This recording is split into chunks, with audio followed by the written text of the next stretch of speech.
Coffee in Tow is an interactive world news podcast, a dynamic and engaging live show that streams across multiple internet radio stations worldwide.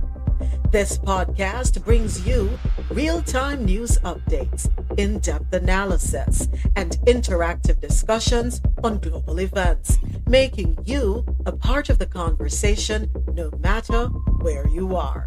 With a diverse range of expert guests and listener participation, it's your go to source for staying informed and connected to the world.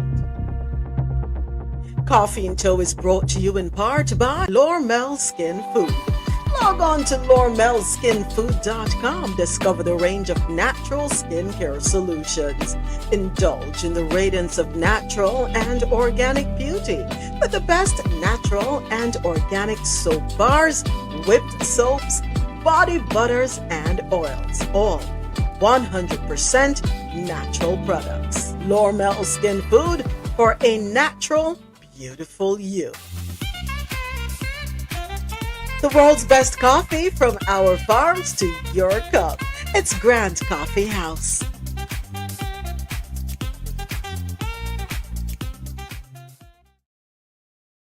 Good morning, YouTube Live. Happy Friday. Happy Friday. Happy to be here with you. Fan base family, good morning. Ja Rastafari. Ever living. Good morning. Good morning. Happy Friday. You sound awesome. Sounds as though there's some sunshine over there in the skies. The sun is shining, but I'm not feeling well at all. Ooh, the weather. I don't know. And I usually don't get sick, but my body is aching. I know one of my coworkers was coughing up a lung. I was like, ugh, it must have got on me. Yeah, when you hear them coughing, you gotta pull that mask out. Oh my God. But I have me some bush tea I brought back when we went to Antigua, so Okay. I'm getting it together. You know what to do. You have a buckle of rum so you can rub down yourself from I have more than one. So yes. you get to rub it. RoSolo, whatever you do, beg you tell Jeff me that please and thank you. Good morning. Good morning. Happy Friday. Happy Friday. Yes, ma'am. Feel better. Feel better. You know what? She already has it. She said she has her bush tea. Yeah. Let me see.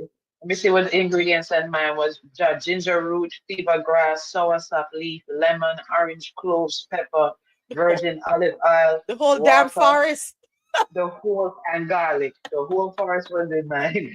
Excuse me. So I still have a cough, but you know what to do. You know what to do. Feel better, sis. Feel better. Yeah. Gotta take care of yourself. I think it's the weather that really messed you up too. That no sun. You see why the sun important? Yes. Yeah. That RoSolo, I don't think I have all those ingredients, but please text them to me because I will get to work on it. Because olive oil, I'm like, what? Yeah, I said the same thing when I got it. I was like, I'm drinking it. Don't worry about it. The taste is something to get used to, but you know what? Not good. And most things that are good for you don't taste good. So that's true. I'm not worried. I'll take it. Yeah. Ladies, well, RoSolo, I'm glad you are feeling much better, sounding much better. Keep and it the thing way. is, the flu is going around. There's a strain that's going, and strep is going around. So, Lord. Yeah. So there we have it. Well, here in the ATL, I don't know what's happening now. I'm sure Houston is very similar. But yeah. I think we got 12 million germs because after COVID, everybody just went back to coughing without covering their mouths, and Yeah, here too. Traveling on planes and not wearing masks. I was so happy when they used to wear masks on planes. I can imagine. I was a person that wiped the seats down anyway and sprayed, and everybody would look at me funny. And then I would always carry a blanket and I cover the seat and cover my face the whole flight, like I'm crazy. No, and then anyone trying to talk to me, I'm like, I'm not flying for conversation. Don't talk to me. You know what? Friends, I know where to make friends. I want to make friends on the plane. It's my fault because I would come home at night and bathe with my Dettol. Y'all know I always like my Dettol. Yeah. But one night I was so tired, I just fell asleep. I was so tired. There's so much floating around out there. You got to protect yourself as much as you can. And yes, it is cold and flu season. So we got to be careful, right? You got to protect yourself as much as you can. Yeah. All right. Well, ladies, happy to have you. Good morning. Good morning, Mad Libran. Mad You Libran. muted moments. Oh, sorry. Thank you, Ro. I didn't realize. Thank you so much. Good morning. Good morning, Mad Libran on YouTube live here with us. Thank you for joining me over there. Yay. All right. So, as always, we kick it off in the Caribbean corner. Let's go ahead and get started. First up, article courtesy of the Caribbean News Now.com. Caribbean cybersecurity experts address critical challenges in combating online crimes. And let me say this before I start. I have to give a big thank you to my team, my supporters, everyone for sending me articles daily, right? Thank you all so much. I really appreciate it because it's important that we highlight stories that you also find important, right? That being said, unfortunately, we're not able to get through all the stories because we only have so much time and we don't want to mute anyone, right? We need everyone's perspective. So that being said, we are going to be creating another page on the Coffee Into website where you'll be able to go and see other stories, right? And click those links and read upon them. You may find them very interesting. So that's going to be launched this weekend. All right. So thank you, everyone. All right. So let me get back to this article. Cybersecurity experts from the Caribbean have created a detailed plan to improve digital security and to tackle important issues related to online crime. On January 21 and 22 of 2025, representatives from the Bahamas, Barbados, Grenada, Guyana, Jamaica, Trinidad and Tobago, and key regional security groups met in Port of Spain. They worked together to develop a plan to avoid cyber threats better. The project, backed by the UK's Foreign, Commonwealth and Development Office, seeks to improve cybersecurity skills in small Caribbean countries with few technological means. The roadmap will help fellows from different regions come together to share knowledge, exchange ideas, and create flexible models that can use to improve their cybersecurity. Anish Baku, Trinidad and Tobago's cybersecurity incident response team leader, emphasized how vital the relationship is. He pointed out that in some Caribbean countries, cybersecurity teams can be as small as just one or two people. Working together will help these countries share information and resources to respond better to threats. So the plan includes creating an online platform for sharing information, sharing national cybersecurity strategies, and building ways to manage electronic evidence. British High Commissioner John Dean said the fellowship is a valuable chance to exchange ideas and prepare the Caribbean to deal with new cyber dangers, of course. And I like that they're doing this as a unit, moving as one. It's so important. We stand to benefit, from each other's skills, expertise, so on and so forth. All right. We have to combat and come up with ways to combat cybersecurity. As we notice, we're moving more or we're going deeper and deeper into the cyber world. And there doesn't seem to be much desire to turn back. So we have to embrace it, but embrace it securely. All right. All right. Antigua and Barbuda, you're up out of Antigua, courtesy of Caribbean.loopnews.com. The Prices and Consumer Affairs Division in Antigua and Barbuda has issued an alert regarding a Class 1 recall of Lay's classic potato chips due to an undeclared milk allergen. The Food and Drug Administration, FDA, warns that consumption of or exposure to the affected products may result in serious health consequences. The recall specifically affects the 13-ounce or the 368.5 grams party size bags of Lay's classic potato chips. All right. So the manufacturer, who is Frito-Lay, has identified the affected products by specific batch codes and dates. Initially distributed in Oregon and Washington, the recall encompasses 6,344 bags that were shipped in December 2024. However, due to increased holiday travel and goods movement during the Christmas period, authorities are concerned the affected products may have reached other areas.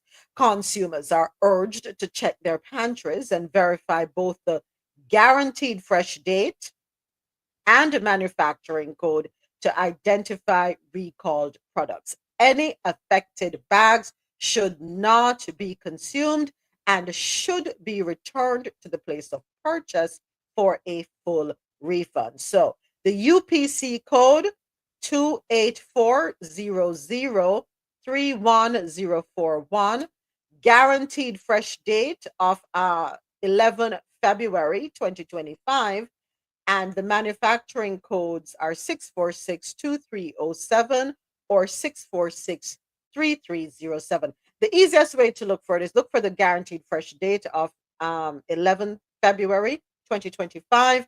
I invite you to go to caribbean.loopnews.com and look for the article. It is titled Antigua Lay's Classic Potato Chips Recalled. All right. So that way you're able to capture the UPC code, the guarantee fresh date, and the manufacturing codes. Go right ahead, Ja.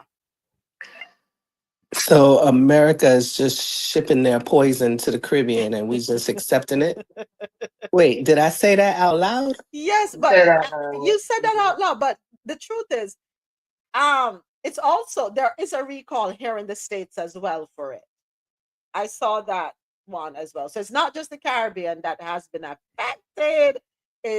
We do have a recall here in the States.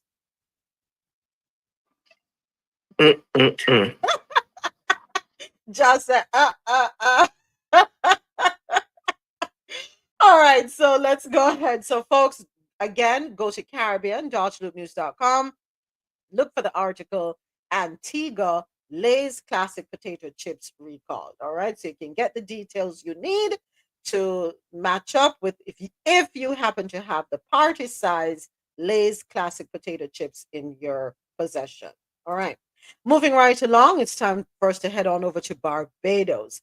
According to BarbadosToday.bb, the Central Bank of Barbados is set to launch a comprehensive study into the economic impact of the Barbados Welcome Stamp, a remote work visa program that has attracted thousands of digital nomads since its inception at the height of the COVID-19 pandemic nearly 5 years ago.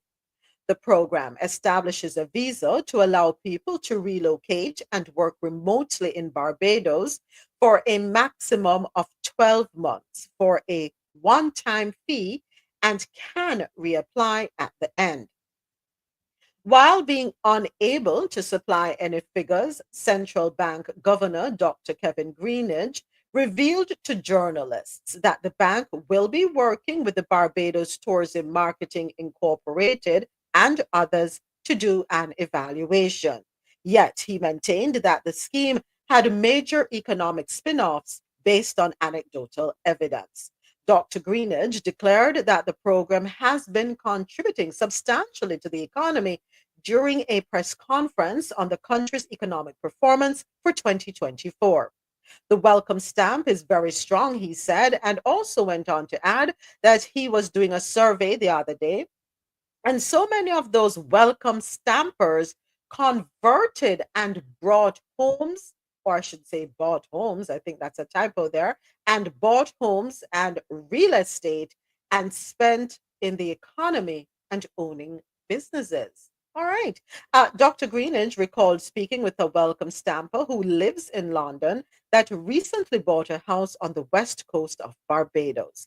The Barbados Welcome Stamp was created to help people and businesses adapt to remote work and support the island's economy. The program was a response to the growing trend of remote work and the need to generate economic activity during the pandemic. Now, applicants, and I know this is the important part. We're all waiting to hear this part. So let's get into the money, the money.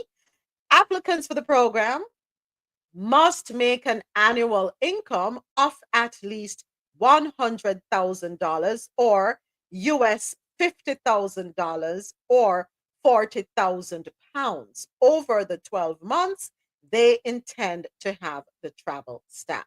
All right. So again, 100,000 Barbadian dollars or US $50,000 or 40,000 pounds over the 12 months that you intend to have the travel stamp.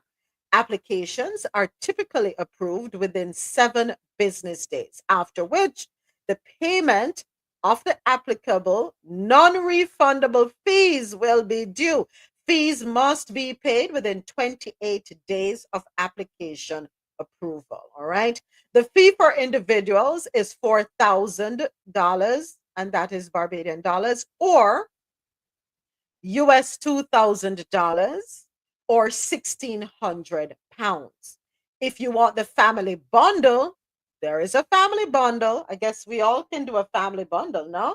Ja and RoSolo and head on over to Barbados for a year. Get a break from the USA. What let's impress upon our bosses, that they'll get more out of us if we're able to work from overseas somewhere on the beach. So the family bundle is 6,000 US. I'm sorry, 6,000 Barbadian dollars, which is 3,000 US or 2,400 pounds. So if 10 we put together, now our family that. Go ahead, Ja. I'll start drafting the letter now. Please, because RoSolo, what's up? You wouldn't come. I mean, if your job say, yeah, RoSolo, you can go 12 months. The family bundle, $6,000. That's all. 600 EC a piece. That would be 300 US each. Me, we don't jump on that. I would jump on that. Ja, draft it up, Ja. Make me check it out. I'm there. I'm there with you. I'm there with you. Yeah, I appreciate this from Barbados. That's a good look. That is a good look. And I heard Barbados is beautiful, so I can adjust. I can Yeah, adjust. yeah. I think one of the problems we have, and I don't know if we're being honest with ourselves or we're in denial, but I think we're a little fearful. Many of us, we feel as though, oh my gosh, if I leave the US, I'm not going to survive. I'm not. Guess what? There's good living outside of the US. When I say good living, I mean Great good living. living. Yes, yes. Great living. You're right, RoSolo. I don't know why we feel as though we can't disconnect, And think about the opportunity to tap into the land and just plant and have a Yes. garden and grow. I just remember my dad when I think of stuff like that. How he used to travel to anytime he traveled to different Caribbean islands, he would get their fruits and the seeds and come back and plant them here in America. And his garden was just filled with June plum and ackee trees Woo, and girl, and my cherry mouth a tree. I water. remember sour crop and dasheen bush and banana. I mean, he Oh, had everything. yeah. We ate. I just miss that. I'm ready to tap in somewhere else. I really Yeah, I think, am. I yeah. mean, Yeah, we need to explore the opportunity. We really need to, and take a break. We need to take a yes, break. We really yeah, need to. yeah. And the thing about it is that we can rent somewhere. We can rent a villa and an Airbnb for a year, and it's going to be way cheaper than here. Exactly. Probably will cost us about 3 months rent. While you pay for 3 months rent or mortgage here. Here, And if yeah. you divvy that up amongst 10 of you, come on, come on. And And you like you can say, if you save have the some opportunity money. to, yeah, and if you have the opportunity to work, and hold on the same job and work remotely from, I'm in. Let me go talk to my boss right No, now. come on. And when we talk about health, our mental health in particular, come on, Barbados. Give you a round of applause for that one. Round of applause for that one, Barbados. Anyone listening, if you're interested in taking a break from the US and you have the opportunity to do so because your employment, or even if you're self employed and you are digitally employed, let me put it that way, right? And you're looking for a change of atmosphere, change of everything, you know, take advantage of this opportunity. I would say get a group of you together, family members, whatever, and jump on it. Thank you, Barbados. Me love it. Me love this. And you mentioned something moments about fear, you know? I think that's the huge thing. I know people who have not left the cities that they were born in, especially people from New York, you know, people in Brooklyn. They've never come down to the South. You know someone that was in my wedding that was the first time he'd been out of Brooklyn, and he was what at that point 40 something years old. Yeah. So, you know, it's the fear. Remove that fear. Mm-hmm. False evidence from appearing real. Mm-hmm. Remove that fear, you Mm-hmm. know, and Mm-hmm. try something different. We're gonna have to. Yeah. We're gonna have to figure it out. So, you know, Yeah. I think I don't know why we have been tricked into believing that this is it. This no, this is not it. There's a whole world out there. Reconnect with land, fresh air. It's Marlon has a cousin who is in Jamaica, and when she tell us that she can't finish work, I think she wear a bathing suit and her clothes to go work. She good leave work Lord, and I'm she goes jealous. straight to the beach. She will pick up her I'm son jealous. from school and go straight to the beach and just chill out. I'm jealous. That's my. I want that life. I pray for that life. I do. I miss the ocean so much. You know me and the ocean. I miss the ocean so much. If I had the opportunity to live that life, blessings on me, because you would never see me again. You'd have to come and visit me. I would not come back. I would not come back.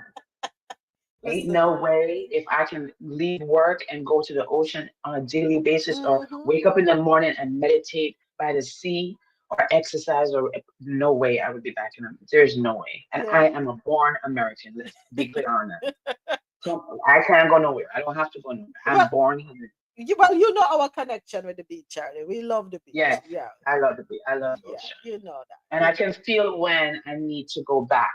I can feel when there are times when, okay, Rhonda, you need a little ocean medicine. I can feel, I have those moments. Yeah. I Yeah. feel it. Yeah. Yeah. But hey Morning, James, morning. good morning, James. Yeah, yeah. So the beach thing not too hard, because when I was in Barbados the other day, like the Airbnb, the host, Uh-huh. she retired. She's a retired. I think she was a police officer, Mm-hmm. and she just did the Airbnb, and every single morning she go to the beach every single morning. And the same thing when I was in St. Vincent, like our next door neighbor, every morning she go to the beach. So I'm realizing now that people, the Eastern Caribbean people, like they go to the beach regular. They really use the beach regular, and it's not. Yeah, it's not that. Because even right now, if I sell my house in Canada and go to Jamaica, I'm supposed to can sit down and live, and retire and live like, 'cause, yeah, James, sometimes. can you send us their Airbnb information, please, in the back channel? No, because Yeah, no, seriously, just because Please, I'm being serious. yeah, James, yeah. you came in at the end. I don't know if you heard the article. If so what happened is that the Barbados has a welcome stamp program that it's a remote work visa program. And based on this article, it has attracted thousands of digital nomads, right? It started 5 years ago during the pandemic, and Barbados has benefited economically from it. Now, the requirements: you have to submit an application. You have to have an annual income of at least 100,000 Barbados dollars, or US 50,000, or pounds 40,000. You have to be able to make that over the 12-month period that you intend to be there.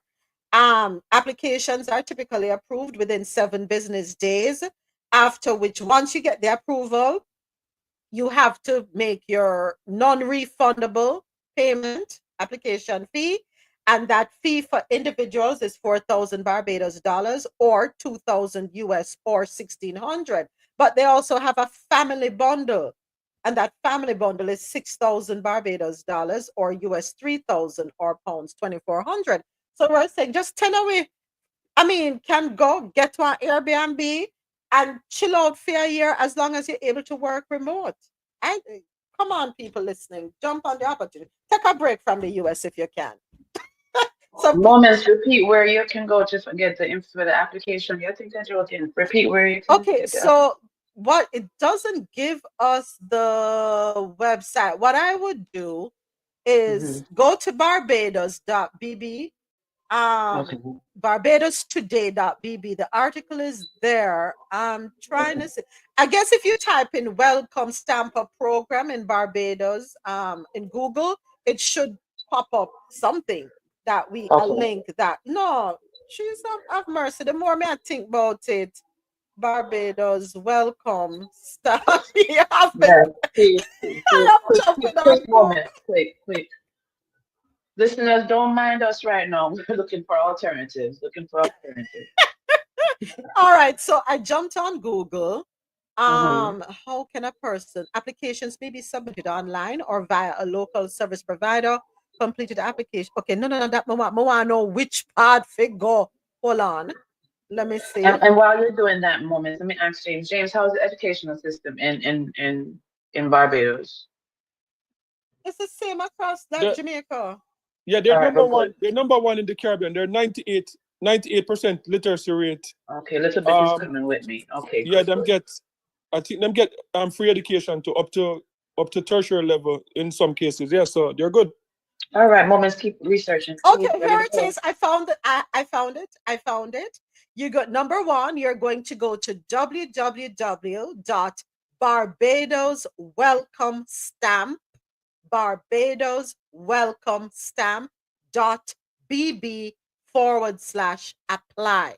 Again, the website to apply for the welcome stamp is www.barbadoswelcomestamp.bb. You know what? I'm going to pin this article on Coffee into a website with this link because I'm here for mental. .bb/what? .bb. I'm sorry. I'm just www.barbadoswelcomestamp.bb/apply. Okay, thank you. Submit all required documents and apply for the 12-month welcome stamp. Then you're going to receive your confirmation email of your application being submitted. The processing of your application will begin within 48 hours, right? You will receive an email confirming or denying the visa 5 working days after. As long as you can prove your money, or not put in on things and get the ball rolling. Please and thank you. Yeah, RoSolo, you not forgot that route. That we can find anyone sugar daddy at Barbados. No, James. Thank you, brother. Yes, sir. Yeah, remember Barbados is the original home of sugar, you know. So James, that's why I love you. Thank you so much, sir. Makes it so much easier for me because the $2,000 is that challenge right now. But you know what? Thank you, James. You're thinking of me. I appreciate you. Yes, sir. Barbados, here I come. I laugh at that. James, don't play with my emotions, you know. I'm being very serious. Don't play with my emotions. I'll link you after the show. If I laugh at dead. No, sir. No. All right, let me get it together. James, you throw me off with that one day. I love it. Plus enough rum down there, not true. We're have to have the rum, you know. Wake up and have a shot of rum. Listen, work by the beach, sugar daddy and rum. Oh my gosh. This is the life. And quality education, because I'm still thinking of my child. Quality education for my child. You can't call me a better mom than that. You cannot call me, I'm the best mom ever. James, you should have done that. Why are you going to do that, James? You're wrong for that, James. You're wrong for that. You like me have a bottle of coconut rum and I open it, you know. You have like coconut. Like coconut, it almost like Baileys, but it's like coconut milk with rum in it. Yeah, Bailey's used to be my favorite, but I'm more forget the coconut rum. I can get that when I'm there. I'll tell the sugar daddy what to have ready when we get there. So just work on the sugar daddy part, please. At least 6'3". Remember 6'3". Still gotta climb 6'3". Thanks. Did I hear someone say Six sugar three daddy what? and water? Did I hear someone say sugar daddy and water? Beach? Yeah. James is saying that he's telling RoSolo not to worry about the fee that needs to be paid, right? He can hook her up on a sugar daddy. So that's the conversation they're exchanging right now, Jack. Yeah, but RoSolo, what you say about 6'3"? That's the height of the sugar daddy. Yeah, but James, his height. so you don't understand sugar daddy then. Remember man start shrink after 15. Wow. Wow. No, that's a sugar grandpa. If I'm going to Barbados, I want a daddy, not a grandpa. That's a daddy. It's a difference. I can't, we don't know. I cannot, we don't know. Not right. You know, when I'm not going to derail that show, yeah. Let's keep it moving. All right, next story. We head on over to Grenada, according to nowgrenada.com. Oh, geez. CUSO International proudly hosted a pivotal regional meeting in Grenada, uniting representatives from participating islands, including directors of gender affairs divisions and in-country program officers from Grenada, St. Vincent, St. Lucia, and Dominica. The 3-day event, held from 20 to the 22nd of January 2025, provided a vital platform for collaboration and strategic planning focused on fostering gender equality and inclusion in the Eastern Caribbean under the Blueprints Project.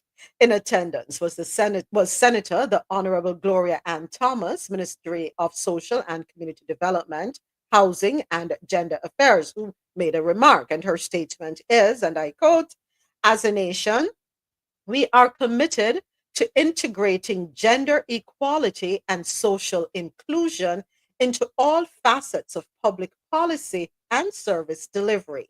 Together, we can build a society where every individual has the opportunity to thrive, contribute, and be heard." The meeting brought together experts and stakeholders from CUSO International and the Organization of Eastern Caribbean States, facilitating in-depth discussions aimed at evaluating the previous year's initiatives and outlining effective strategies for the future. Key objectives of the meeting included assessment of past initiatives, reviewing the successes and challenges faced over the past year in addressing GBV and promoting gender equality, future strategizing, developing actionable plans to enhance outreach and support for women and girls affected by GBV, building strategic partnerships, identifying opportunities for collaboration with local organizations and stakeholders in an effort to strengthen community networks and resources. Also, increasing grassroots and community engagement, thereby crafting community based activities designed to empower local populations and raise awareness about gender issues. And last but certainly not least, implementing communications campaigns by designing targeted campaigns to effectively engage and reach vulnerable communities. We're still in Grenada for our next story, where Grenada is yet to receive notification of arrival of U.S. deportees. Article also courtesy of nowgrenada.com. Neela Etienne, press secretary in the office of the Prime Minister, said that neither the Ministry of Foreign Affairs nor the Grenada Embassy in Washington have received any notification from the U.S. State Department of Grenadians currently in detention centers or any U.S. facility awaiting or preparing for deportation. Since President Trump was sworn in as the 45th President of the United States on January 20, U.S. law enforcement officials have been very active enforcing the executive order for mass deportation of undocumented migrants or criminal convicts. The Ministry of Foreign Affairs has not received any notification again about any deportees coming to Grenada. From 2019 to 2024, the U.S. Immigration and Customs Agency deported 40 people to Grenada. It's not known how many were deported from the United Kingdom, Canada, CARICOM, and other jurisdictions. All right. Oops. Let me bring up Mr. President and Mr. Adesoji. Welcome, welcome. Happy Friday. Adesoji, how is Maxine? How Maxine? Maxine, all right? Maxine is purring. Okay. All right. Adesoji. Yes, James. When you come like American police and you miss all the fun. What? What? What go on, James? What go on? Morning, James. Update us. We're moving to Barbados. That's what up. Sun, sea, and sun.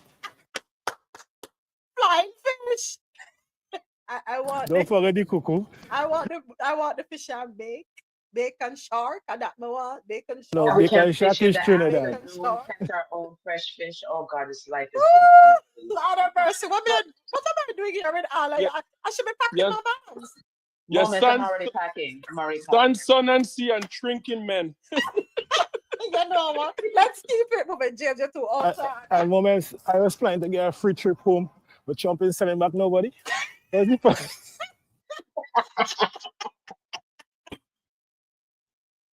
They're going to behave for themselves today. Or they're going to behave for themselves today. That because it's Friday. Or they're going to go out with themselves. All right. You know, speaking about it's that, though, all good people. No criminals. You know, we have about 5 murders a year, if so much, you know. So we're not criminals. I was gonna say, moments. I was on a call last night with the ambassador for Jamaica and from DC, several ambassadors and general consulate from various states here, lawyers, and we were talking about the status in Jamaica, immigration process, and they were giving tips. There was about 700 people on the call. It was quite an interesting call. So. And the one thing they said is, that's the call. Oh shoot, that was a call that started at 7 o'clock. Yes, I totally missed it. Oh my gosh. Yeah. It was a good call. So. Give us a synopsis. What else them talk about?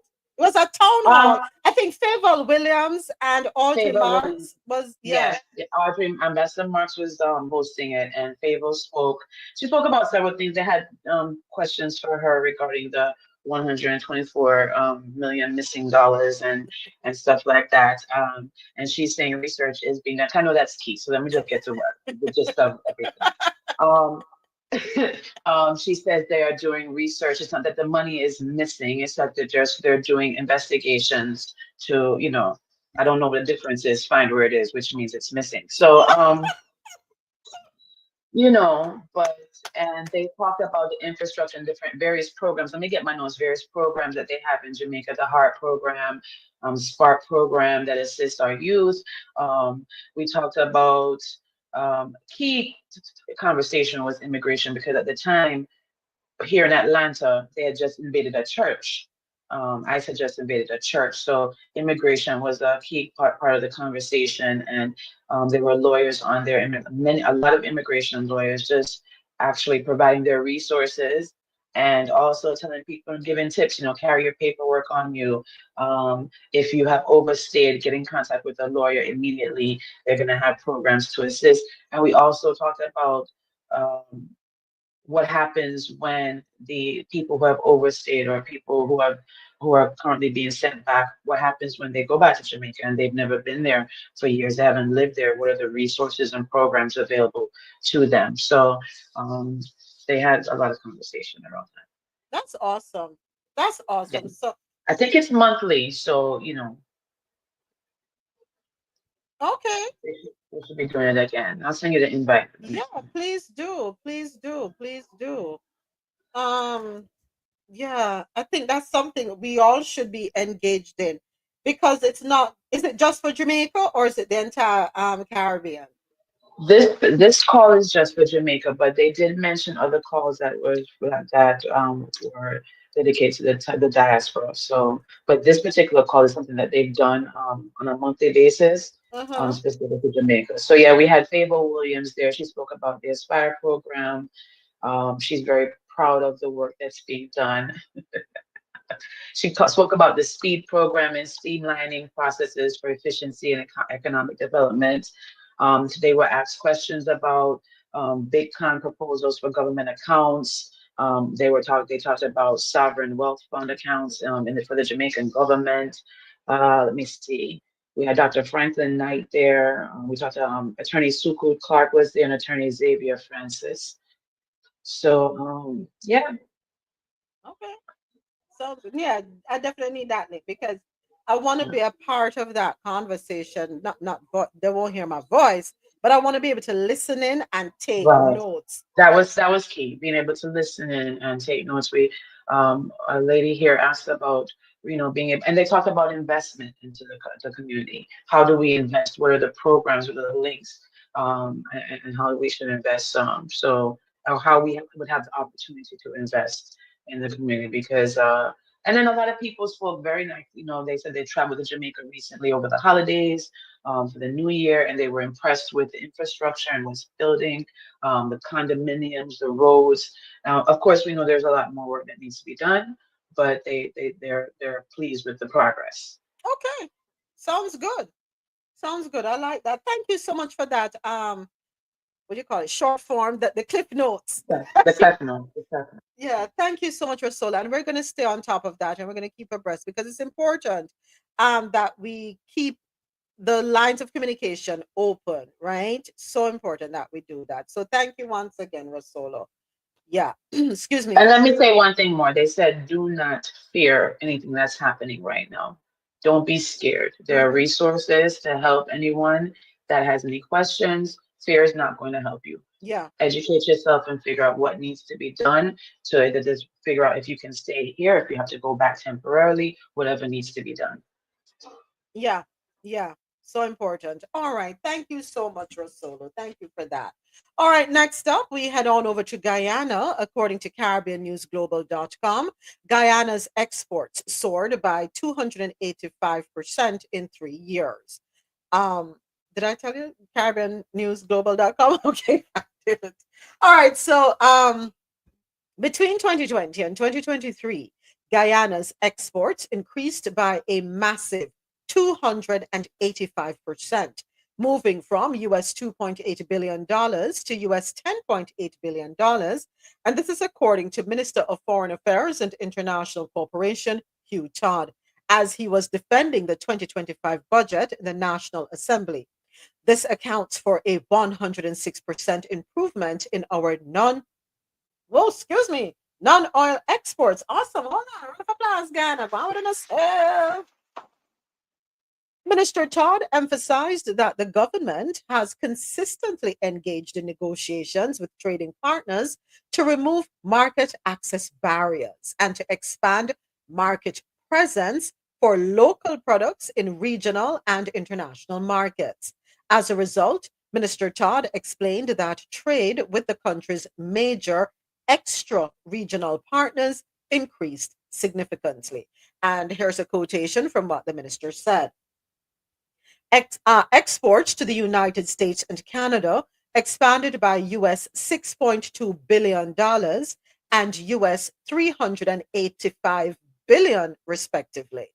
The growth of our exports to the United Kingdom and the European Union have also been exponential, increasing by US $747 million and US $2.2 billion during that period.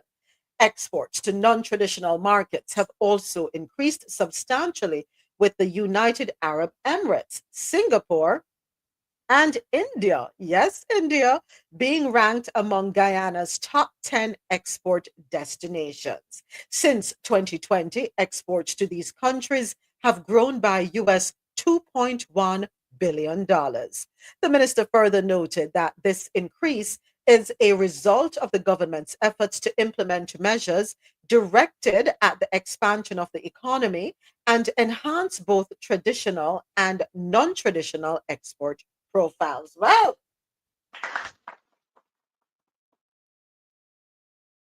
Ghana, Impressive. You know what I find was most impressive moments? Yes. The fact that the places that they were shipping to is not the traditional European markets. So they're diversifying where they're selling stuff. And 100% increase, that's tremendous.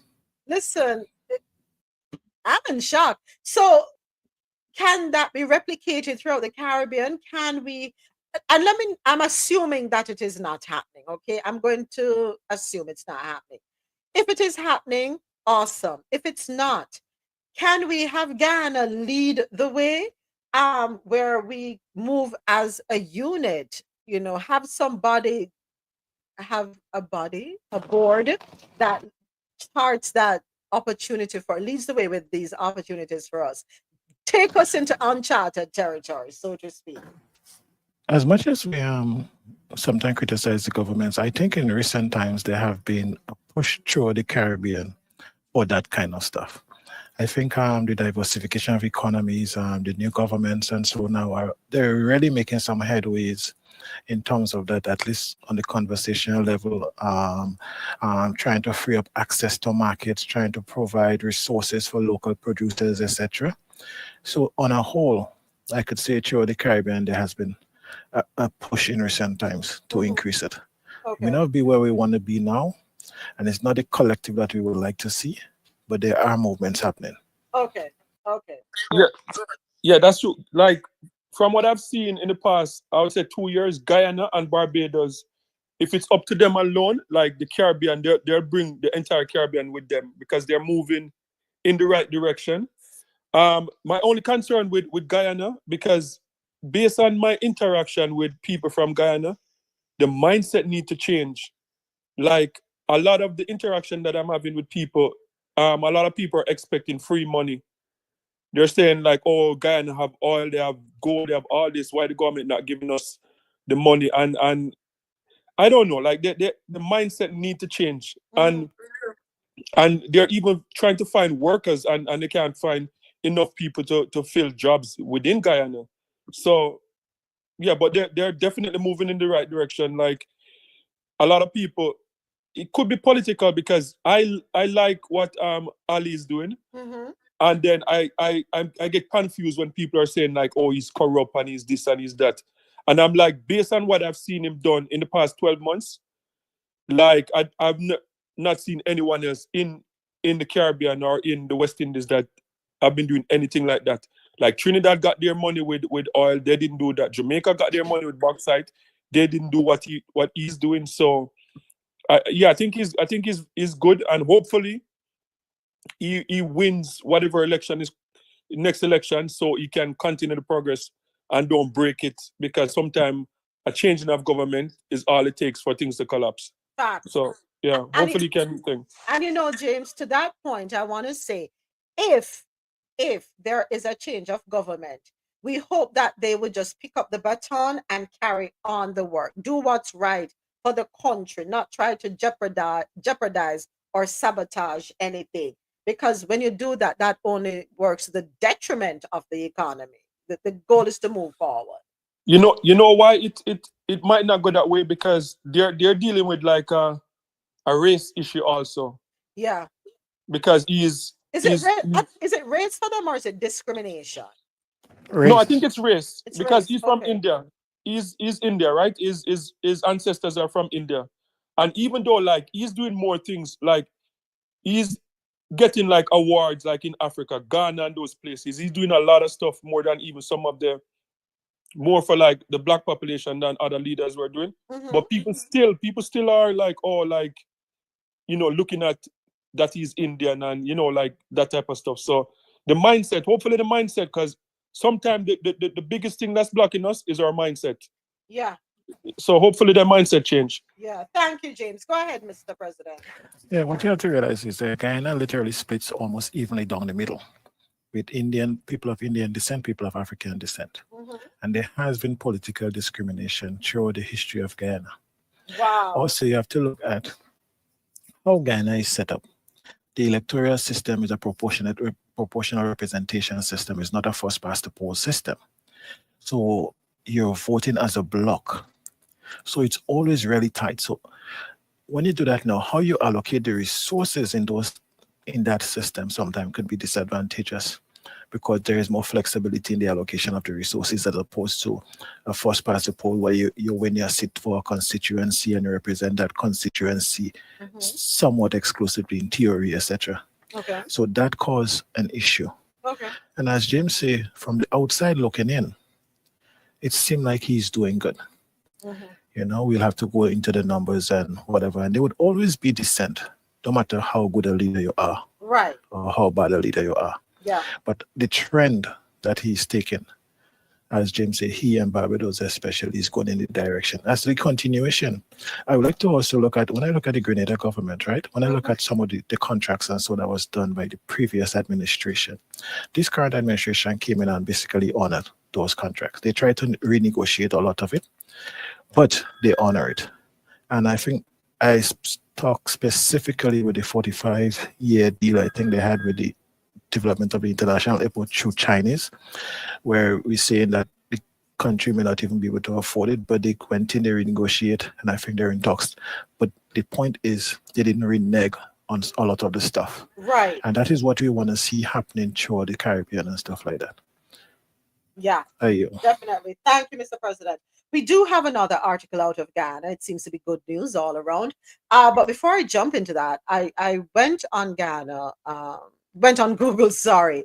The law actually prohibits discrimination based on race or national origin, and the government enforced the provision. The political party system was overwhelmingly race-based, with Indo-Ghanese forming most of the government and Afro-Ghanese forming the majority of the opposition, as well as the civil service. So if the law prohibits discrimination, why is it practiced? Why? And what benefit is there to be gained from practicing discrimination? Huh? What benefit is there to be had? So the ethnic groups, according to Google, East Indian origin 43%, African origin 30%, mixed 17%, and Amerindian 9%. So that's the breakdown of ethnic groups in Ghana. Small population, no need for yeah, come on. Let's get rid of these antique behaviors. Let me check the chat. Oh, so you're answering a question for AT, Mr. President. Yeah. So AT, to add to Ghana, you have Belize. Belize is in Central America, but Belize is considered a Caribbean country. I think we owe that to the UK. Adesoji, yeah, we owe you all over there a lot. Tell King Charles and his family. You're welcome. You're welcome. You're welcome. It's nice to know that one's job is celebrated after one is long gone. But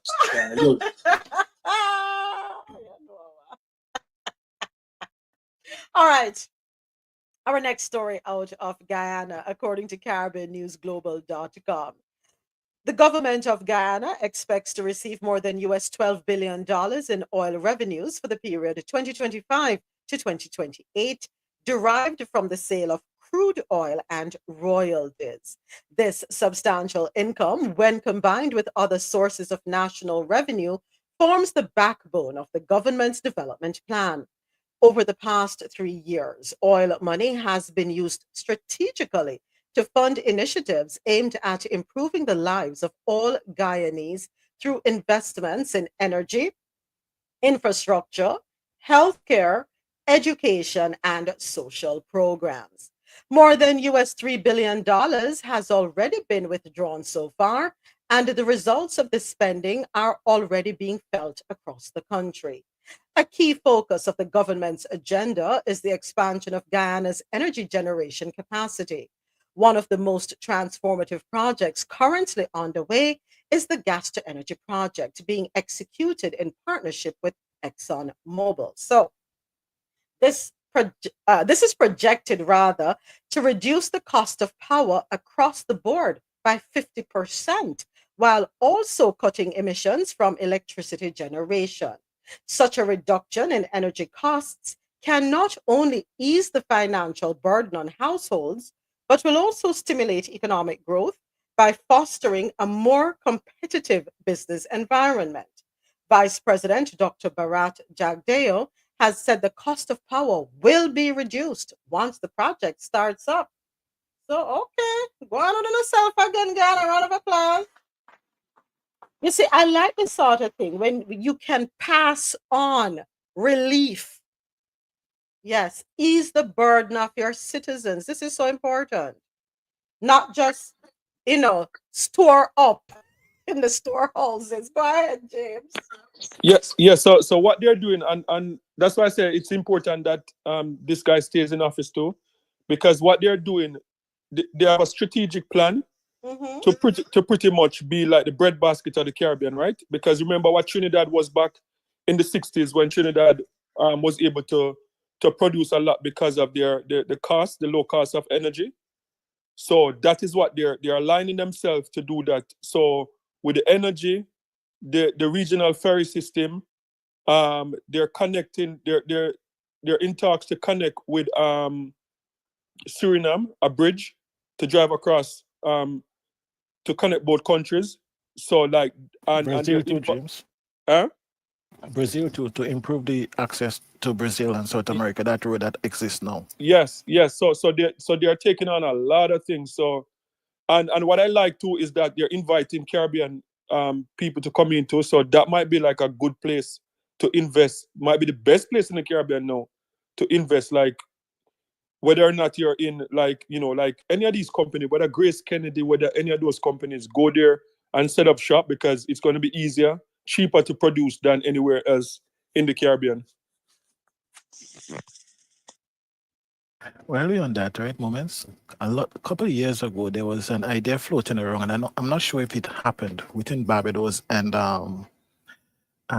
Guyana. Barbados is known for its black belly sheep, which is a particular hybrid of sheep that has good yield, etc., resistance to diseases, etc. And they was looking at partnering with Guyana to rear the Barbados strain of black belly sheep in Guyana, because Barbados did not have the prerequisite land, etc., to do the scale they was looking to do.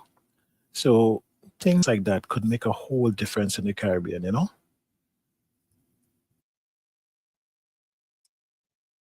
All right, I'm back. I'm back. Thank you. Thank you. Thank you. Thank you. Appreciate you. So good job, Guyana. Keep it going. More good news. And yeah, what can I say? So hold on. What if Guyana have a program too that we can take advantage of? Them not a beach moments. Huh? Remember, it's not an island. Them not have no shoreline. Listen, James. No, hold on. Guyana beaches. It's not the same. It's not the same water. You're not gonna enjoy it like the Caribbean. See. The country's beaches are known for their brown sand, which comes from the muddy rivers that flow into the Atlantic Ocean. All right, James. Okay. No bother then. Just got to some goal and bounce. Okay. All right. So, round of applause for Guyana. Keep up the good work. Awesome, awesome, awesome. Next up, we hop on over to Jamaica. According to CaribbeanNationalWeekly.com, Jamaica, hold on 1 second. Okay, here we go. According to CaribbeanNationalWeekly.com, Jamaican government tables bill to make Portmore the 15th parish. Okay. Okay.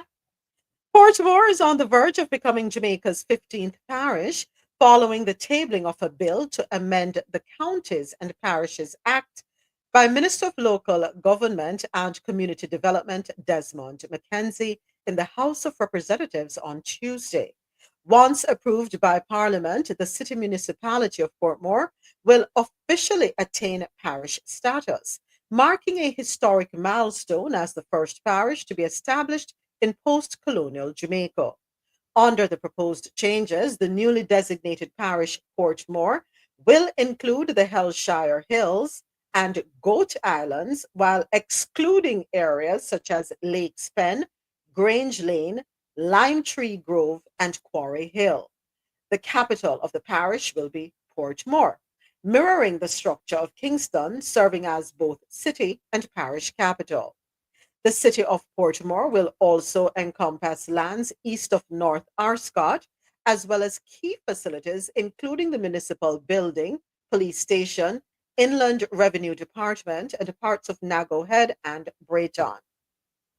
According to the bill's objects and reasons, the move aims to empower Portmore residents by strengthening their ability to influence local development.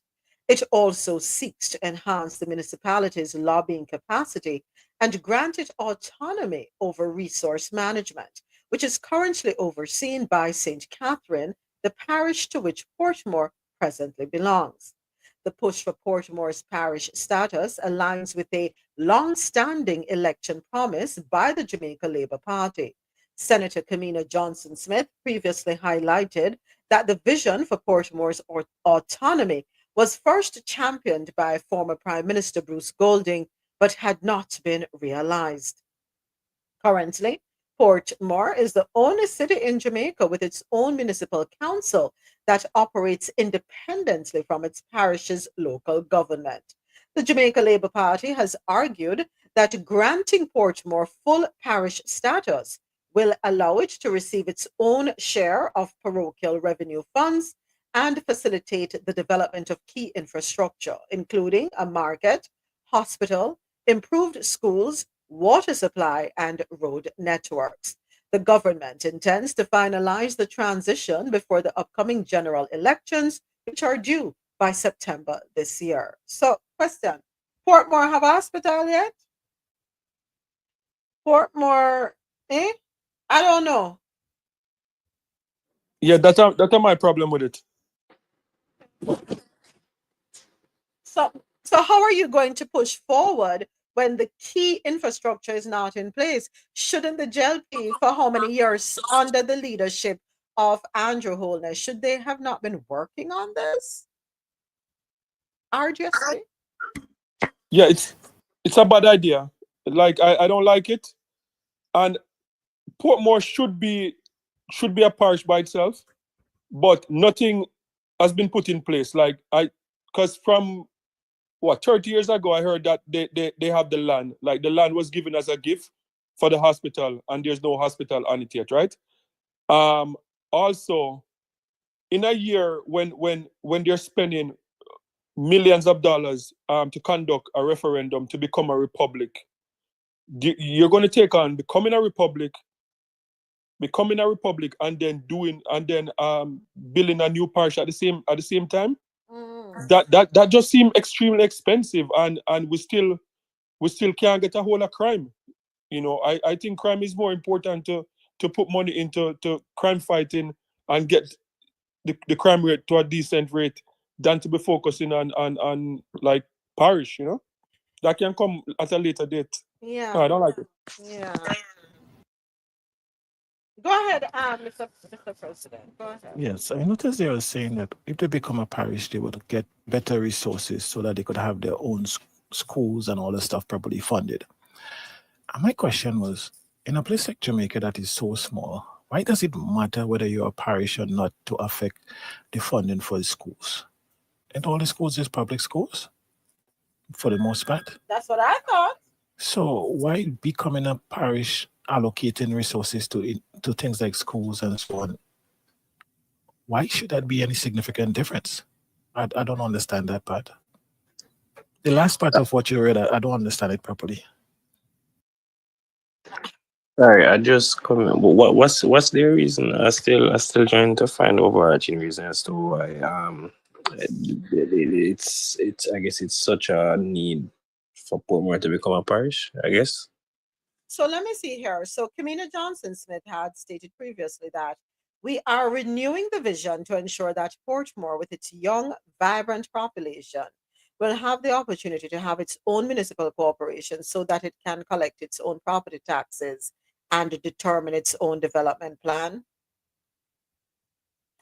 The JLP has argued that granting Portmore full parish status will allow it to receive its own share of parochial revenue funds and facilitate the development of key infrastructure, including a market hospital, improved schools, water supply, and road networks. I don't know. But Portmore don't have a mayor? I don't know nothing about Portmore. Yeah, I think Portmore have a mayor. I think so. I thought once you have a mayor, like, because I thought they said Portmore was like its own municipal or whatever. Well, according to the article, James, let me back up here. So the city of Port, oh, hold on, back up. Portmore is on the verge of becoming. It will officially the municipal. I guess right now it is a municipality. Yeah, but if it's a municipality, shouldn't it have be able to collect its own tax revenue by law? Because if it have a mayor and everything and its own municipality, and even if that's the case, like they're sharing with Spanish Town or because what's happening now? They're sharing with Spanish Town, but I don't know because that's happening in countries that are bigger than Jamaica. We're like stick up in right there, James. Stick up in. So per Google, the Portmore City Municipality is a relatively new entity created by an act of Parliament on June 19, 2003. It was the culmination of 9 years of agitation by the citizens who petitioned the government for the status. So yeah, it is a municipality. Go ahead, James. Sorry. Yeah, but so that mean by law they can call it their own. They can have their own tax office and everything there. So I don't understand why the push for parish. Because remember we spoke about it. We spoke about it over a year ago, and someone was accusing them of it's a political move to secure. Mm-hmm. Remember? Mm-hmm. I remember that conversation. Yeah, but I don't know. It don't make any sense. Yeah, it don't make any sense in my opinion. I mean, I just wanted to reiterate it to see if that's exactly what the reasoning is. But when you consider certain implications, and I think James alluded to it, where the duplication of government functions would kind of play a role, because if there's already a sane catch, which I believe there's a sane catching municipal corporation that's in existence, right? So it manages, I'm assuming, the local governmental aspects, for Portmore as well. So what happens then is that when you create a new municipality within an existing municipality, I mean, how does that work, especially, when it comes to, cost? And I mean, is it going to be a duplication? So even that in itself not really. Yeah. So it's like you're creating something within something that already existed, and you're creating something else within something that's already functioning. Mm-hmm. That's what it sounds like. Mm-hmm. Which can lead to inefficiency, bureaucratic inefficiencies. So and that may also lead to unnecessary cost. I mean, say you're going to spend more basically doing the same exact thing when you could have literally use that money so elsewhere in some other municipalities. Understand? Because Portmore is in St. Catherine, no? But I'm saying. Right, they are part of St. Catherine municipality, right? I don't know. Right? I mean, I don't know.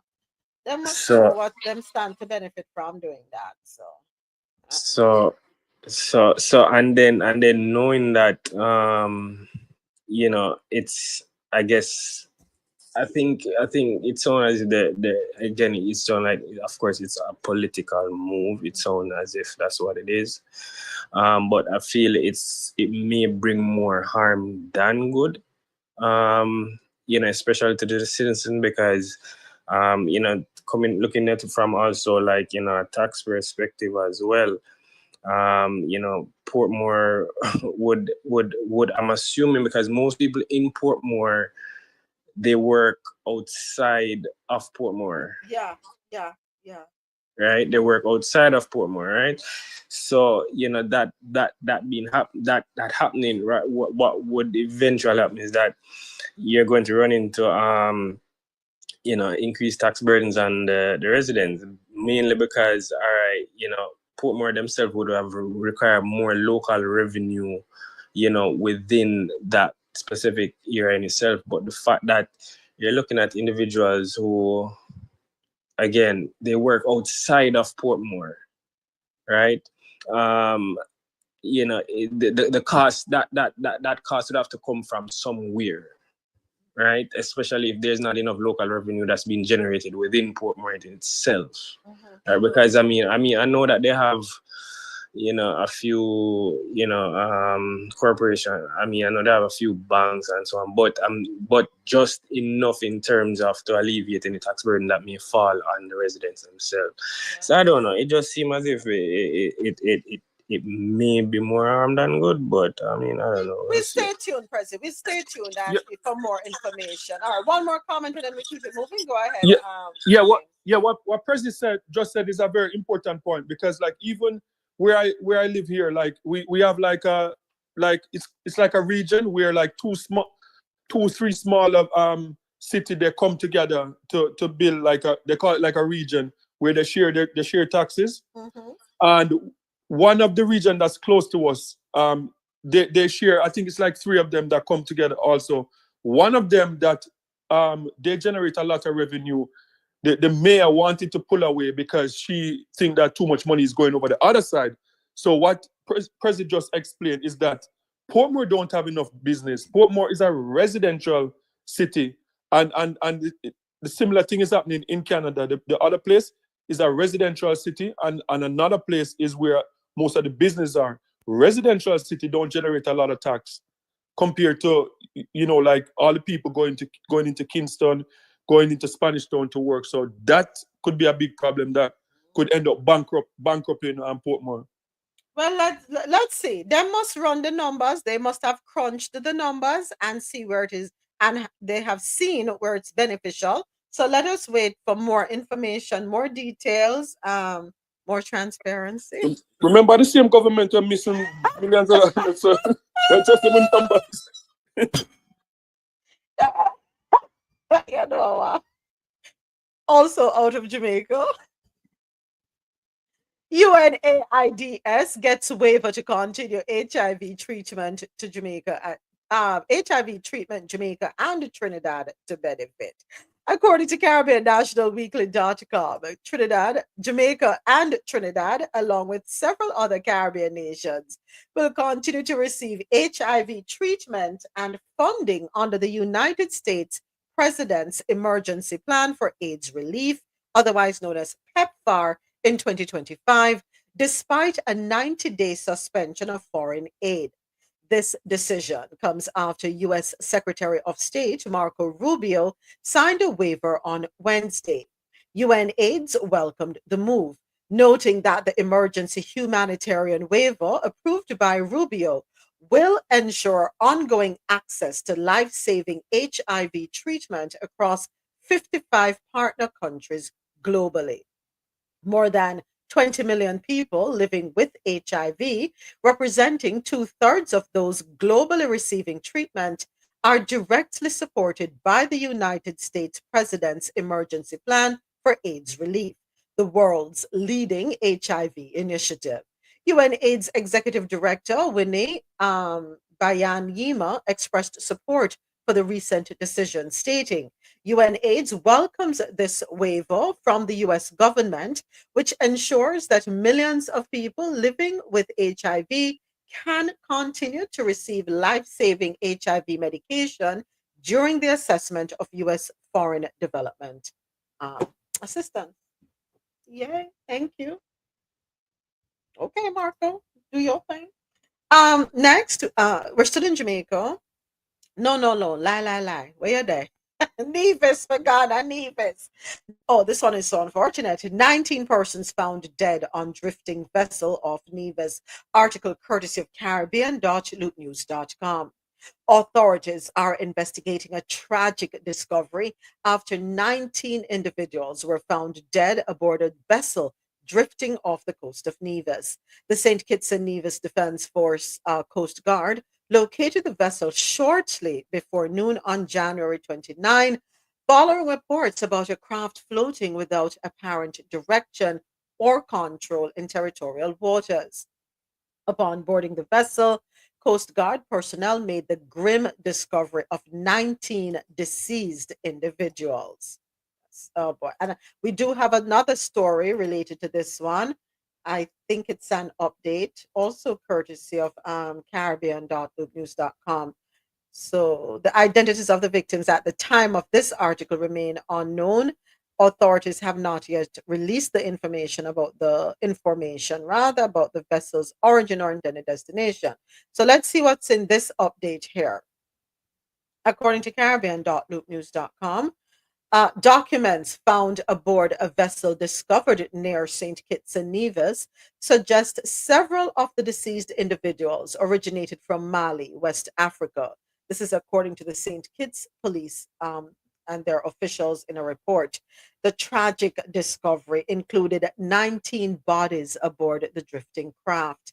Initial assessments indicate the vessel had been at sea for an extended period, with all victims showing advanced stages of decomposition. Police confirmed that the deaths occurred before the vessel entered St. Kitts and Nevis territorial waters. The St. Kitts Nevis Defense Force, their Coast Guard base, intercepted the drifting vessel southwest of Nevis between 11 a.m. and 12 p.m. on January 29 after receiving reports of an unmanned craft. Oh my gosh, this is so unfortunate. 19. Wonder where were they headed? This is so sad. So sad. Folks leaving Mali, where do if it, I'm hold on. Mali is landlocked, huh? Yeah. Hold on a second. Let me double check and make sure I'm not talk out to the side of my mouth. Mali, yeah, it's landlocked. Let me take a look here. So I'm not sure if they left from Senegal, Gambia, Guinea-Bissau, Guinea, Sierra Leone. We don't know where they left from, what port they left from, and where they were headed. I'm thinking, I'm going to assume they were heading to Europe. What's the closest European country? All right.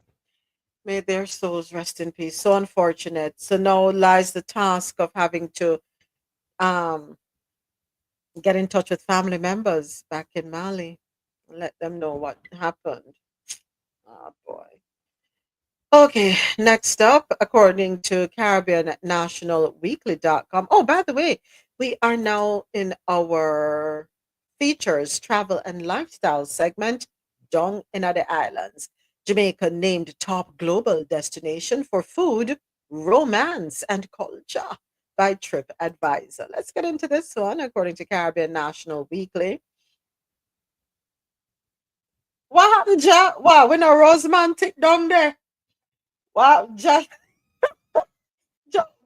The culture there, you know, I know so we have it for the culture. I will have it for the food, but what I say when a romantic, like Shaggy said, it's a lover. All right, let's go ahead and get into the article. Jamaica has been recognized as the number 11. We never get number 1, we get number 11, right outside top 10. Yeah, right. And the next group from 11 to 20, and we are number 1 right there. So can't talk to me. Let me name myself. All right, so Jamaica has been recognized as the number 11 world food destination, number 13 for world honeymoon destination, and number 24 for world cultural destination in TripAdvisor's 2025 Travelers' Choice Awards, Best of the Best Destinations. Can't chat to it. We are best of the best. We don't hear nothing else. We just hear best of the best. Based on reviews from travelers worldwide, these awards celebrate the world's most sought after destinations, recognizing the global travel community's favorites from destinations themselves to everything that makes them special, including restaurants, hotels, and experience. Only 1% of TripAdvisor's 8 million listings achieve this honor. Talk to me nice on the show with some respect. We are humbled that global travelers believe so deeply in Jamaica's iconic cuisine, romantic atmosphere, and rich cultural heritage. That is according to Ed Bartlett, Jamaica's Minister of Tourism. To be recognized in TripAdvisor's prestigious Traveler's Choice Awards not only highlights the diversity of our destination experiences, but also our exceptional service delivered by our tourism partners who are known for their warm hospitality. Jamaica is a leading global culinary destination celebrated for its world renowned restaurants, vibrant bars, and food festivals that showcase a unique fusion of European, African, Indian, and Chinese influences. Famed for its lush natural beauty and stunning beaches, the island also provides a romantic setting for weddings, honeymoons, and proposals. Yes, yes, yes. Just don't fall in love with the Jamaican devil. I'm only kidding. Couples can enjoy unforgettable experiences such as sunset catamaran cruises, serene raft trips along the Martha Brae River, and indulgent spa treatments. Beyond its natural charm, Jamaica's rich cultural heritage comes to life at iconic sites like the Bob Marley Museum, the National Gallery of Jamaica, and Devon House in Kingston, along with other celebrated locations such as Frenchman's Cove and the Blue Lagoon in Portland, Duns River Falls in St. Anne, and Rick's Cafe in Negril. Jamaica's exceptional array of world class restaurants, renowned hotels, and outstanding tour partners continues to captivate visitors from around the globe. That's according to Donovan White, who is Jamaica's Director of Tourism. Every corner of our island offers an authentic vibe, from our flavorful culinary experiences and vibrant culture to the breathtaking scenery that sets the stage for the ultimate romantic getaway. There is much to discover, and we're honored to receive this distinguished recognition. Big up yourself, Jamaica. Yeah. Prezi, you need to go do a photo shoot of Jamaica. Go on the island, do a photo shoot, do a vlog. Yeah, put it up on the YouTube, the human tube, from PWG lens, but the people them see. Turn up the thing for them, Prezi. Go ahead, Prezi. Right. That would take a whole team, whole year. It would have been a nice experience still, honestly, because I was down there for the holidays, and what I did mostly was like, because I went quite a few parties, so I did time lapse. So what I did was just kind of set the phone, put the phone on on a tripod or the whole of the phone holder in the car. Yeah. And then just kind of do a nice time lapse, like just going through all the different parishes, and it's a nice. I mean, like rewatching it is like a nice view of just the scenery. You go through all of the different tones them and the people them and all them things. So I mean, it's something that I mean, once you can have the time and then something that really do it, it would be a good would be good content to have, man. Trust me. I think you should embark on it. I think that's something worth looking into. Definitely. Yeah, Jamaica is beautiful, man. Like Jamaica is a beautiful place. Jamaica. Thank you, Prezi. And that article closes out our segment, the Caribbean Corner segment. Coming up next, we have stories out of Latin America and the international scene. Gonna take a quick break and we will be right back. Coffee in Tow is an interactive world news podcast, a dynamic and engaging live show that streams across multiple internet radio stations worldwide. This podcast brings you real-time news updates, in-depth analysis, and interactive discussions on global events, making you a part of the conversation no matter where you are. With a diverse range of expert guests and listener participation, it's your go-to source for staying informed and connected to the world. Coffee and Toe is brought to you in part by Lormel Skin Food. Log on to lormelskinfood.com. Discover the range of natural skincare solutions. Indulge in the radiance of natural and organic beauty with the best natural and organic soap bars, whipped soaps, body butters, and oils. All 100% natural products. Lormel Skin Food for a natural, beautiful you. The world's best coffee from our farms to your cup. It's Grand Coffee House.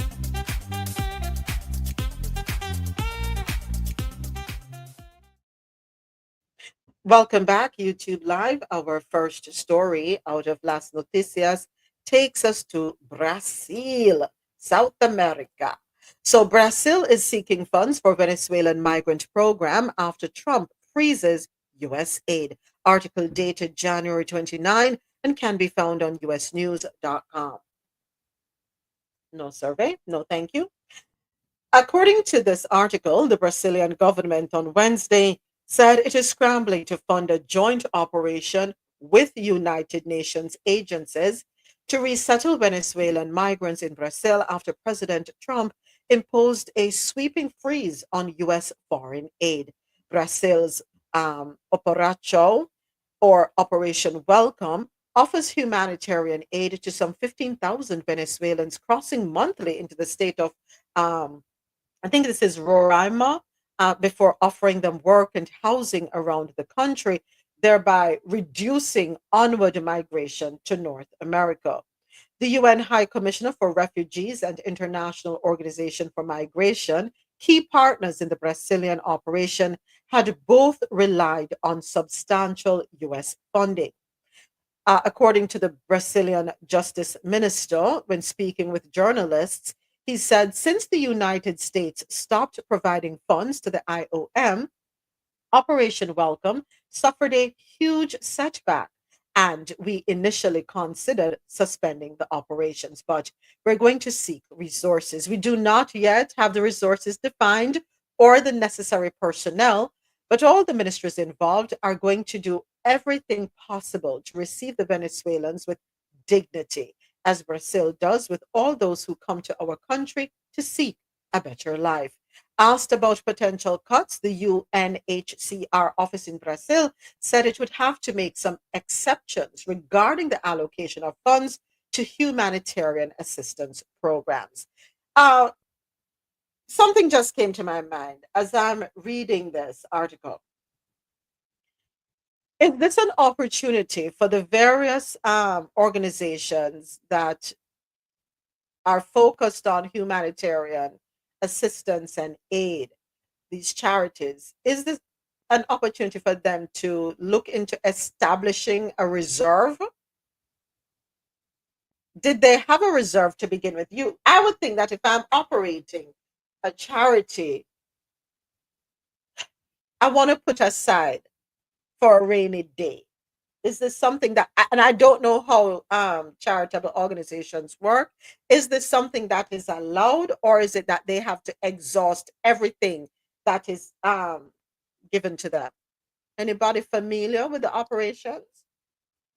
So it depends on the people that gave you the money. They may have a stipulation that you have to use it within the year. Oh. That's a contribution. Funding may be different, but I know the contribution from when I was working in it. Excuse me.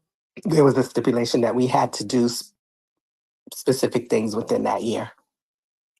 Wow. But isn't that a recipe for situations like this, where now you're scrambling?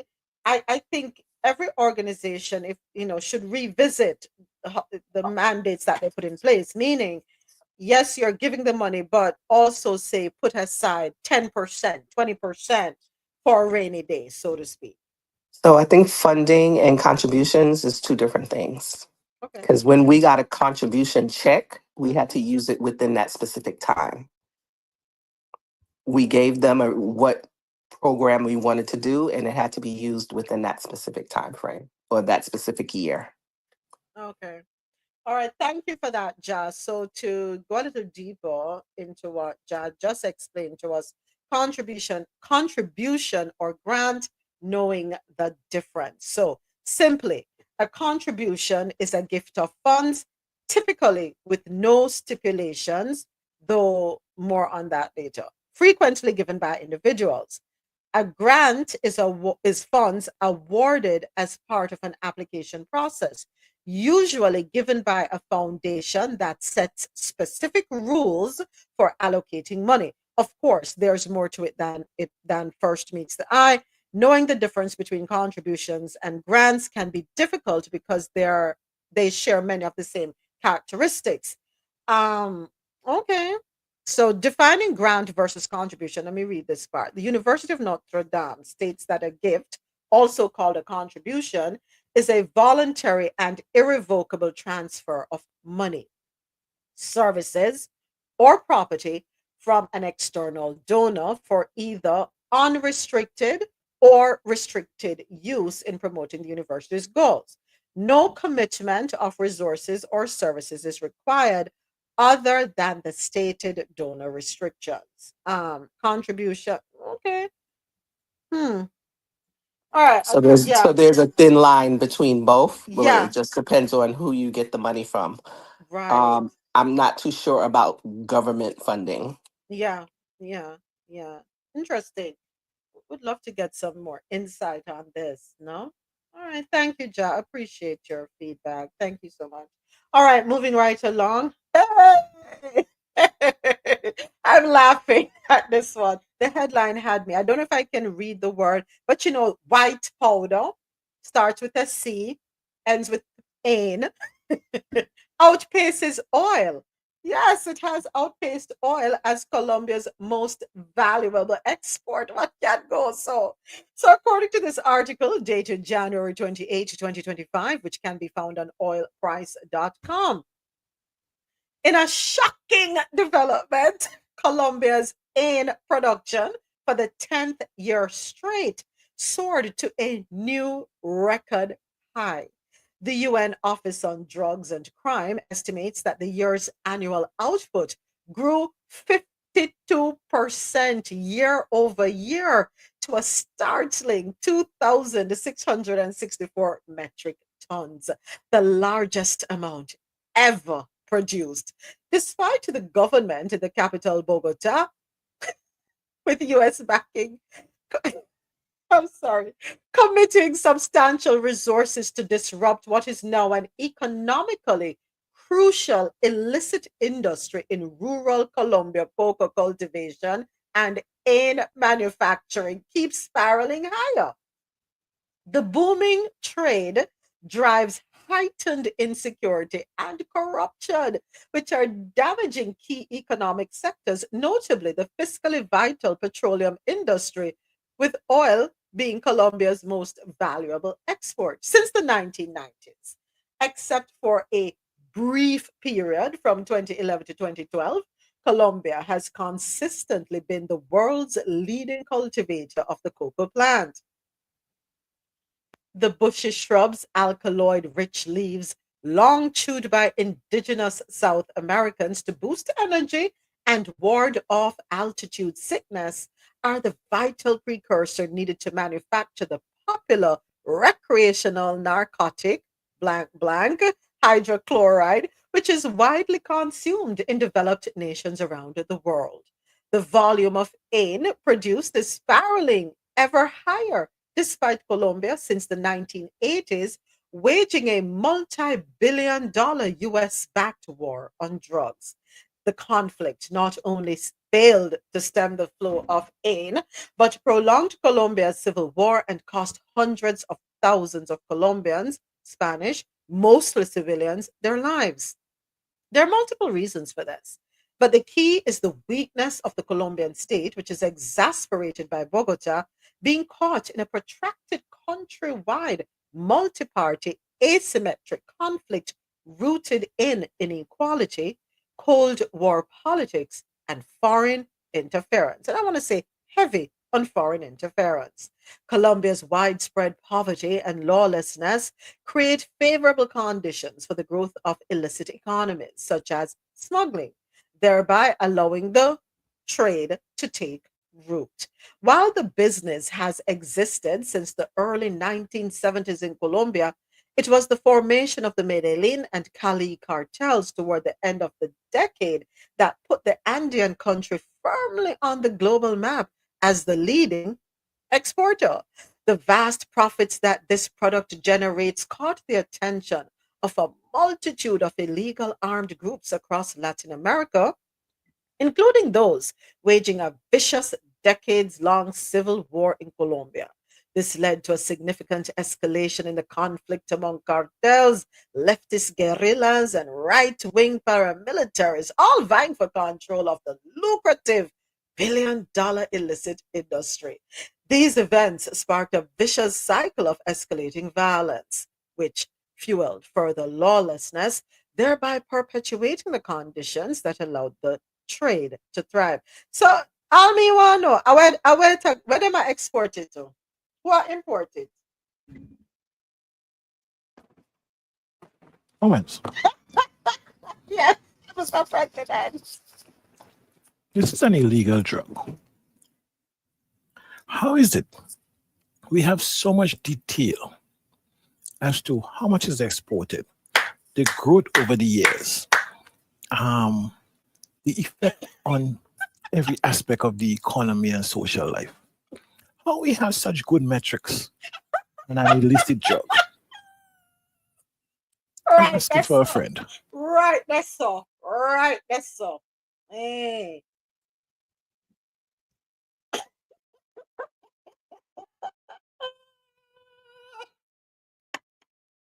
Them have it to the T, not true, Mr. President. Them have it down pack. Them can't tell you down to the When I listened to them, they wasn't even they didn't even use the word estimate in the article. It was telling you how much it grew over the 10 years. When did it grow? How did it expand? How it's exported and the amount. The only thing I see you can reliably track is cocoa production, but the cocoa production is not illegal because that's a plant. But all the other metrics outside of that, how they get that information? Where they can't stop the trade? And them don't say it exceed the value of petroleum. That's what I'm telling you. You know, you're making more money from this thing than oil. Mr. Oil. I guess the guerrillas and the paramilitary. You know that this year, you know that recently it exceed oil revenue. So how are you tracking the revenue? Listen, I have some thoughts, but I can't share those thoughts on air. I watch too much Queen of the South. And if you watch Queen of the South, you know. If you know, you know what I'm talking about and what I'm alluding to. Then take a feed that. We look like one big blob of protoplasm will just drop out of the sky. We named born yesterday. A long time with their road. But that's what they want to make us believe. That's what they want to make us believe. Various estimates put the value of shipments at around $7 billion. Of grave concern is that soaring cocoa cultivation and the AIN output pose a genuine threat to it. Doesn't look like it pose no threat to the economy. Not taking money and sustaining the economy. So let's go back in history. Let's stay with me for a second. Just see the emojis. Stay with me for a second. Remember when there was a time in the 90s, or was it in the 80s, when all you could hear about was the guerrillas? And you heard about we know who going in to back the war on the drug trade, 1980s, right? So was it to back the war on drugs or was it to control the drugs? Both. Go and go watch Queen of the South and we know what I'm talking about. Anything on a scene a movie, it a go on in a real life, right? So It's both. You know, at the end of each quarter, they turn over their finances. What you said, John? They have an audit, they have an accounting team and auditing team Yes. to make sure nothing. Mm-hmm. And if they have a portion that they use for marketing, they must Yes. they must have labs, and these labs must have scientists. Now, make go school you. They have chemists. I always said, poor people cannot make drugs because Okay. you need consistency, you need lab, you need equipment. Poor people could sell drugs, they can't make it. And you're telling me that the drug problem in Colombia should have been, or allegedly was solved when you get rid of Pablo Escobar.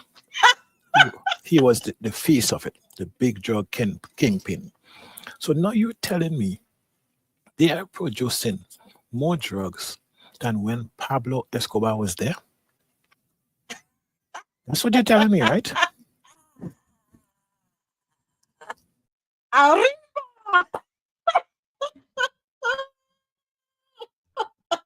Says to a mess must make sense. So if you know that the cocoa plant is where it's sourced from, it's an ingredient, the main ingredient. You need the cocoa plant, and cocoa plant production, what you call it, planting has ballooned. I want not trouble it, but yet we're going to Jamaica and order the police if they burn down the field them. But we couldn't burn down that. Why No, burn it down? The indigenous people is part of their life for years. There is also the production of these products for medicinal purposes. Okay? And cocoa has a lot of uses. So you can't just get rid of the plant. Mm-hmm. But the thing is, if you know who is planted, because my grandmother used to say you could hide to buy land, but you cannot hide to work it.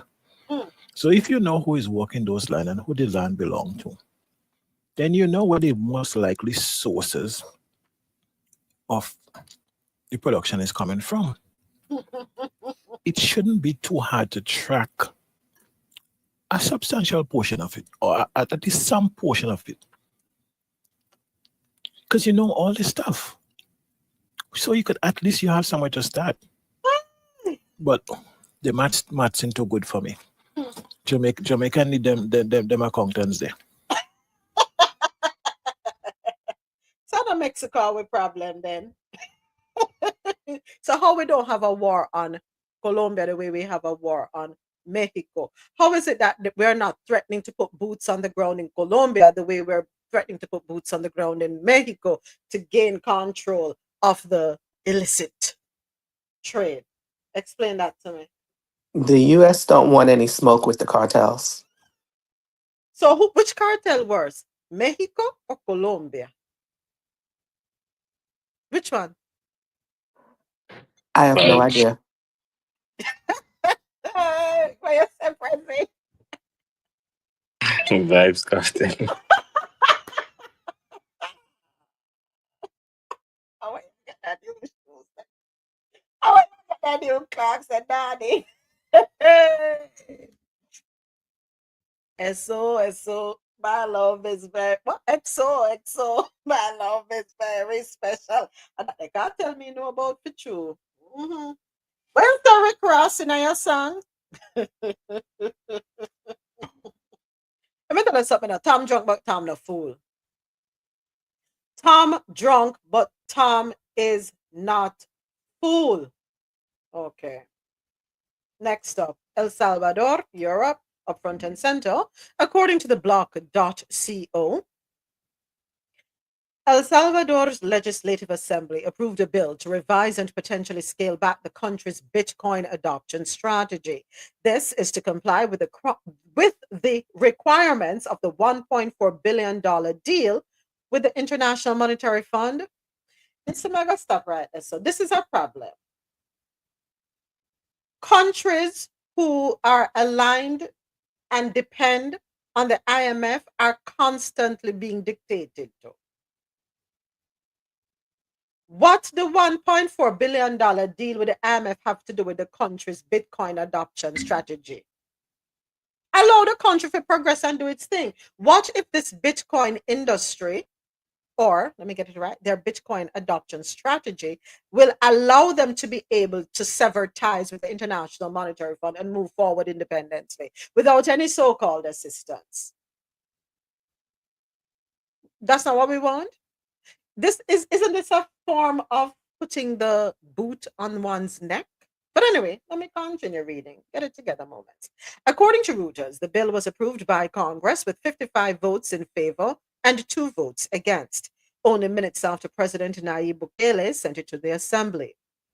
The bill changes the regulations on the private sector's acceptance of cryptocurrencies such as Bitcoin from mandatory to voluntary. Last month, El Salvador reached a deal with the IMF that included a $1.4 billion loan to support the country's reform agenda and address its balance of payments. The IMF's fund facility, which will last 40 months, is expected to support El Salvador with an estimated $3.5 billion. In exchange for the fund facility, the IMF deal required El Salvador to limit various Bitcoin-related activities. This includes making Bitcoin acceptance voluntary for the country's private sector, which is stipulated in the recently approved bill, according to Reuters. Transparency, regulation, and supervision of digital assets will be enhanced to safeguard financial stability. Excuse me. Consumer and investor protection, as well as financial integrity. That's according to a statement from the IMF regarding the deal with El Salvador. El Salvador became the first country to formally adopt Bitcoin as a legal tender in 2021. This was done to promote financial inclusion following Bukele's proposal. The government, led by Bukele, has also embraced Bitcoin as a reserve asset, currently holding 6,049 BTC, valued at around $636 million.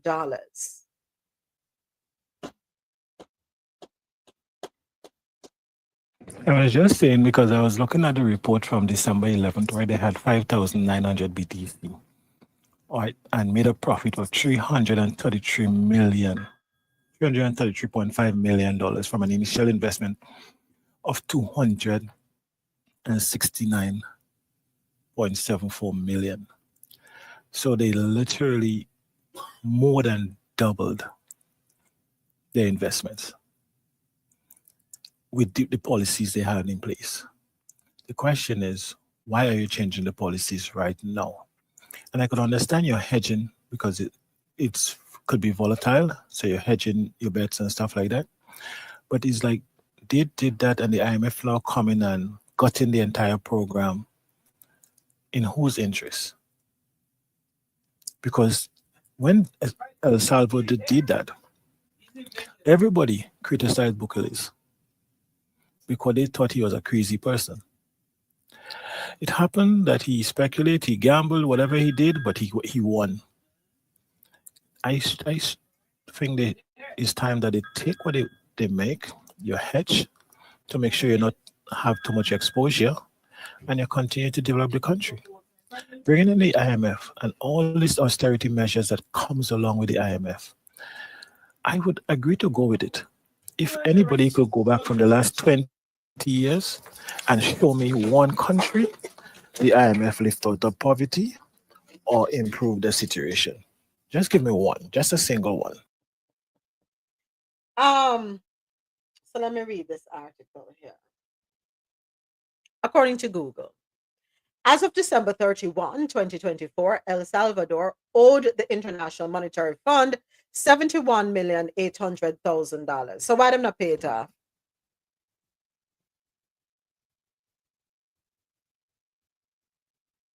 Mr. President? They have an outstanding Sorry, credit. I missed that. Okay, so as of December 31, 2024, El Salvador owed the IMF $71,800,000. In December 2024, El Salvador had made $35,900,000 in repayments to the IMF. Why did they agree in December of 2024? They reached a staff level agreement on a $1.4 billion extended fund facility arrangement. They should have paid the other 30-something million dollars from the profit they make from the Bitcoin, wave goodbye to the IMF, and start their own policies. Okay. Look, they're coming now and increase. Look at the line of credit the IMF give you. Because you pay them too fast. You pay half of your debt in 1 month. So that was too good for them. So now they come in now and making an arrangement to pin you down, going from a couple millions to over $1.7 billion. When they know it by the end of January, that was the end of December, they probably could have paid out the IMF now. I would have paid out the IMF and tell them walk. Exactly. Keep walking. Exactly. Because they wasn't even in favor of the measures he took when he risked Bitcoin, because the currency was no use and he was getting killed. That is why he go for Bitcoin.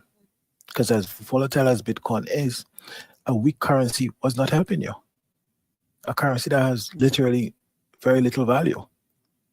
So now that you have a means of paying them, pay them, tell them keep their money, and you run your country how you can. Thank you. That is what I would have done. But I don't know what them do for sweeten this deal so that would have put myself in more debt. But let's see. Let's see how it goes. But what I don't like is this. And I don't know if leaders recognize this. That when you take money from a lender, them control you. Them control you. Them dictate to you terms and conditions of how to run your country. More specifically, the IMF, the World Bank. Go ahead, Mr. President. You have to be mindful also too. You're looking at countries that is desperate, right? With 5-year election cycles. So a government have to come in, and people expect because the government change, you fix everything overnight. Mm-hmm. They usually do not have the resources and the capacity to do so. So what they do, they just use some stopgap measure. A lot of the times the government's doing these things and the leaders, trust me, they mean good for the people. They don't like it, but a lot of the time their hands are tied. That is why when you have revolutionary governments, their progress is so much more, because they could unilaterally make decisions in the interest of the country. They don't have to worry about the tenure, and they have no opposition to their development plan. So once they have a mandate, especially if there is buy-in from the people, the growth is exponential. So if you look at the Sahel states and stuff like that, it's kind of unfair, for instance, to compare them to a Senegal. So as much as Faye might like what they're doing, and he might want to do it himself, he is restricted just simply by the election cycle. Because a lot of these projects take more than 5 years, or they take 2 to 3 years of really putting on a solid foundation, which requires some sacrifice. And the people are not as forgiving at the polls. So we have to always mind that. So a lot of it, and the IMF and these people know that. So they come in when they know you need them the most. You have to pay civil servants money. You can't pay it. You have to pay back your bonds and stuff like that. So they follow you, they study you. And when they come to you and offer you something, sometimes you don't like it. I think I got kicked out of fan base. All right, bear with me online and YouTube. Let me go ahead and get back in. I got kicked out of fan base. Okay, here we go. And we're back with fan base. We lost some of what you said. I got kicked out, but it's okay. Thank you so much, Mr. President. Appreciate that. All right, we're going to keep it moving. 28 minutes after the top of the hour. Up next, Mexican president says, hey, she sent letter to Google contesting Gulf of Mexico name change. According to CNNWorld.com, Mexico's President Claudia Sheinbaum sent a letter to Google contesting the tech giant's decision to comply with U.S. President Donald Trump's order to rename the Gulf of Mexico to the Gulf of America. President Sheinbaum showed the letter to reporters on Thursday, saying, "In the case of Mexico, where we are completely sovereign," I'm sorry, let me read that. We're laughing too much. This is funny. I'm sorry. All right. President Sheinbaum showed the letter to reporters on Thursday, saying, "In the case of Mexico, where are we completely sovereign? In the area established as 12 nautical miles from the coastline, and this applies to all countries worldwide. If a country wants to change the designation of something in the sea, it would only apply up to 12 nautical miles. It cannot apply to the rest. In this case, the Gulf of Mexico. This is what we explained in detail to Google." Referring to a previous counter proposal she made to Trump to rename the US, Sheinbaum added, "In the end, we requested that when someone searches for America Mexicana in the search engine, the map we previously presented should appear. That map from 1607 labeled parts of North America, Mexican America, and was shown during a press conference earlier this month. On Monday, if we remember, Google announced that Google Maps users in the US would see the body of water known as the Gulf of Mexico renamed as the Gulf of America. Google said its move was in line with its practice of applying name changes when they have been updated in official government sources. Users in Mexico will continue to see the Gulf of Mexico on Google Maps. The rest of the world will see both names. Google will also change the name of Mount McKinley, the nation's highest peak, from Denali. Former President Barack Obama renamed the Alaska landmark to Denali in 2015 as a nod to the region's native population. Both changes stem from an executive action that Trump signed shortly after taking office last week, saying the changes honor American greatness. Sheinbaum ain't playing with him. It's rather a shame that he doesn't have a brand name for American stupidity.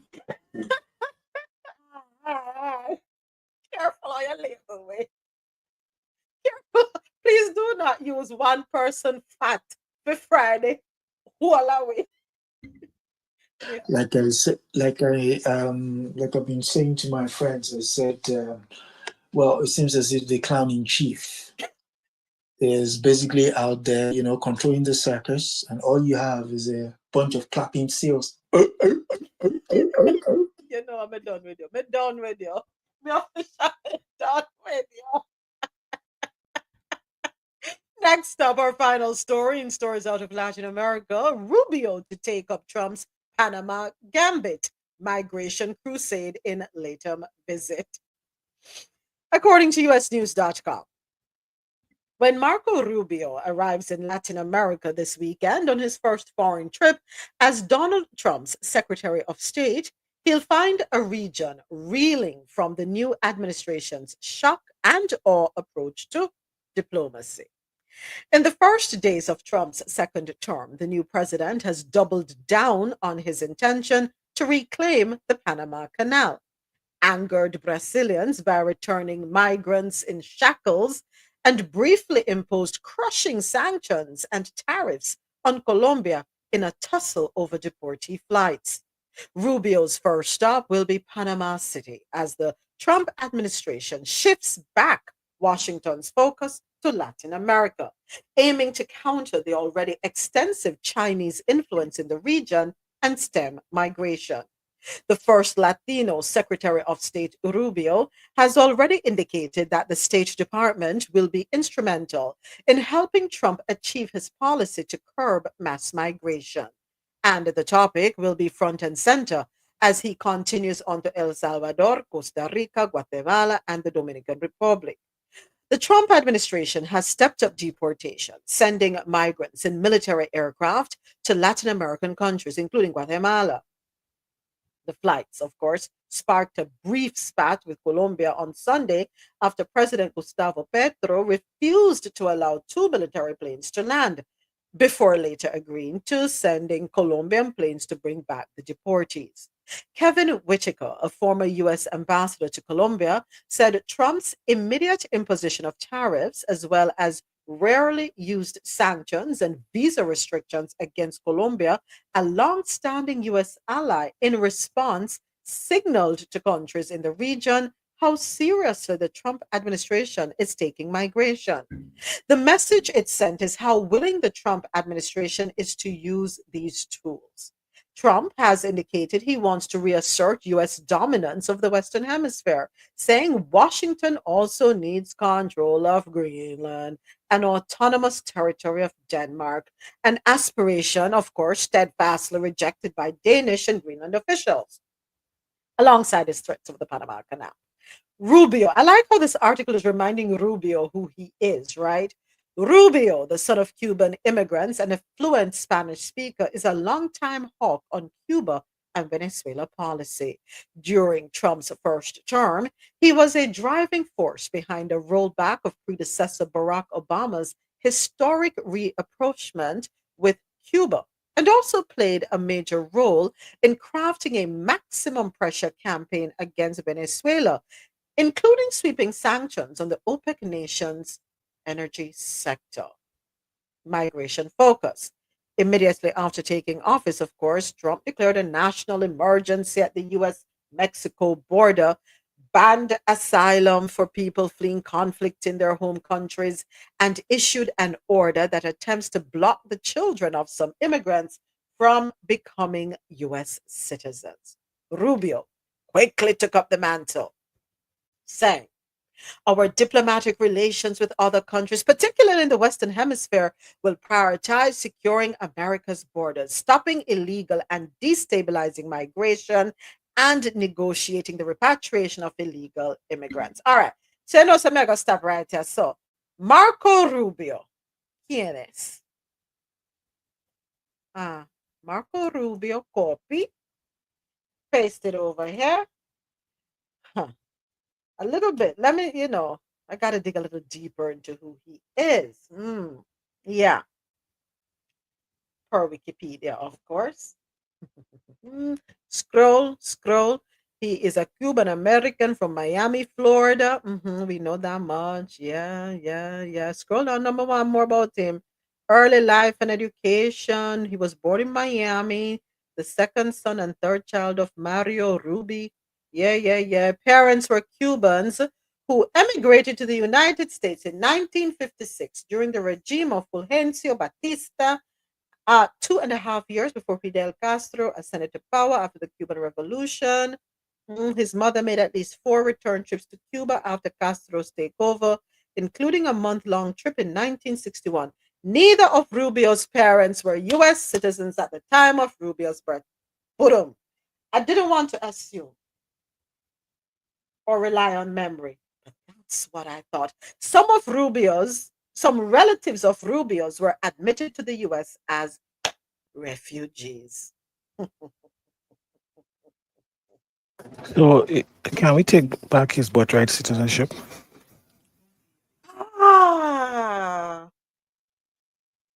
Why the lapdog? That's why I'm having an issue with this immigration, because the same people that are trying to stop it came into this country that way.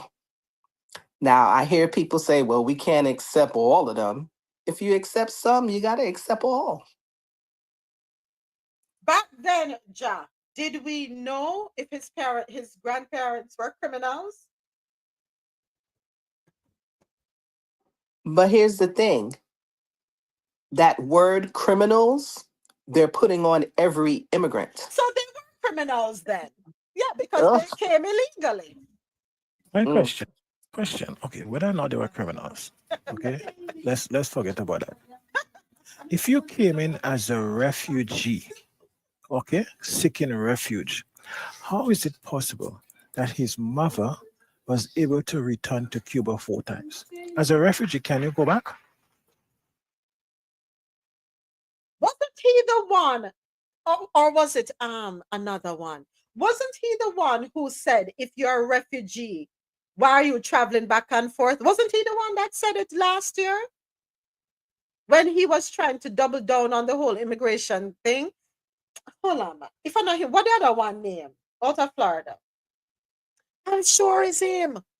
Did say, if somebody comes to the country as a refugee, why would they want to go back to the country that they're fleeing from? Something is wrong with that. But Rubio. That's what I'm saying. If you left in 58 and your mother goes back 4 times, including what in 1960, it's just a few years apart. So were they running from the Batista government? Because at that time, Batista was in power, right? Because I think Fidel coming in 59, right? So if you were running from a refugee from Batista, that means when Fidel Castro came in power, you're no longer really a refugee because it's not Fidel Castro was oppressing you. And if you was running from Batista, why are you so hell-bent and sanctioning Fidel Castro, who, based on your status as a refugee, would have liberated Cuba from the dictator that you ran from? Sometimes these people think we don't know any kind of maths. They think that we don't know their history. If you're here as a refugee, you cannot go back and forth in your country because it makes no sense. The reason why you're a refugee is because you're unsafe. You don't feel safe. You feel threatened and your life is in danger in your home country. If you're going back and forth, your life is not in danger. If the Fidel Castro government is oppressing you, they would not allow you to come to the country 4 times and leave. You come in through the airport and everything. They have all the information, especially in a socialist run country where everything is run by the state. So Rubio and I think people are said, not all of us was at the back of the class, you know. Some of us went past the 7th grade. Rubio asserted that his parents intended to return to Cuba in the 1960s. He added that his mother took his 2 elder siblings back to Cuba in 1961 with the intention of living there permanently. His father remained behind in Miami, wrapping up the family's matters, but the nation's move toward communism caused the family to change its plans. Rubio stated that the essence of my family's story is why they came to America in the first place and why they had to stay. So why you think so? But why you think other Cubans coming to Miami, Rubio? The same reason your blouse and skirt family did come here. So he left before the country was a communist country and didn't go back because the country became communist? So what was he running from in the first place when he came as a refugee under Batista government? When Batista had the best relationship with the US? When Havana was like a state in Miami? When people move freely between Florida and Havana for gambling, for recreation, for everything? When money was moving from Cuba into the mainland America, run by the mafia and the US government and all of them. When Cuba was facilitating so much sugar production and stuff that was coming directly to the billion of the American economy. You ran from that and then you couldn't go back because the same people that run you was removed from power? Come on, give me a break. Rubio's wait, I'm sorry. When did the parents get citizenship? So I was about to get into that. Oh, okay. All right. So let me read this because I find this very interesting. His mother, let's go back here. So his parents were Cubans who immigrated to the United States in 1956 during the regime of Fulgencio Batista, 2.5 years before Fidel Castro ascended to power after the Cuban Revolution. His mother made at least 4 return trips to Cuba after Castro's takeover, including a month-long trip in 1961. Neither of Rubio's parents were U.S. citizens at the time of Rubio's birth, but they applied for U.S. citizenship and were naturalized in when? 1975. Some relatives of Rubio's were admitted to the U.S. as refugees. Rubio's maternal grandfather, Pedro Victor Garcia, immigrated to the U.S. legally in 1956, but returned to Cuba to find work in 1959. When he fled communist Cuba and returned to the U.S. in 1962 without a visa, he was detained as an undocumented immigrant, and an immigration judge ordered him to be deported. Immigration officials reversed their decision later that day. The deportation order was not enforced, and Garcia was given a legal status of parolee that allowed him to stay in the U.S. Garcia reapplied for permanent resident status in 1966 following passage of the Cuban Adjustment Act, at which point his residency was approved. So back in 2011, the Washington Post reported that Rubio's previous statements that his parents were forced to leave Cuba in 1959 after Fidel Castro came to power were falsehoods. His parents actually left Cuba in 1956. According to the Post, in Florida, being connected to the post-revolution exile community gives a politician cachet that could never be achieved by someone identified with the pre-Castro exodus, a group sometimes viewed with suspicion. Rubio denied that he had embellished his family history, stating that his public statements about his family were based on family lore. Rubio asserted that his parents intended to return to Cuba in the 1960s. He added that his mother took his two elder siblings back. Blah, blah, blah, blah, blah, blah, blah, blah, blah. So you pull up the ladder. So you pull up the ladder behind you. Isn't that what he has done? Or that's what he's doing? No, tell me if I'm wrong. What I'm hearing here is, yeah. We benefited, so that's all that matters. Rubio, Garcia, you still have family in Cuba, my friend. You still have family in Cuba.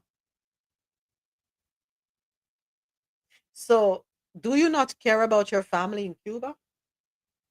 I don't know. I'm asking. My friend. The way the article is written and based on the information that was provided, it seemed like Rubio and them had a little wind of the law and they fleeced it. That's what happened. You fleeced the law to pretend to be a refugee and all this stuff to get your papers. She should have been sent back to Cuba on the second visit, much as the fourth. Thank you.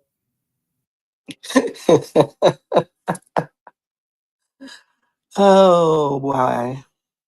The hypocrisy. Yeah. Is this Animal Farm?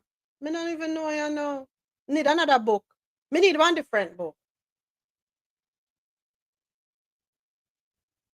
The hypocrisy of it all. May God go with you, Mr. Rubio. Senor Rubio. Born at a time when your parents were illegal in this country.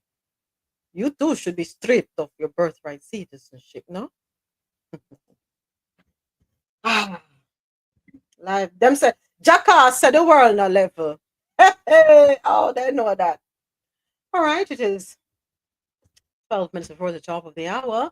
Time for us to keep it moving. And we are now into our international news segment.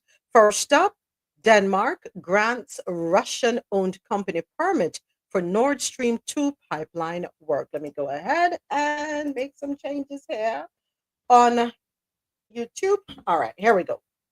Denmark grants Russian-owned company permit for Nord Stream 2 pipeline work. Why am I at so, Lord? Them ring light thing, yeah. People sitting in a studio for hours and hours. I'm tired for sweat. Wonder if it will help me lose weight, though. You think? I might lose it. Change the direction or change the light. They have lower densities. But when I change the thing, it make the The place dark up even more. Brethren, how people sit down in a studio for hours in the clothes them. I'm ready to take my clothes off. You sweat in the studio. Yeah. You sweat. That's why you have the people always patting you, and you take many breaks, and pat yourself down. Drink lots of water because you sweat. The lights make you sweat, especially for those of us who have additional medical issues happening in our lives. Yes. Jeez. Feels like a whole natural summer. Yes, it does. Bethany? Oh, I don't have any Bethany hair. I don't have any Bethany. Why don't you put a fan on you, Moments? Put a fan on you while you're sitting there. Jesus, no. Hey, my head I sweat, my back I sweat, my belly I sweat, my breast. Oh, sorry, I forgot. Okay, sorry. Yeah, that's a lot of information. Can you get her a fan, please, before we have to hear more words sweating? Thank you so much. We appreciate you, Marlon. I'm not asleep. I'm gonna call one of my nephews. Hold on. No, it's all right. I have a fan right here. I just need to get up and turn it on. But Jesus, man. Please do, please, before you give us TMI. Please turn on the fan. Thanks.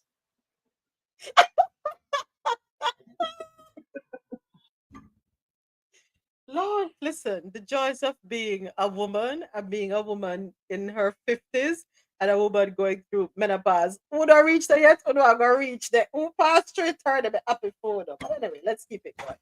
Jesus have mercy. Me not own no Obia man, no money. Take it out for me. Okay.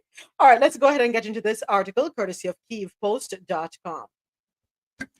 Denmark's energy agency has granted a permit to the Russian-owned company Nord Stream 2 AG to conduct preservation work on the damaged Nord Stream 2 Baltic pipeline by sealing its open ends to prevent further damage.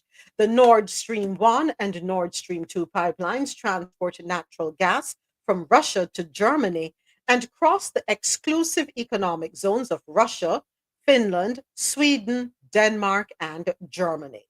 Nord Stream 2 was damaged by explosions in September 2022, leading to 4 gas leaks, 2 in Sweden's economic zone and 2 in Denmark's waters. Following the incident, Germany, Sweden, and Denmark each launched investigations. Next, visiting a Russian air base to see how Moscow will fare after the fall of the regime. This article can be found on NPR, and we do have a soundbite. So while this is playing, I'm going to get up and go get the fan. Okay, RoSolo. Russia was a key ally to Syria for decades, propping up its economy and its military. Russia also helped Bashar al-Assad fight the very rebels who now control Syria after toppling the regime last month. But with Russian bases still active on Syrian soil, the question is, what's the next move for Syria's interim government? NPR's Hadil al-Shalchi paid a rare visit to Russia's army base in Latakia and brings us this report. There's a large picture of President Vladimir Putin looming over the entrance of the Hmeimim Russian airbase in Latakia on the Mediterranean coast. 5 armed Russian soldiers, a couple of them masked, mill around in front of the main guard post. They smoke and laugh. We've got to get out of here, brother, one says. Where do you want to go? A short while later,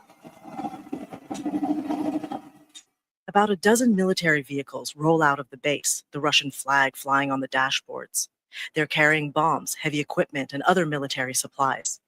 Abu Yamam is the Syrian rebel who coordinates the Russian convoy's movements. It depends, he says. Some mornings they go out 2 or 3 times. The Hmeimim base was built in 2015 in a village of the same name. From here, the Russians helped Bashar al-Assad fight opposition forces in his 13-year civil war. Those rebels, led by Hayat Tahrir al-Sham or HTS, toppled Assad last December. And Russia has been slowly clearing out. Some of the supplies leaving Hmeimim are going to Russia's naval base in Syria, in the port of Tartus, 30 miles away. From there, some supplies are shipped to Russian bases in Africa. Last week, Syrian media reported that HTS ended a 49-year contract with a Russian company that controlled the port of Tartus.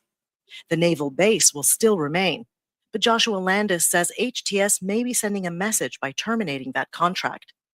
Landis is the director of the Center for Middle East Studies at the University of Oklahoma. This is a new day. We're doing things in a new way. We have switched our allegiances. Landis says not to make too much of it, though. Syria is going to have to cut off relations for the short term, but that doesn't mean that they won't return and make up with Russia.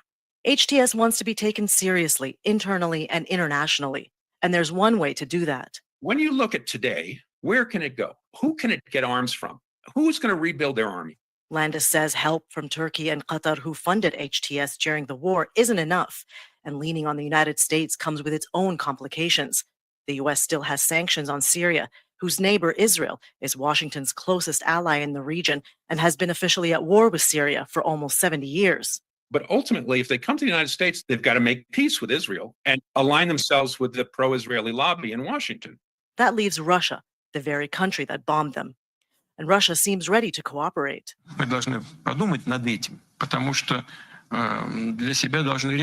Putin recently told reporters that Russia is reflecting on its relations with Syria and that HTS was receptive. The naval base at Tartus is a vital strategic interest to the Russians, their only hold in the Mediterranean. HTS didn't respond to NPR's request for comment. The soldiers at the base stroll away from their guard post to buy candy and soda at a nearby shop.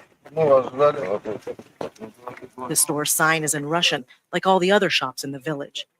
And while the world waits to see how HTS will relate to its once sworn enemy, for now, the Russians are still propping up the economy in this small corner of Syria. Hadil Al-Shalchi, NPR News, Latakia. All right. I turn my fan on, RoSolo. Any comments on this article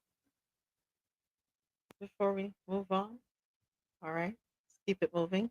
Next up, world's largest sovereign wealth fund reports a record $222 billion. Oh, all right. I thought I saw somebody open their back. My apologies. All right. Back to this. World's largest sovereign wealth fund reports record $222 billion annual profit on tech rally. This article can be found on cnbc.com. Norway's sovereign wealth fund, the largest of its kind in the world, posted full-year profits of 2.5 trillion krona, or $222.4 billion on Wednesday, fueled by a tech rally. The fund's 2024 profits surpassed the record set a year earlier when it achieved full-year profits of 2.22 trillion kroner.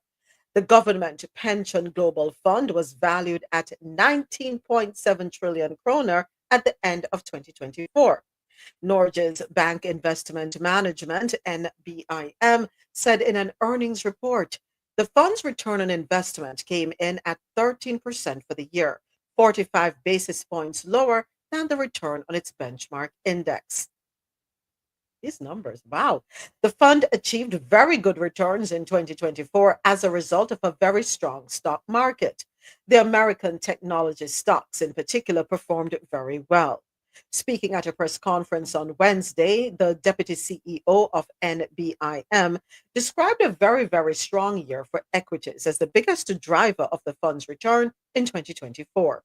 More specifically, he noted returns that had been driven by certain sectors, particularly as a result of a boom in tech stocks.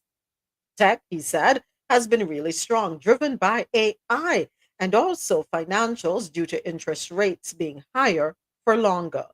NBIM managers said that they are managing the fund on behalf of the Norwegian population. This fund was set up in the 1990s to invest excess revenues, and excess revenues from Norway's oil and gas industry. The fund is currently an investor in more than 8,000 companies across 63 countries. The fund is a shareholder in global companies, including tech giants Apple, Microsoft, Nvidia, and Amazon, with 70% of its benchmark index comprised of equities. So hold on a second. We're in 2025. Nvidia took a hit up to the tune of how much? $1 billion? Was 500 and something $1 billion? How does this affect Norway? Are they going to pump money into DeepSeek as an alternative, or in addition to having shares in Nvidia? Interesting. But anyway, Norway, is it a place we may want to visit? What's the quality of life over there? Do they look after their people? Do they have free healthcare, free education? What? Adesoji, I hate when you laugh at me. You're talking about Norway, right? Yes, I'm talking about Norway. Have you seen? Let me just give you some. Let's give it a go. I'm looking for the good life. Have you seen Norwegian prisoners? No. Google it. Norwegian prisoners. All right. Google it. Go on, tap. Go on, man. Oh, damn. I would even stay in their prison. There you go. So, I don't know what you're talking. Excuse me. Oh, Lord. What can I do over there to get into one of their prison cells? Because I'll be damned. This is an apartment. This is a suite. Watch bed. Watch the comfortable bed. Watch glass window where you can pull to the side. Watch TV on screen. With personal libraries. One day. Norway's prison population is relatively small compared to other countries. Norway's prison system is known for its humane approach, which aims to make prison life as normal as possible. As of September 2024, Norway's prison population was 3,052 people. How many we have here in the States? The prison population peaked in 2016 at almost 4,200 people. Prisoners. About 26% of prisoners are foreign born. Are we gonna with bad behavior? 26% of prisoners are foreign born. About 0.1% of prisoners are juveniles. About 6% of prisoners are female. The most common crimes committed by prisoners are violence and maltreatment, drug and alcohol offenses, and sexual offenses. Norwegian prisons try to make prison life as normal as possible. Officers are trained to build positive relationships with prisoners. Look at that. Not abuse them. Not treat them like they're animals. Not chain them up like dogs. Some prisons have on-site recording studios. Listen, sign me up. So you're still now, if that is considered to be the worst in the society, which is clearly not, imagine how your model citizen lives. So, hello. Some prisons have on-site recording studios and choirs. Some prisons have small, brightly painted wooden bungalows that house up to 6 people. The prison approach for Norway. Norwegian prisons aim to help prisoners get their lives back on track and reduce the risk of violence. Norwegian prison staff are trained to help prisoners change their behavior. If I cannot afford a hotel over there, all I have to do is probably box down somebody and I end up in a prison. And I live the good life. And I said, why didn't you tell me this all along? No, you guys live in the best country in the world, isn't it? Being a bungalow, I can take my family. That house is 6 people, it's 6 of us. I can move into call the ambassador for me, please. I would like a bungalow. Sign me up. How long can I stay?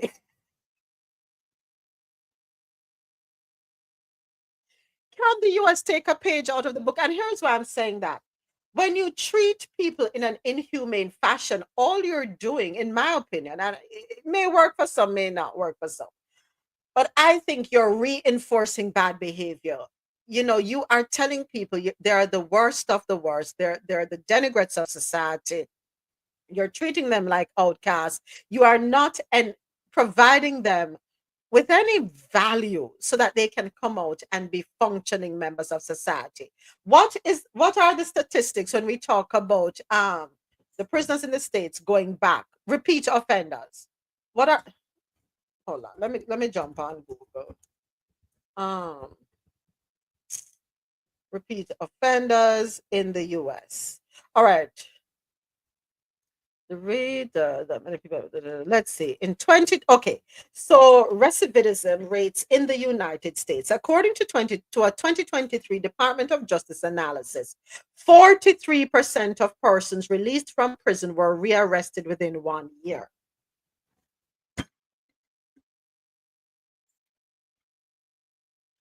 A 2021 Bureau of Justice statistics found that 66% of people released from prison in 2008 were rearrested within 3 years. The National Institute of Justice, so we have reports from the Department of Justice, the Bureau of Justice Statistics, and now the National Institute of Justice says that almost 44% of criminals released return before the first year out of prison. Factors that contribute: lack of education, lack of housing, lack of employment opportunities, substance abuse, mental health issues, technical violations. Do we have a restorative justice system? Do we have a rehabilitative justice system? No, we do not. We have a justice system that is designed to make you go back, that you make it a revolving door. We have a justice system that wants you to have a life filled with criminal behavior. Why? Because there is money to be made. You don't that? And that's what I was going to say, Moments. It's a business. And if you have such high numbers and our prisons are bad, what do you think the numbers would be if the prisons are like the Norwegian?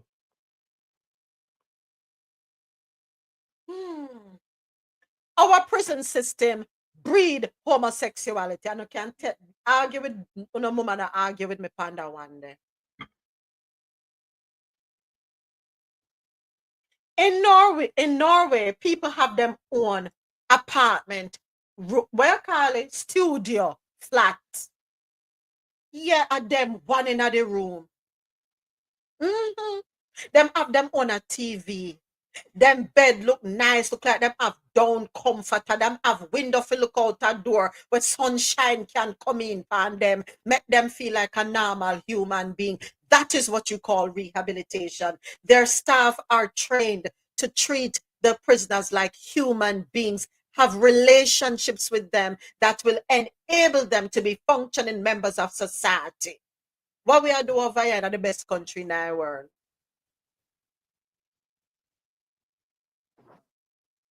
Those prisoners that have those options, does it depend on the crime? Let's see if we have more information. Hold on, let me go back and dig up a little deeper. I have to go do some more research. But right now, me we got Norway go box down smarty just for go live in one of them prison because the prison turn up. Please stop it. Stop it. I have to take bad things, make joke.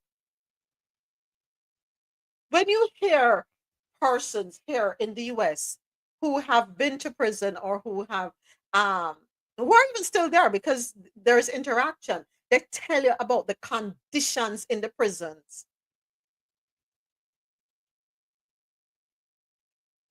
Jamaica, take a page. No, Norway, you win. You win, Norway. Thank you, Adesoji, for turning me there. Welcome to Europe.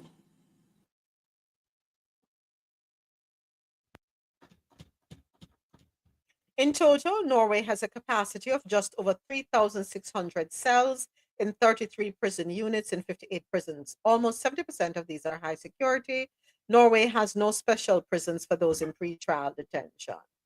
How are prisons in Norway compared to the US? Yeah, because you're considered if the norm there is if you're in pre-trial, depending on the severity of your crime, you might be detained, but you will be detained at home. So they'll put an ankle monitor on you. So because they know where everybody is, so there's no, and you can't leave.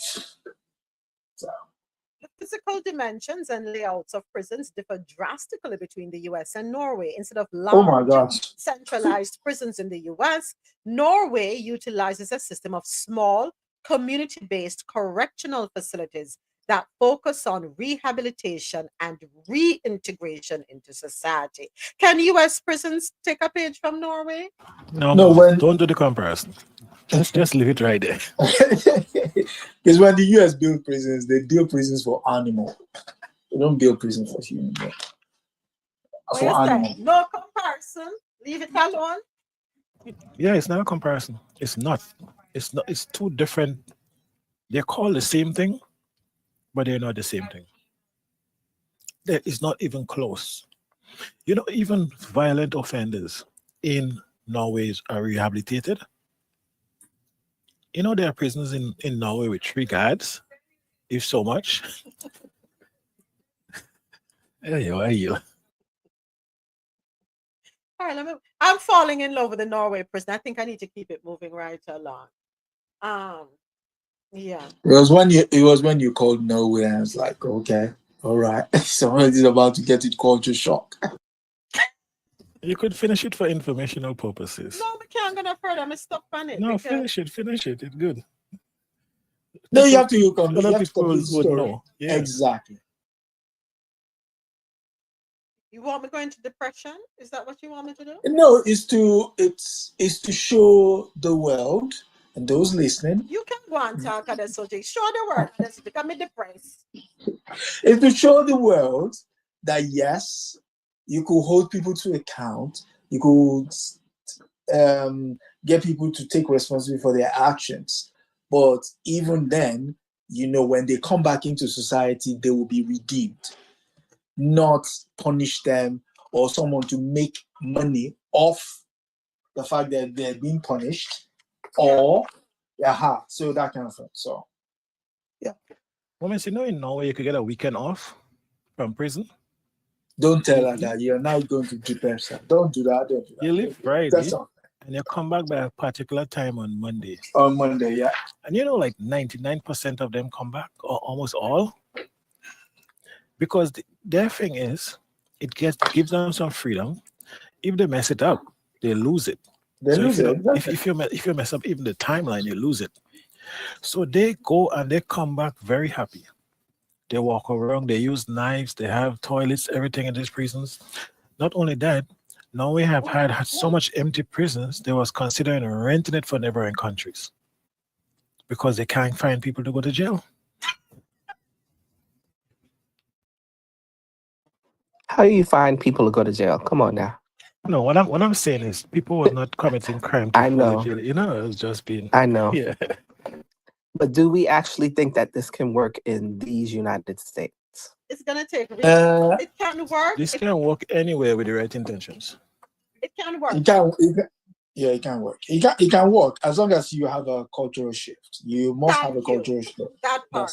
That is where you have to separate yourself from greed, which I think the US has a problem with that. The powers that be have to understand that they have to learn to value people as human beings versus treating them as cattle. But before they do that, they'd have to change these laws, because we have people that do SA get less sentencing than someone who does, I forget the other word we can't use, but you know what I mean. Yeah. The herb. Mm-hmm. Interesting. They get more time. I have a story coming up in news out of North America. Going to shock you? Probably not. But we have it coming up as we're talking about prisons. But big up yourself, Norway. Round of applause to Norway. Norway, all right. Next article, stories out of on the international scene, rather, GhanaWeb.com. The country at the end of 2024 recorded $8.98 billion in gross international reserves, covering 4 months of import cover. This is nearly double the figure recorded in 2023, which stood at $5.92 billion, covering 2.7 months of import cover. The governor and the chairman of the Monetary Policy Committee, MPC, of the Bank of Ghana, Dr. Ernest Addison, Speaking at the 122nd press conference of the MPC after its regular meeting, noted that the GIR reserves buildup was faster than programmed in 2024. Excuse me, GIR increased to a stock position of $8.98 billion at the end of 2024 and was enough to cover 4.0 months of imports, exceeding targets under the IMF program. The 2024 GIR, he said, compared favorably with the end December 2023 figures of $5.92 billion. So, Dr. Addison said economic activity was stronger, with higher than projected growth in the first 3 quarters of 2024. Give Ghana a round of applause, please, and thank you. We must. Yeah, good job. The latest data from the Ghana Statistical Service showed that real gross domestic product expanded at an annual rate of 6.3% during the first 3 quarters of 2024, relative to 2.6% during the corresponding period of 2023. Non-oil gross domestic product grew by 6.2% from 3.3% over the same comparative period. Wow. He indicated that the strong growth outturn was mainly driven by gold production in the industry sector. All right, go on to the set. Go on, Ghana, go on. This sounds good. Sounds good. Ghana on the up and up. What are there other sectors besides gold and oil? What else them have? Hold on. Cocoa. That, how could I forget? Oh my gosh. I forgot it is not Swiss Coke chocolate, and I forgot it's not Belgian chocolate. I totally forgot. Thank you for the reminder, Adesoji. Yeah. All right. Going with the bad stuff. Next up, Niger, Mali, and Burkina Faso officially quit ECOWAS. The story, dated January 29. You can find it on VOA, I'm transposing here, voanews.com. Let's get into this one. The West African, forget, we have to keep the world up to date. Wait, here goes Adesoji rolling his eyes. The West African Regional Bloc, ECOWAS, has formally rewind.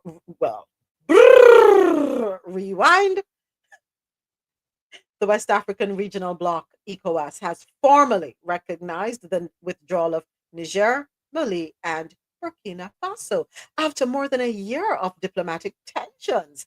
The latest development marks a significant shift in regional diplomacy. The Economic Community of West African States, known as ECOWAS, announced the 3 countries' withdrawal in a statement on Wednesday. But ECOWAS urged its remaining 12 members to continue to recognize the national passports of the departing nations and trade with them until otherwise advised. ECOWAS President Omar Touré told reporters in Abuja, where the bloc has its headquarters, that the decision was in the spirit of regional solidarity and interest of the people. He said the commission had invited the 3 countries to a technical meeting, noting that any member state was welcome to return. So, relations between the trio and the bloc soured after the July 2023 coup that ousted Niger's president, prompting ECOWAS to demand his reinstatement and threaten military intervention. Adesoji, can you speak a little bit more on this one for me, if you don't mind? Yes, following the overthrow of President Bazoum in Niger, the ECOWAS, at the behest of the French, were forced to give Niger an ultimatum of 30 days to reinstate the deposed president or face sanctions.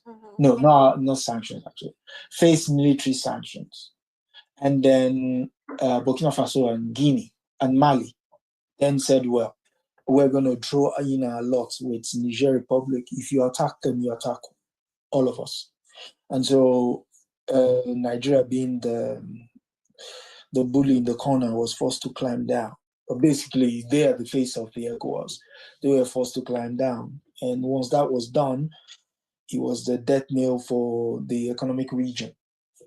Because here's the thing.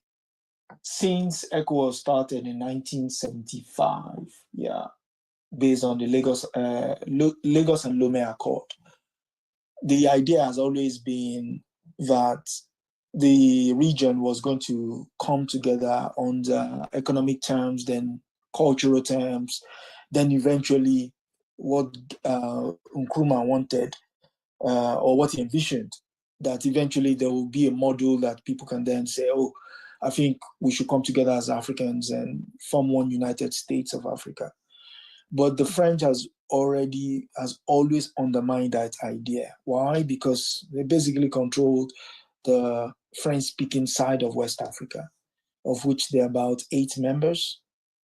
And now we have a situation whereby not only are those members kicking out the French, you have a situation now that also these 3 guys are saying, you know what, we've had enough of this nonsense. We're going it alone.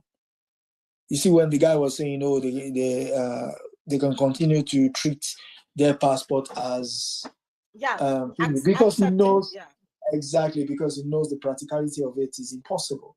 There is no way those 3, basically in the heart of what it is you call the economic community of West African states, you can walk around them. You can't go around them. You're gonna have to go through them. So you're gonna have to walk with them. Mm-hmm. So basically, you're being forced on one account to envisage that you made a very stupid call, and 2, to eat a humble pie that you really can't do whatever it is you think you could do. Because exactly. One final note, which is very funny. ECOWAS itself was formed at the behest of 2 generals, General Yakubu Gowon and General Yasibe Yadema of Togo. So Yakubu Gowon of Nigeria, Yasibe Yadema of Togo. Those were the 2 brains behind the ECOWAS project.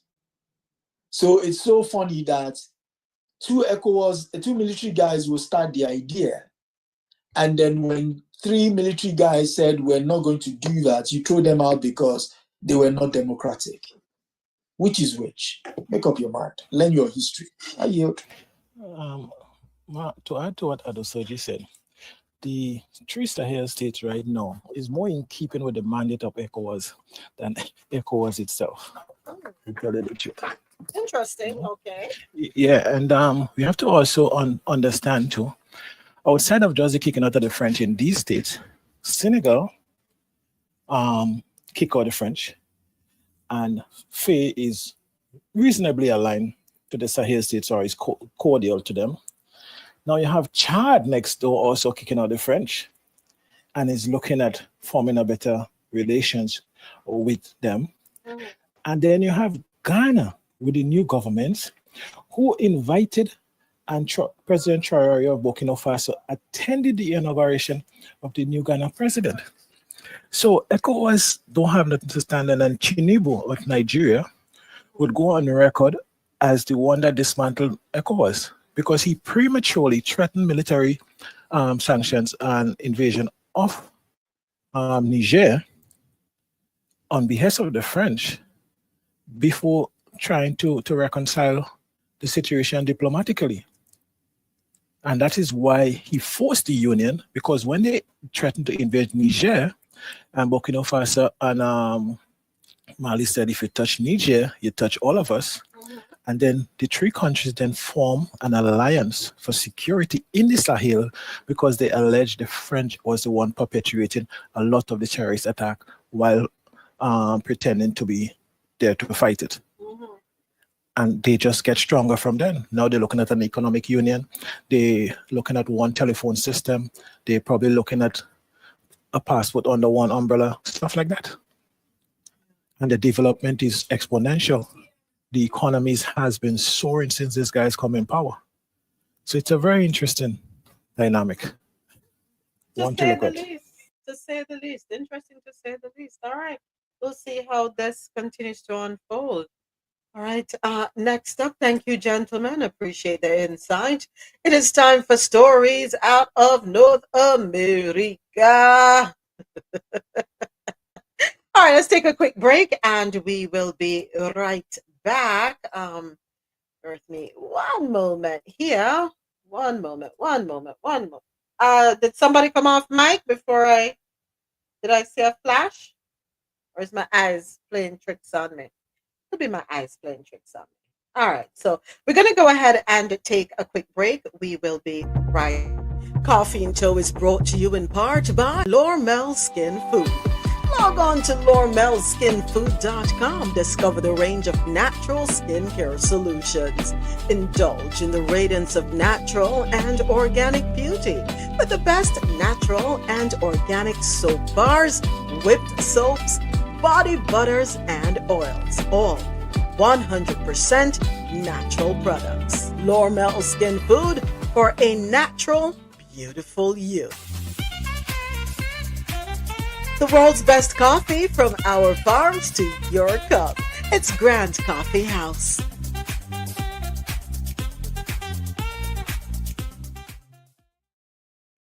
Time for stories out of North America. First up, Canada. According to climatecrisis247.com, if the administration of the US adds 25%, oh, you know what? Let me check the date on this. January 28th is the date of this article. Canada threatens to turn off electricity to US. Lord have mercy. What's her name? The lady, the little young girl, the little 27-year-old, was married to the 60-something-year-old man who is the face. What's the title that she took? That Jean-Pierre used to, right? Press secretary. That's the title. Somebody let me know. Live it or leave it alone. I should call her. I think Levitt is her name. The 27-year-old girl. No, man, talk. God have mercy. Anyway. She said, I saw where she made a comment with this looming threat from Canada that we'll be okay if the lights are turned off. You're already in the dark. Oh, Jesus, have mercy. Is she aware of how winter operates? She know about winter?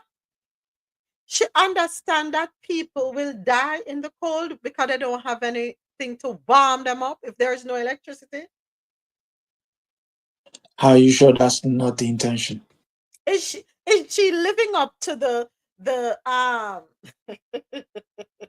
the saying that they have about blonde hairs? People with blonde hair. Is she living up to that? Is that what she's trying to live up to? Yeah, that's geniuses. Yes. If the administration adds 25% tariffs to imports from Canada, one of the most powerful retaliations would be a shutdown of electricity generated there and used by utilities to states in the Northeast, which includes New York. Does she know that New York is the financial capital of not just the US, but the Western Hemisphere? Is she aware of this? Isn't she? Let me tell you something now. You can't. Which school she go? Somebody look her up and tell me which school she go and what I'm teaching at that school. Because clearly she don't have no common sense. They do have a saying that people that look like you, my dear, what's your name? Leave it, whatever her name is. Oh, you mean the press secretary? Yeah, that one that was married to the 60-year-old man. She's the butt of jokes here, but hey, we're in funny season, so it doesn't really make it. And as we say, you know what they say about blondes, right? You know what word comes before blondes? Yeah, of course. And besides, it's she is in the perfect place. It's a circus. The clown in chief is there, and he needs his clapping seals. There's an old adage, and I think she needs to go look it up.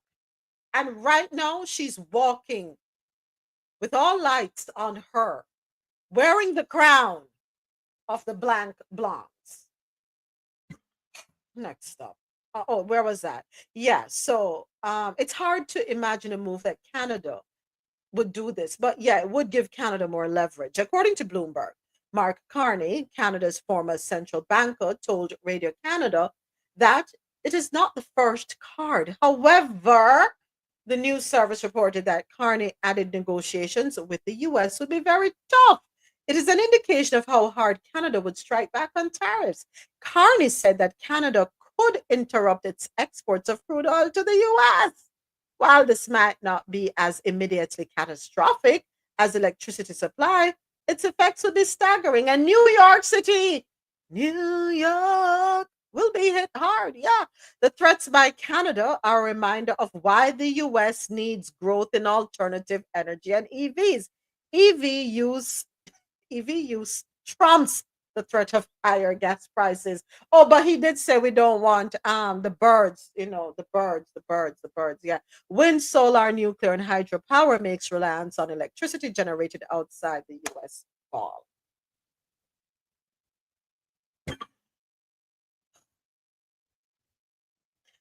Why are we liking problems? We don't like peace.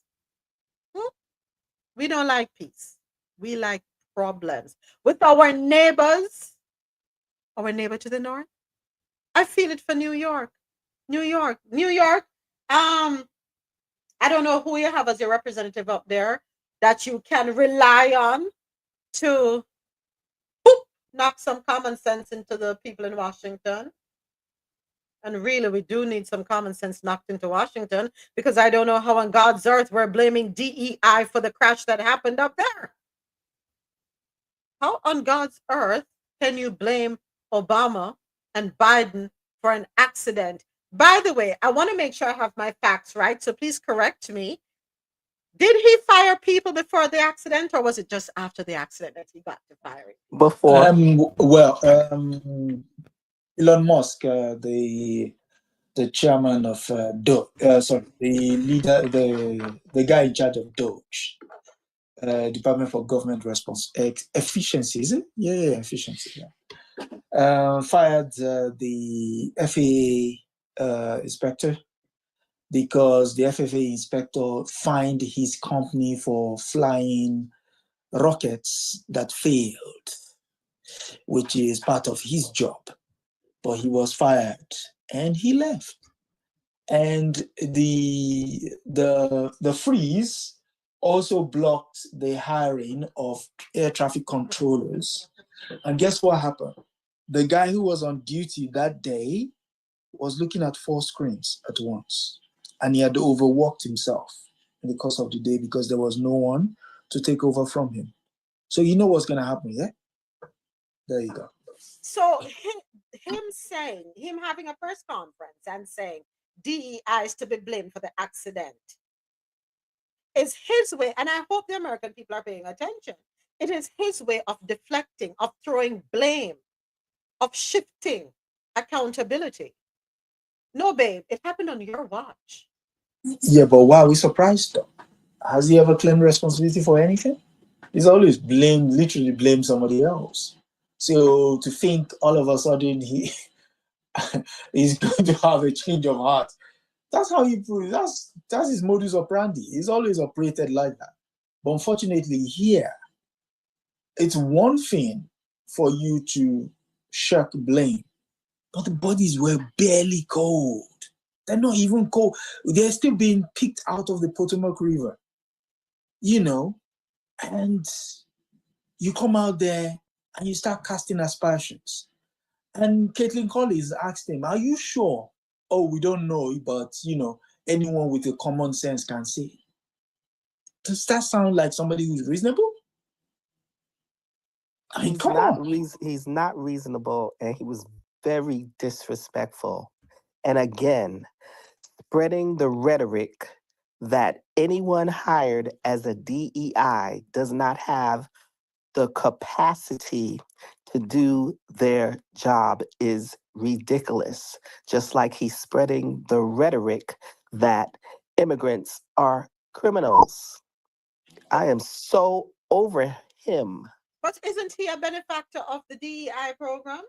You're even going far. You're going far.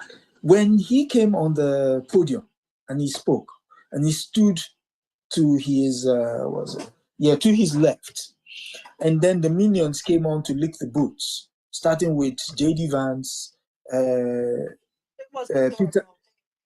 Hexet, and what's the name of the transport guy? Okay, so I mean, let's look at them in the order of which they came up to the dais. Here is J.D. Vance. J.D. Vance has never held down a job in his life that has not been tied to one person, Peter Thiel.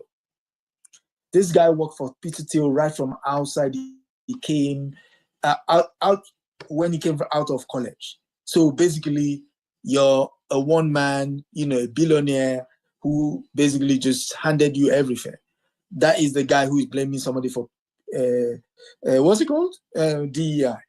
Peter Hexet came up next. Now we know his history and everything.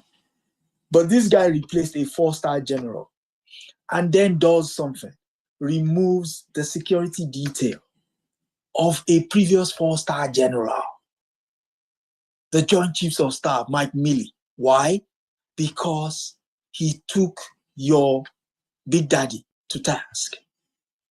The next guy that came on is none other than a celebrity guy. He's never worked transport in his life, and he's supposed to talk about transportation.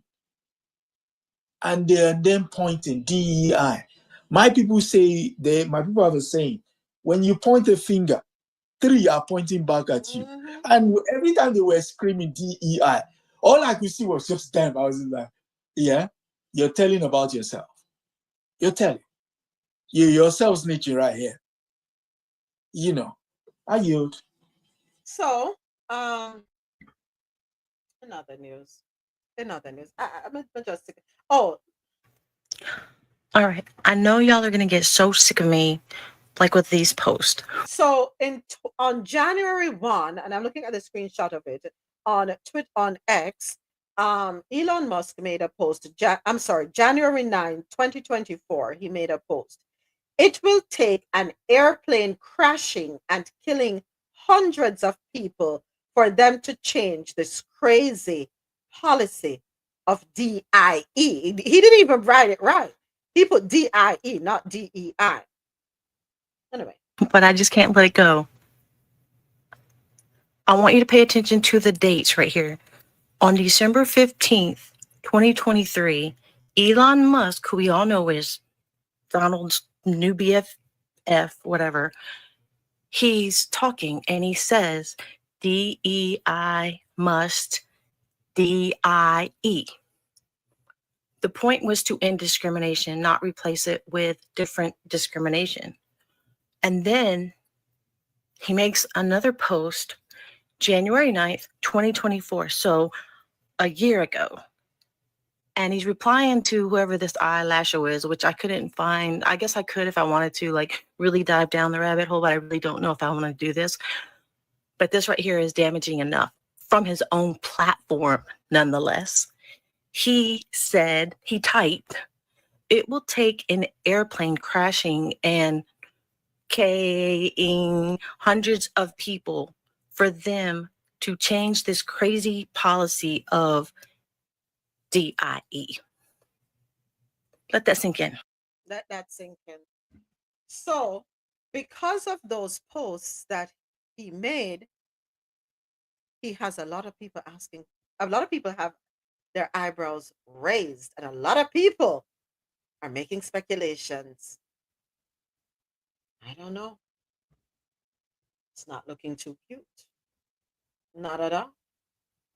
Not at all. Mm-mm. Mm-mm. Mm-mm. You got to be careful the things, and somebody being in a tech world, right? You would think he would know that nothing disappears. Somebody is gonna save something that you did, that you posted, and then they're gonna try to connect the dots. They're not saying it, you have anything to do with it, but you're gonna make it look suspect. You gotta be careful. You have to be careful. Oh, by the way, this is just in. Let me read this. So Elon Musk tried to gain access, and this is coming from Courier and the Department of the Treasury. Elon Musk tried to gain access to the nation's social security payment system.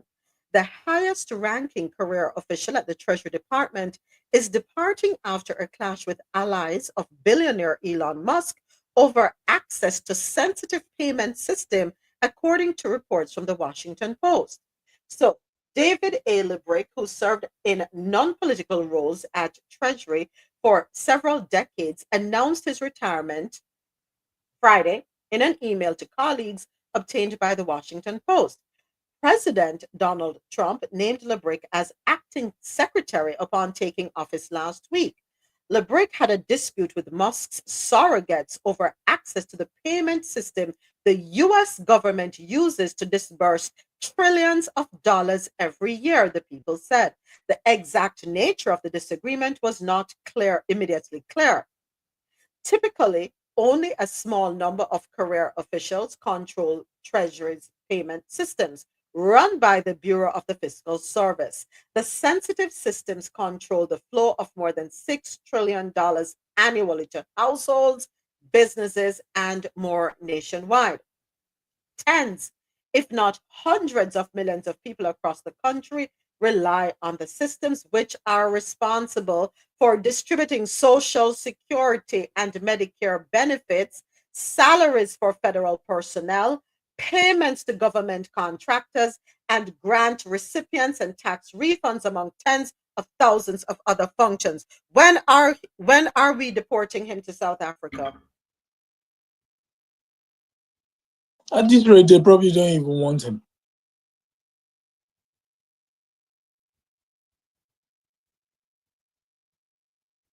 What the heck is going on up there in Washington? They want to break the system. And all of this is just to break the federal government. And then they tell you, see, we know it was broken. That's what they want to do. But unfortunately, the clapping seals are there. Somebody put in the comment, he probably trying to say the reason why Librick left is because he probably did gain access and Librick doesn't want to be responsible for crashing the system or being blamed when all the money's gone. If he gains access, I see all the money leaving, quite frankly. Why does he need access? Is that part of his job? Hold on a second. Remember, folks, you can log on to oh Jesus, where's the website? We're going to Barbados, folks. We can go to Barbados for 1 year. I think if all of us pool our resources, we'll be able to pay the 6,000 Barbados dollars or the US $3,000 if all of us pool together, and we can live there for 12 months as digital nomads and work from Barbados. I see this country coming to a grinding halt. And you know what will happen when it comes to a halt? It's gonna just come crumbling down like when you take a building down. Have you seen, excuse me, have you seen a bunch of pariahs feast on food? Have you seen them feast on food? Usually what happens is when they finish feasting, in that frenzy, they'll start biting each other. That's what's going to happen with them. Hopefully the people are not consumed as part of it. Because it is just sheer madness. I mean, how many days in? 9 days. Yeah, he got the 20th. Today is the 31st. Yeah, 10 days. Basically, he's upended everything. Everything is upended. Everything. There's hardly a part of that country's infrastructure that this guy has not impacted. From geography to anything. And this is somebody that is a better option. This is laughable. But hey, RoSolo, what's the website? Beg you put it in the chat there for me again. What is the website that we go to apply for the Barbados welcome stamp? So that we can. I'll put it in now. Yeah, please put it in the chat for me because the world no needs problem. to know. Put it on YouTube, put it on a human tube and put it right here. Because me I tell you, this is getting crazy. But you see, this is what happens when you allow billionaires to pay for your campaigns, your election, to pay. They're paying their way to dismantle democracy is what it is. FYI moments as a CARICOM member with any professional certification or job experience and stuff, you can all apply for a CARICOM Skill National Pass that allows you to move freely through the Caribbean and work, which include Barbados. So look into it. This CARICOM Skill National.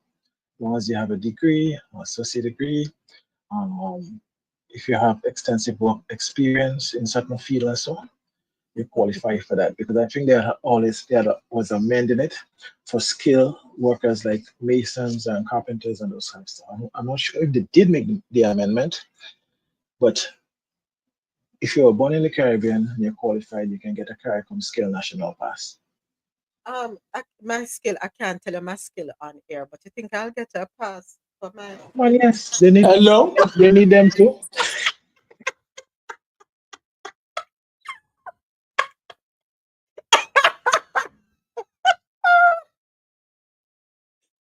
Them come discriminate by my skills. I may have 4 degrees for show off my skills. No, they don't judge. They don't judge. We listen, we don't You're judge. qualified. Exactly. We listen, we don't judge. Drop it like it's hot. 1 degree may have for 27. A 4 degree may have, I have one of them. I earned my first degree 27 years ago. My second degree 25 years ago. My third degree 20 years ago. And my fourth degree may get that 18 years ago. Do I need to brush up on any skills? Any more degrees, you'll be a thermometer. You might even blow your top.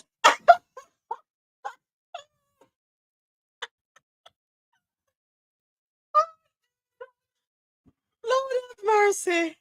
Yeah, so me have 4 degrees. So me can, yeah, man. No, this is damn serious. I don't know what's going to happen to this country. How many days in? The 20th. Today's the 31st. What? 11 days that me can't even do my math. 11 days in and I'm tired. We assume he started in the evening, right? So it's technically 10 days. Right, exactly. So the guy is a nut job. I'm sorry. Yeah, but moments on a serious note for the Skill National Pass world, there may be people in the diaspora and that is interesting in that. Sometimes you're moving back to a country, it's not your country of origin in the Caribbean, etc. You could get a Skill National Pass. It allows you free movement. Do me a through favor. CARICOM. Do me a favor, Mr. President. Can you send it to me in email so we can put it on the Coffee Into website as a resource? Yeah, I'll look at it. Because any valuable information, folks, please send it to me, because this weekend I will be working on a page within the Coffee Into website for resources, right? Things that can be beneficial for us, because a lot of times we want information and the goal is to make it easier for us to access this information. So I am going to be putting the website, especially for the Caribbean and Africa in particular, any resources that we can use, that we can share with others, please send it to me. Email, Lord of mercy. So the email again, themomentswithme@gmail.com. That's the moments with me, and the me is mi@gmail.com. If you want to get the email address, you can just go to coffeeinto.com and go to our contact us page, and you can get the email address there. You can always click on the link to send us a message through Instagram. Fan base, the fan base link is there, Instagram is there, the YouTube link is there, as well as TikTok link, right? So any information you have that is beneficial, again, I'm asking you to send that over to us. All right, so we can get the page up and running. Oh, jeez. All right, breathe in, breathe out. Next, where we there? But the next story, okay, run a show come here, because the people have me twisted in my brain. No, man, I don't need for the better. Okay, so Amazon's Quebec closings are about control, not union weakness, according to experts. Let's go ahead and pull this one up. This article can be found on the MontrealGazette.com. So, Amazon's decision to shutter all its warehouses in Quebec and lay off nearly 2,000 people was more about the retail giant displaying its control than a sign of weakness within Quebec's labor movement, according to industry experts. And this article is dated January 30. Amazon announced last week it was closing the 7 warehouses it had opened in the province since 2020 and would revert to using subcontractors to handle its deliveries. The company said the move was made to save costs and had nothing to do with the fact Amazon's Laval warehouse became the firm's first facility in Canada to unionize last year. While attempts to organize a Quebec boycott of the company valued at more than $2 trillion are unlikely to have much of an effect, government measures to regulate its employment practices and growing union movements in the United States indicate Amazon and other corporates are not immune to collective bargaining pressures. So, them are doing up there, James. Really? I honestly support Amazon up there, not true. The addiction to Amazon continues. Wow. On Monday, workers at a Whole Foods market in Philadelphia voted to become the first unionized store in Amazon's 500 store grocery chain, seeking wages higher than $16 an hour and better working conditions. The Quebec decision shows the company is so committed to avoiding unions. It will incur the cost of lighting up its 5 years worth of infrastructure spending in smoke rather than sit down and negotiate with the workers. So let me ask you a question. How do you plan to deal with Amazon now? How do you plan to deal with Amazon? You can't do without Amazon, not true. Amazon don't care about your fellow human beings. What's your plan for do now?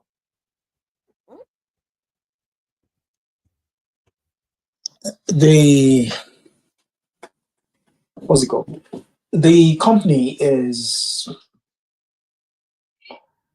it's not that you can't challenge Amazon, but you need the tools of government. Because I don't know who wrote the paper in the mid 1980s suggesting it wasn't countries that we should be afraid of, it's international companies. And this is exactly the kind of things he's talking about.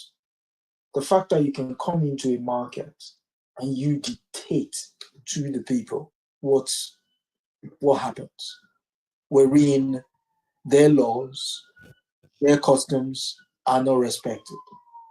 Because clearly what you're saying to the people of Quebec is no one of you amongst here is worth more than $17 an hour. So basically, effectively, what you're saying is you've upended all the theories of economics, which is land, labor, capital, and entrepreneurship. All of them should not be vested in one person, which is, at least that is what Adam Smith said in The Wealth of Nations.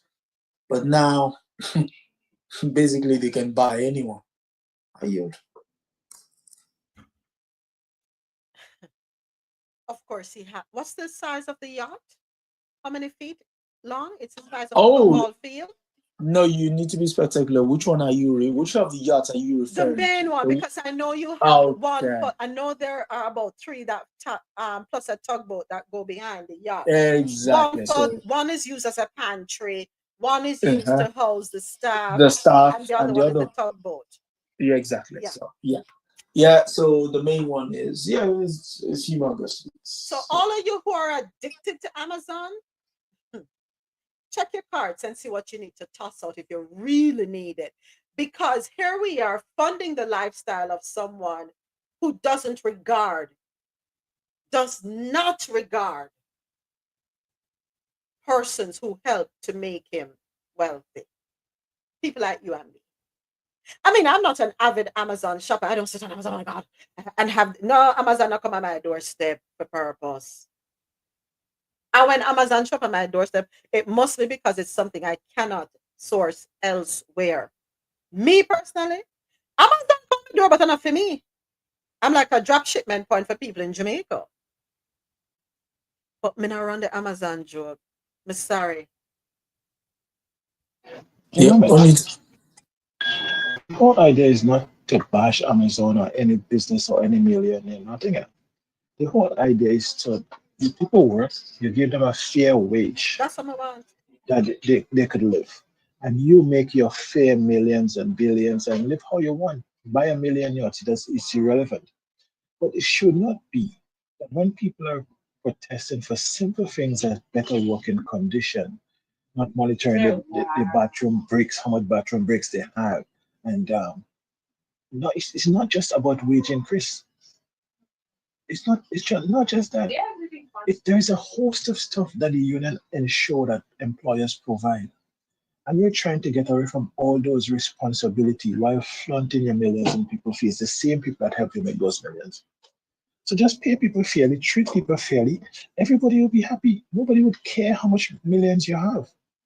And stop putting it as though it's us against them. They don't want you to be rich. No, nobody cares if you're rich. But you shouldn't be rich off a slave labor. We're talking about all these illegal immigrants and whatever. You're trying to send them back, but you're trying to get legal people to work under the same conditions. The illegal immigrants who has no option but to do what they do. You want people to work. Everybody to turn up an illegal immigrant for you to give you slave labor.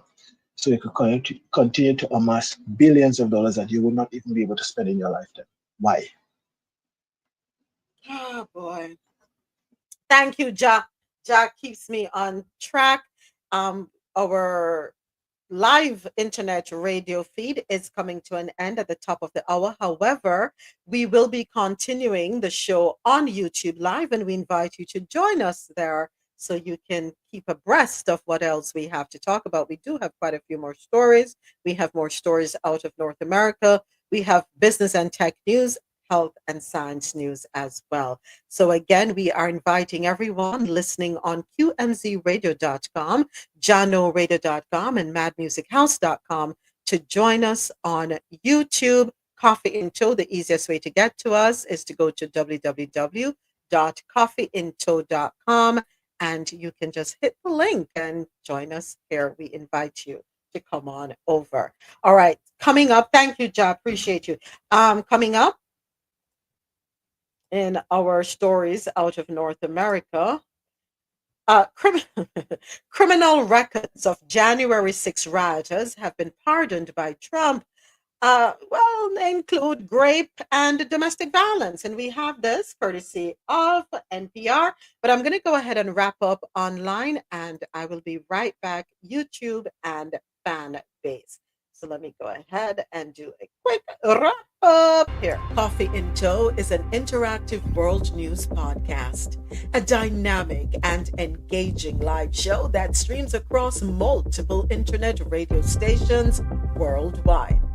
This podcast brings you real-time news updates, in-depth analysis, and interactive discussions on global events, making you a part of the conversation no matter where you are. With a diverse range of expert guests and listener participation, it's your go-to source for staying informed and connected to the world. Coffee in Tow is brought to you in part by Lormel Skin Food. Log on to lormelskinfood.com. Discover the range of natural skincare solutions. Indulge in the radiance of natural and organic beauty with the best natural and organic soap bars, whipped soaps, body butters, and oils. All 100% natural products. Lormel Skin Food for a natural, beautiful you. The world's best coffee from our farms to your cup. It's Grand Coffee House.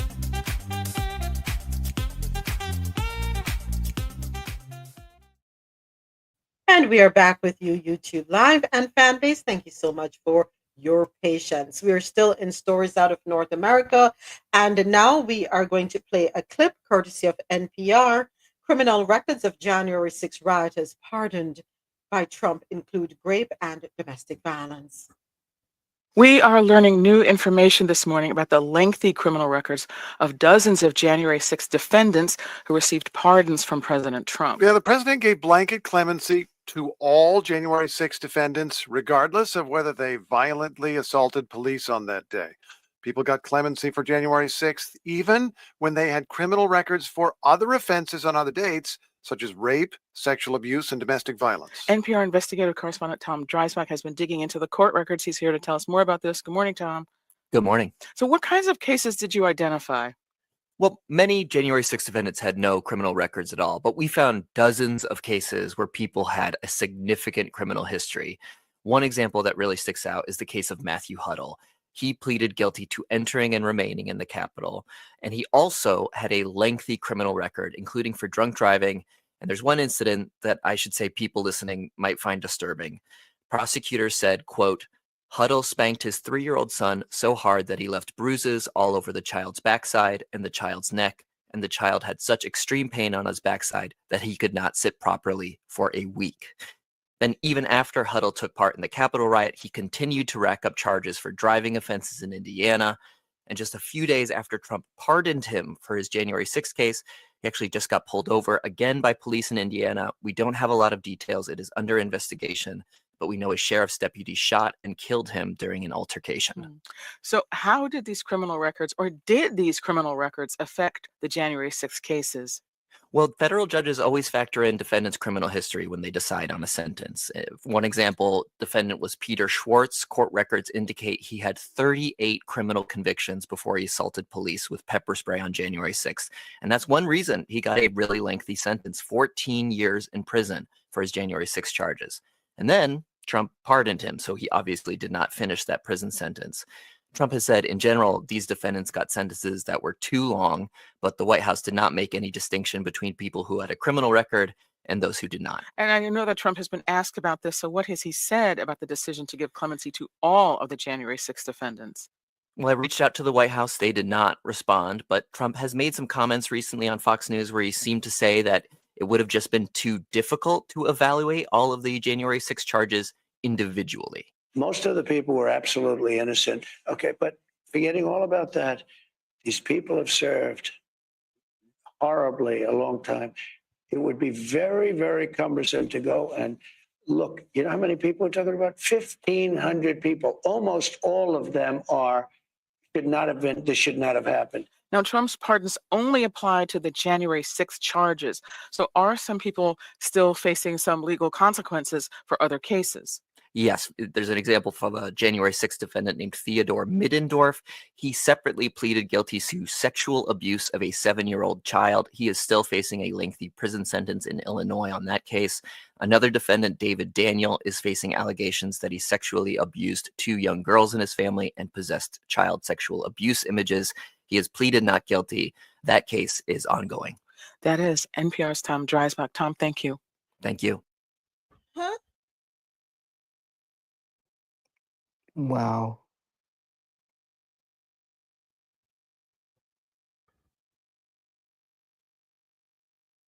What exactly? Protection for the complexion.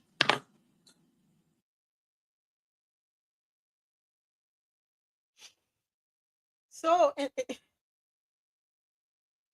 this case then, just let everybody out of jail. Why do we need prisoners? Why do we need people who have committed serious offenses, heinous acts, atrocities? Why have them in jail then? Just let them out. I killed somebody, got too long a sentence according to my president. Let me out.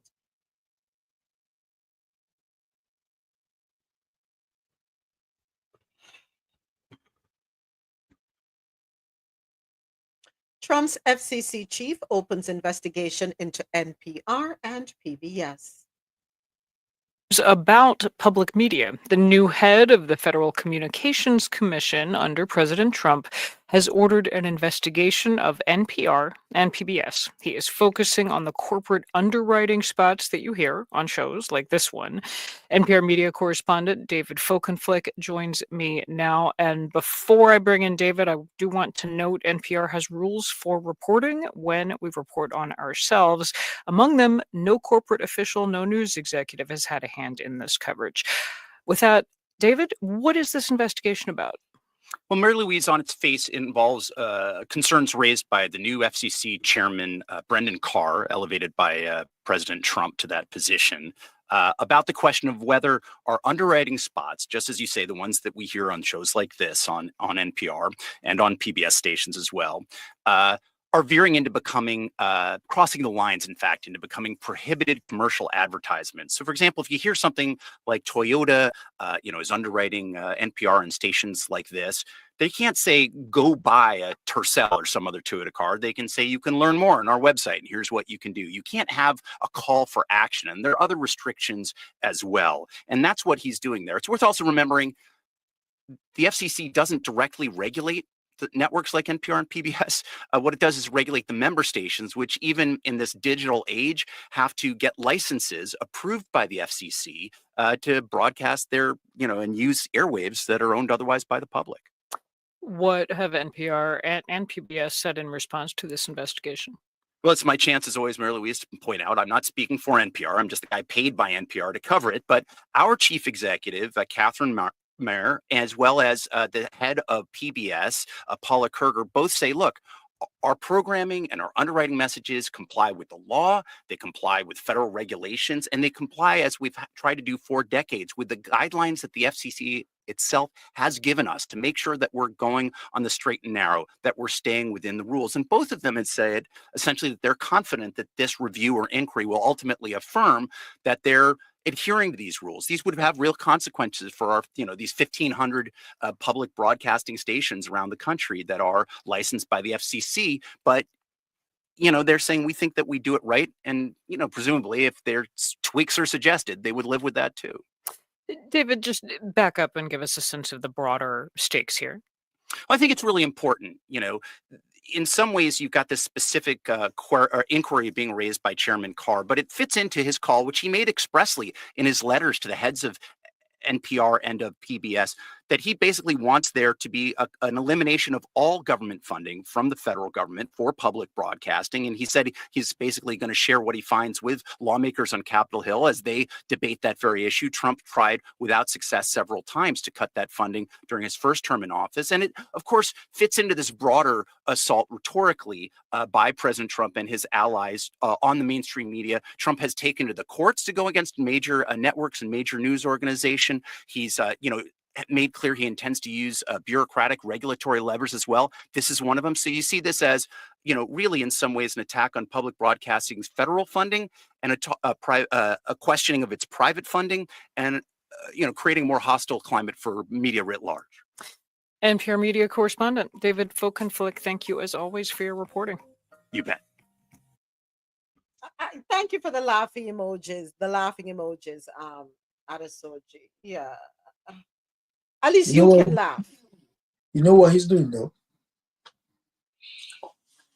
If you go read Project 2025, the section on media, they said they were going to gut all media that challenges anything the government puts out.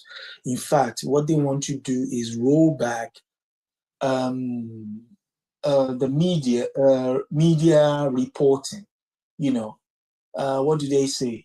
An informed society is a society you cannot control, but you don't have an informed society. Sorry, an informed society you cannot control. An informed society definitely is put in your hands. You can shape them or mold them any which way. So basically, that's what they're doing. And two is, he raised the specter there that PBS and all federal government media agencies are being, are being asked, is there a way they can eliminate federal government funding? You know which other agency is in that line? The Voice of America. They are fast going to become a propaganda arm of the United States government. Just watch. I yield.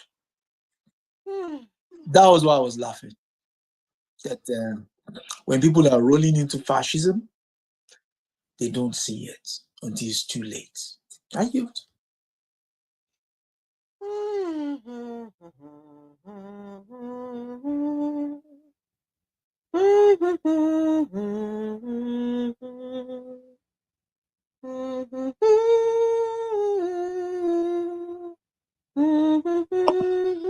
Really, Hello? Mo? Really? Are we Really, in Mo? Are we in Soviet Union or something that we're singing our national anthem? Hello? Hello? We still have the Magna Carta? Yeah? Hello? Thank you. I feel like, when you hear your grandmother or your great grandmother just humming and walking around. Because sometimes all you can do is hum. There is nothing else to do but just hum. A lot of humming going to be going on. Well, Canada is laughing at us, I must say, because people cannot believe the price of eggs in Canada compared to the US. This one you can find on BuzzFeed.com. In case you haven't been grocery shopping lately, half a dozen eggs, $5. Yeah, just for 6 eggs, half a dozen. What was that? What? 6 eggs for $5 here in Miami, Florida. Hold on. That's before Trump came to power, huh? No, since. Oh, what happened to the price of eggs? I thought it was gonna. In case you haven't been grocery shopping lately, then you probably aren't aware of the really, really ridiculously high egg prices. It is due, they say, to a particularly aggressive form of the avian flu, right? In some places in the US, it's over $13 a dozen. Yes, indeed. $13 a dozen. Yes. Make America great again. Hold on. Avian flu, where? There, them say. Where? There. But In the US, just in the United yeah, States? just in the US, because in Canada, Oh, apparently okay. they don't have an issue because Canadians are showing off on us, and I don't like you Canadians, and that includes my family members too up there in Canada, who are laughing at us down here in South Florida. Don't like y'all right now. I still love you though, still love you, just don't like y'all right now. Canada, $3.93. That's $2.75 US, by the way. In some places, pre-reduit, $3.77. That's in Montreal. That's $2.62. How are we going to manage it out here, Lord help us? This is ridiculous. Is that for eggs? Yes, it's for eggs. No more sunny side up. No poached eggs. No scrambled eggs. No fried eggs. Oh, that's quite no boiled. No potato salad. Ouch. No eggs. Get it? Everything you're saying is not true. There are scrambled eggs. People are scrambling for eggs.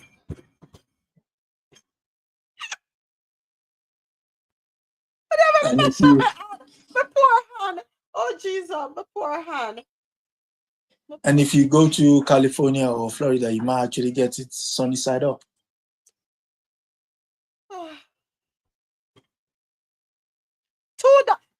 James, do me a favor, please. I hope you're not busy doing your thing this Saturday, but if you can hear me, James, I'm asking you, please, can you put a couple dozen eggs together, organic, free range, please, and send them down. Brown. I don't want a white egg. My eggs James, must be brown. business, why? Yeah. Egg business. Just meet. You come across the border with it. No, just go meet Mr. President at the Niagara Falls Bridge, please. Meet Mr. President there. Mr. President, collect the eggs. Would you like some British free range eggs? Can't pay the duty. No, the current cost it might be cheaper. It's cheaper from England. Oh, that's true because 25% are on liquid right now. Oh, Mr. President, I was going to ask you to meet James at the Niagara Falls Bridge and just collect them. Just head on over to Buffalo, New York, collect them, and put them on the Greyhound and send them down, please. I don't know if you're going to reach there now. You have dogs that suck an egg. Put them on the Underground Railroad. Somebody beam up. Wake up, Harriet Tubman, please. We need her right now. We need help because this is serious. This is serious. So I hope the flu doesn't get to Canada because y'all will be doomed up there. So you can stop laughing at us down here. Yeah. All right. Next up, business and tech news. Let's see what's going on in the world of the world's best coffee from our farms to your cup. It's Grand Coffee House. Coffeehouse.com. Thank you, Grand Coffee House. Business and tech news. I needed to speak a little faster on that one because YouTube Live came back before I was done. All right, where you there, business and tech. Oh, by the way, that was yesterday. We spoke about the saboteurs. That was just not real. All right, so in business and tech news, let me remove this thing here. Don't want to see that name. First up, Google's new lockdown just made Android more like iPhone. This article can be found on Forbes.com and it is dated January 27. Despite some recent headlines, iPhone remains safer than Android's, given Apple's tighter restrictions and control of its ecosystem. But Google is catching up and Samsung is moving even faster to narrow the gap. Now, a new Android upgrade for 2025 could make Androids more like iPhones than ever before, but there's a twist. The new upgrade comes by way of Android Authority, which has delved into the new Android 16 Beta 1 to discover more detail on the new advanced protection mode feature that was first discussed last year. This fully disables app installs from outside Play Store and other pre-installed stores as it disables 2G. The advanced protection mode is an Android settings mode that works alongside Google's Advanced Protection Program, APP. This account setting safeguards users with high visibility and sensitive information from targeted online attacks, with new protections automatically added to defend against today's wide range of threats. APP mandates the use of a passkey or security key to log into your Google account, flags dangerous downloads, protects web browsings, and locks down access to your account. In short, it makes Android safer, kind of more like iPhone. I see. Everybody want to be like iPhone. Apple has its own Uber security mode, which it calls lockdown mode. But while Apple warns that this is an optional extreme protection that's designed for the very few individuals who might be personally targeted by some of the most sophisticated digital threats, Google is not quite so restrictive. Oh, Google looking kind of cute now, should I say? What do y'all think? Who are the Android users here? Who are the Androids? Who are the droids? No droid users here? I'd love your feedback. I want to hear something from a droid user. Oh my gosh. No, I don't like that emoji, Adesoji. It's like you're looking down on folks who don't use Apple. Like exclude them from the group chat. Okay, Jared, can you talk? If you are not able to, put it in the chat. Want to know how you feel about this, your thoughts. Would love to hear. Well, I don't want to start no fight with any Apple users or anything, but I can't stand the Apple machine. Don't get banned. Don't get banned. So you're the only droid user here? Welcome. We still love you. We just Thank you. look across the wall. Imagine sending a message and it comes up blue. Ew. Ew. Never mind us, Jared. Not but love, not but love for you. Not but love. Don't mind us, Don't mind us at all. But something gonna take Apple down one day, and they coming hard for Apple. I know I have a friend of mine. He sells phones in Jamaica, and he's at my throat all the time. When you're going to get rid of Apple, you need to get a Samsung. We do have a Samsung user in our house, only one, and he's like, I'll never get Apple. Oh boy. You know what it is for your entire ecosystem to talk to each other? I mean, I listen. Oh my God, I'll be sick. Like, why you not talking to your Mac? Why? My phone is talking to my laptop. My laptop is talking to my Mac. It's like, symbiosis. It's like, come on, guys, talk to each other. Your watch talk to your phone talk Exactly. to your iPad talk to your laptop or desktop. Exactly. It's like, your phone is ringing. Your phone is ringing in one corner of the room, and then your laptop is saying somebody's calling you. You want to go and check your phone. It's like, I mean, listen, what can I say? Sorry. Or you can leave your phone in the kitchen. You're on a FaceTime call. Leave your phone in the kitchen. You pick it up on your iPad, and your iPad follows you. You don't need to get one of those fancy tripods that you have to program because your iPad automatically follows you. Come on, yeah. And then if you really, really, really want to get into the ecosystem, you go onto their website. They have courses for old people, courses on photography, courses on writing and stuff. Yeah, go into the Apple store. There are classes on the weekend. There was a time when you'd have to register for those classes, but recently when I went by an Apple store, yeah, they have the class going on in the middle of the store. You can just sit down and join the class if you want. That's it. And you get to use any of their equipment for free. Yeah. For free. Come on, people. Yeah, come on. Get up to the time. Get current. Get with it. All right, next up, according to the Economic Times.indiatimes.com, get ready to travel anywhere in the world in 4 hours for only $100. I will not talk to me. No sound, I can't keep that one there.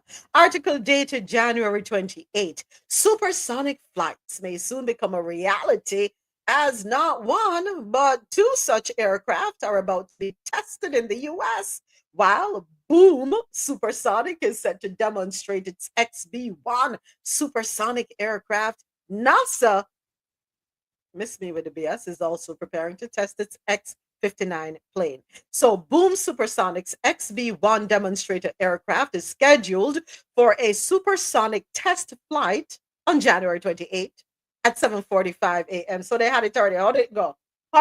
Anybody hear about it? We have any update on it? SB-78. That's the US spy plane, isn't it? Yeah. That's the one that flew over Russia in the 70s. Yeah, SB-78. Yeah. Yeah. If you Google it, you say flew over Russia, and then the Russians said, the next time you try that, we'll shoot it down. The flight took place at the Mojave Air and Spaceport, and it aims to break the sound barrier. Yeah, reaching a speed of Mach 1.1, approximately 844 miles per hour or 1,358 kilometers per hour. This milestone follows 11 successful test flights since March 2024, with the XB-1 previously reaching Mach 0.95. Hold on. Is it? What are they saying? Are they saying this is the first time it's done, or? Well, they're testing. I mean, I know they must say they want to reintroduce it. It is coming to reality very soon. So they've been testing since last year, March of 2024, and I guess they are trying to break a certain Mach speed. Okay. Yeah. Because I mean, I know. Yeah. Because I know the old one. What's it called? Concorde. That one, yeah, exactly. So I don't, except maybe they're saying, okay, we have a new model of a plane out, that will achieve that speed. But that speed has already been done. It's been done. You know. So Yeah. NASA and Lockheed Martin made X-59, which also aims to enable faster than sound commercial flight. Listen, I need to get where I'm going, but them have a saying, what is saying with Jamaica? Ride like thunder, crash like lightning, or ride like lightning, crash like thunder. Is all right. Yeah, let's type one in the article. I understand all that you're telling me here, but how you value it at $100 again?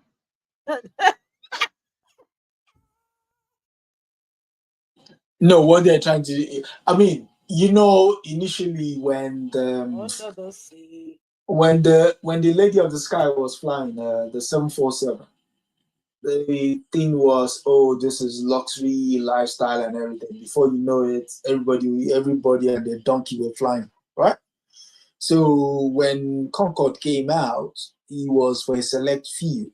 It was the ticket, at least, it was so exorbitant. It was 5,000 seats, and they aired it at certain class. But in order to make it viable, that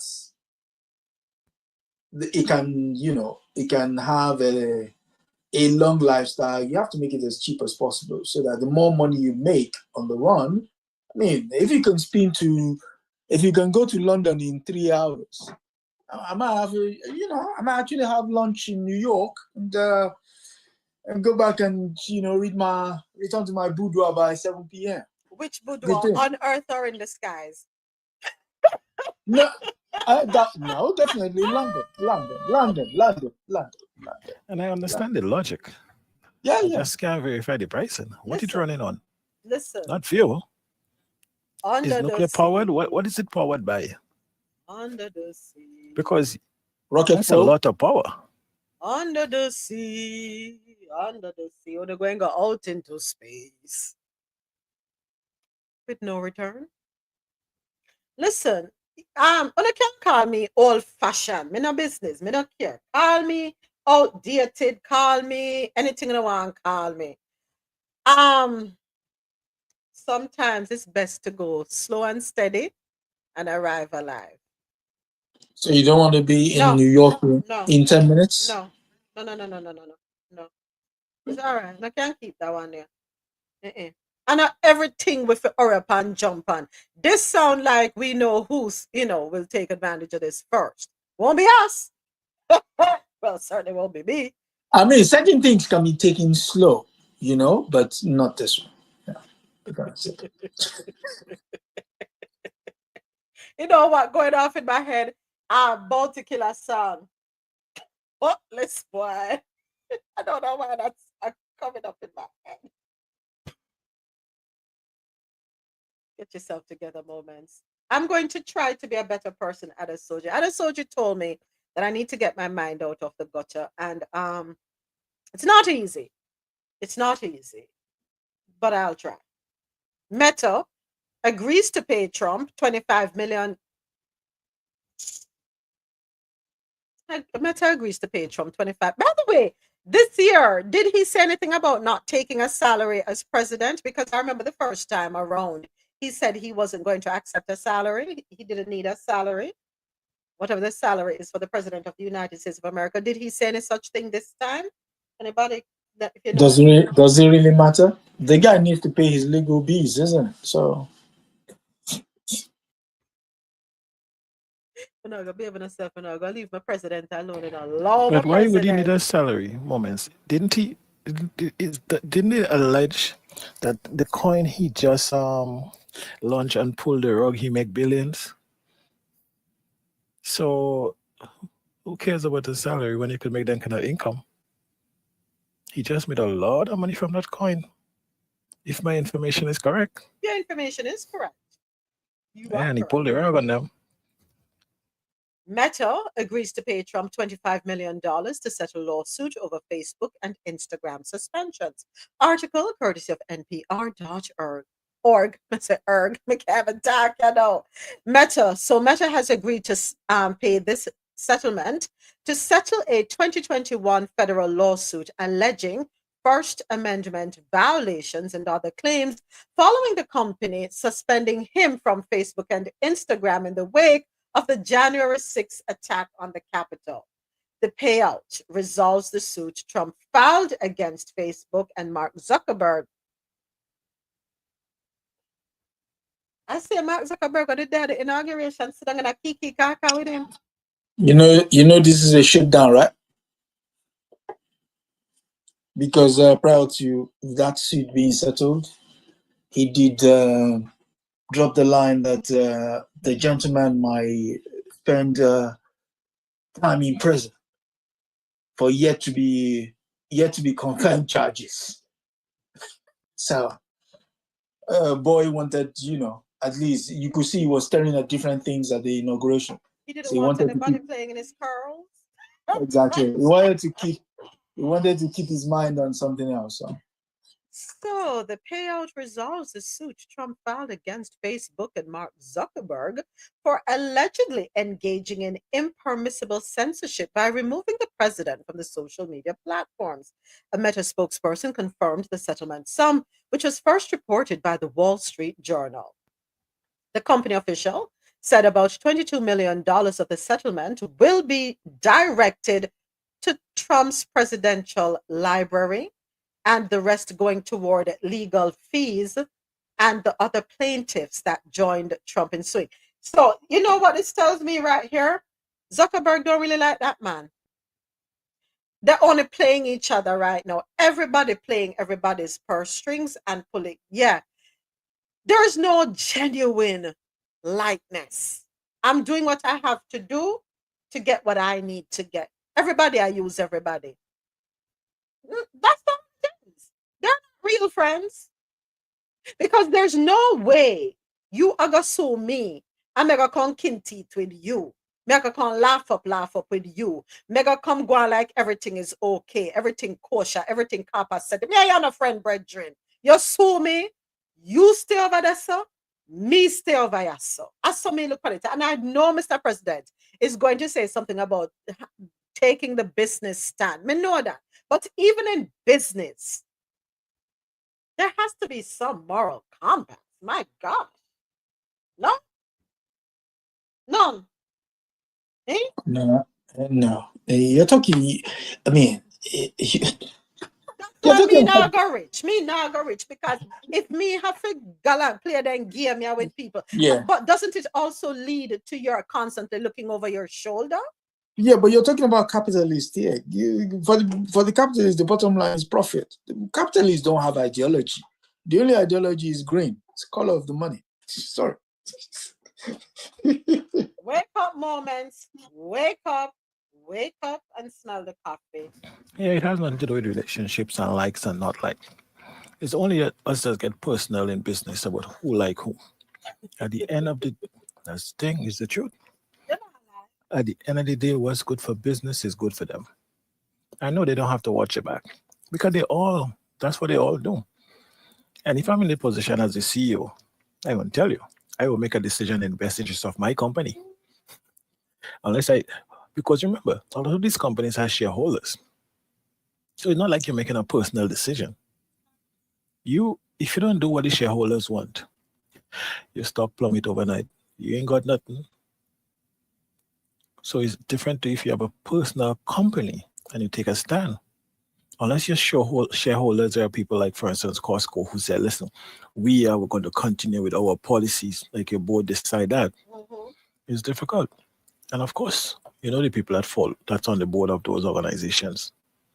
So it's difficult to get them to take this position.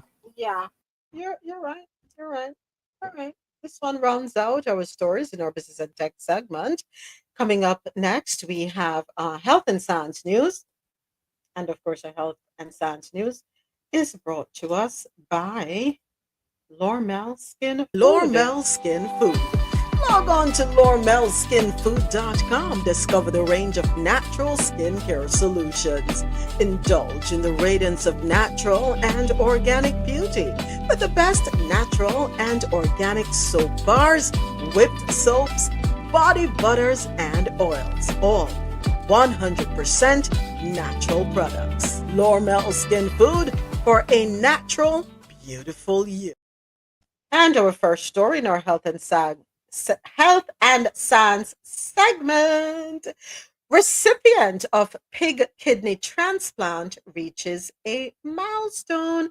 And this one comes to us courtesy of NPR. And we have a soundbite for this. We'll go ahead and take a listen. An Alabama grandmother who received a genetically modified pig kidney has passed a major milestone. She has now survived longer with a pig organ than anyone ever has before. NPR Health correspondent Rob Stein brings us this update. Catch up with Tawana Looney, I went back to NYU Langone Health in New York City. Third floor, filling up. Hi, Tawana. Rob Stein from NPR. How you doing? I'm doing good. How are you doing? I'm good. So good to see you. Good to see you too. It's been more than 2 months since Looney got her pig kidney. 4 other patients previously received gene-edited pig kidneys and hearts, but none survived this long. I didn't realize that I was going to be the longest living person with the animal organ. I didn't realize it. It's amazing. She hasn't felt this good since she went into kidney failure 8 years ago. I've been feeling great. A lot of energy, been walking a lot of blocks, walked 10 blocks one day. Wow. And what's that been like for you? Great, because when I was on dialysis, couldn't walk long distance without getting short of breath. And now I'll be like, wanting to go. That must be amazing for you. It is. It's a whole new world, whole different feeling. Her appetite has also come thundering back. I can't stop eating. I can't stop eating? No. Why is that? Because I finally got an appetite now. Before I got to eating, I didn't have an appetite. I was fatigued, nauseated. I just didn't feel like I had the energy to eat. But now? Oh, God. I want to eat every hour. That's so funny. Since doctors discharged Looney to an apartment near the hospital, she's been sightseeing, shopping, exploring the city.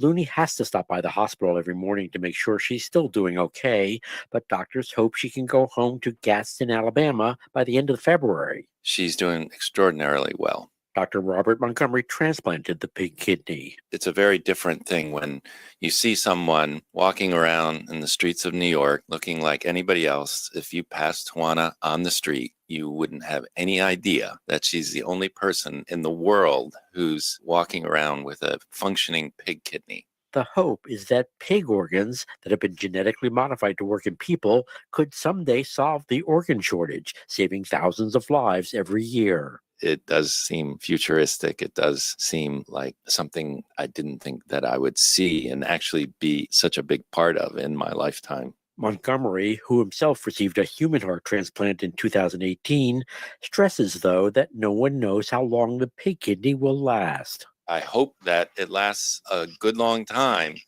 but we're in uncharted territory now. Some worry about pig organs spreading animal viruses to people, about breeding and slaughtering animals for their organs, about experimenting on patients with no other options.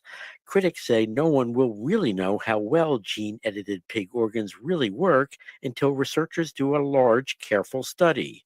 Michael Guzmano is a bioethicist at Lehigh University. If this person lives for a good long time, whatever that means, 6 months, a year, longer, with the pig kidney, that alone is not going to allow us to conclude that this is a solution to the organ shortage. The FDA may greenlight a study this year. In the meantime, Looney is looking forward to going home to her husband, 2 daughters, and 2 grandchildren, going back to work as a cashier at a Dollar General, and being able to travel more. Just thankful to be alive. Give you a new outlook on life. It's just like having a second chance at life. Really. It's amazing. Rob Stein, NPR News, New York. I'm happy for her. Didn't they? It was first tested on a white man, wasn't it? And he died, didn't he? That black girl magic.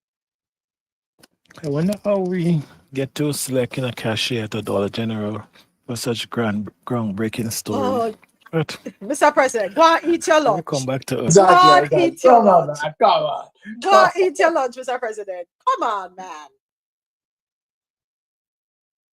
You wonder how much she was paid?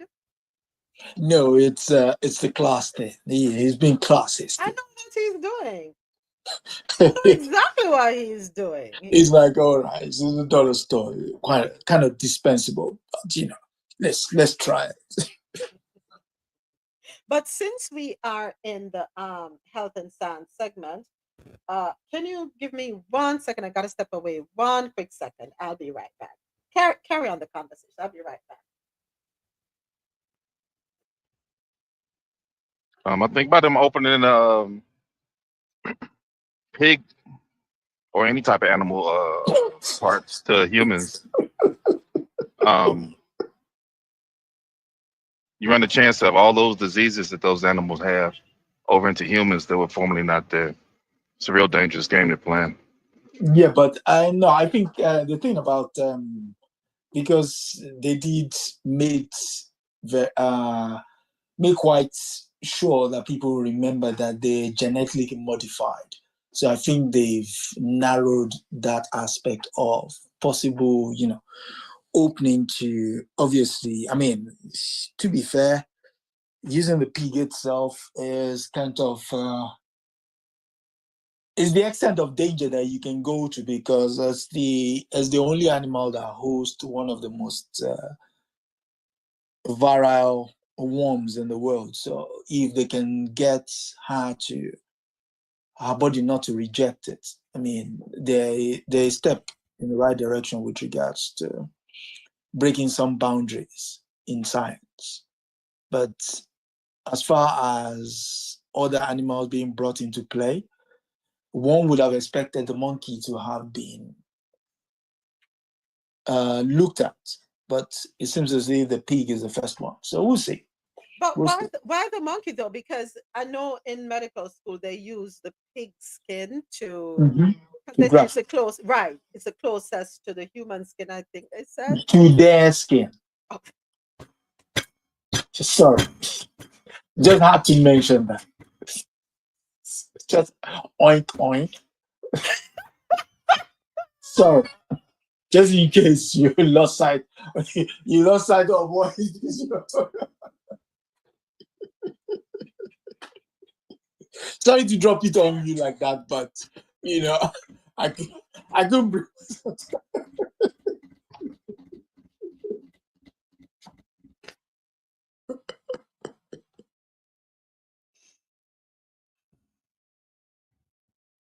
In the chat, AT says he is a bit worried about people playing God.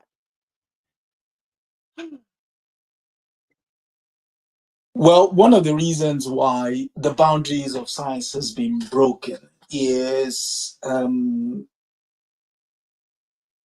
certain ethics have had to be pushed. Yeah.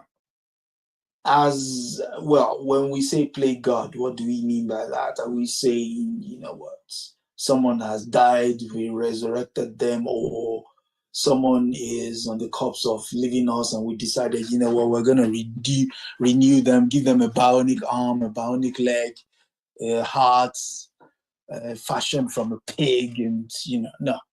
I don't think science would be that, would be that. You think? Yeah, I don't think so. Don't think so. Because, I mean, first and foremost, all of this stuff, I mean, you could see, when did she have the surgery? She had the surgery in December. And they're still monitoring her for the next 2 months. So imagine you do that on a grand scale. You don't have the facility for such a thing. So you have to be particular about what it is you're doing. And in this case is her liver. If it's the heart, now we're talking something different. This is basically giving her a fuel filter. A McDonald's cheeseburger. Sorry. Oh, God. I was trying to.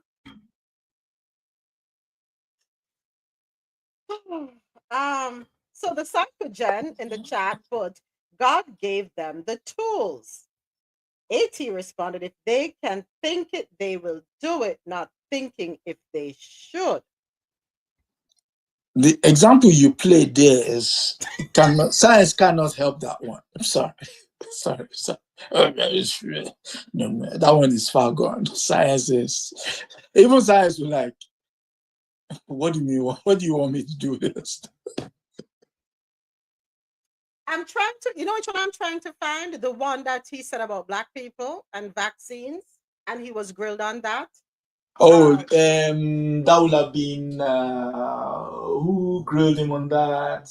Would that be? Oh, I found it. I think it's this one. Hold on. I think it's Because their Morris. immune system is better than ours. Can you please explain what you meant? Why does person put the music over it? Oh my God. I don't want to just. Did you Hold on, say? let me find it though. Find another one because I don't know why the person put the music over it and the music kind of louder than the I mean, it's congressional hearing. You can use it. I don't know why you have to put music over it. Exactly. Hold on, let me see if this one has it. Hold on, let me see. RFK Jr.'s Senate hearing, confirmation hearing. Okay. A lot of it was pretty crazy, okay? A lot of it was would have the hairs on your body standing up, right?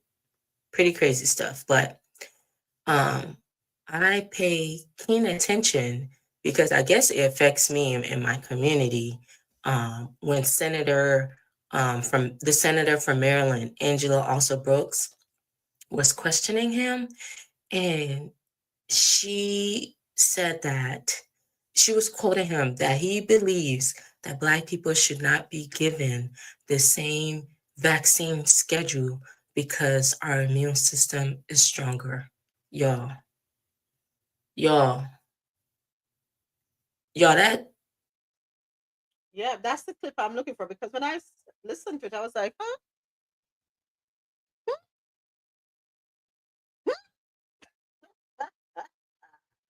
Why? I mean, why are you shocked? This guy wrote the foreword to a book with what's the title of the book? The conscience of a new conservative, Barry Goldwater. He wrote the foreword. Do you know who Barry Goldwater is? Barry Goldwater was an avowed racist. This guy wrote the foreword to his book, stressing the fact that Barry Goldwater was thinking beyond his days. And you expect him not to come up with all of this. Oh, come on, people. I don't know. Listen. I mean, whoa. Okay. Let's just leave it. Yeah, I don't believe in the stock market, but I'm ready to invest in some popcorn.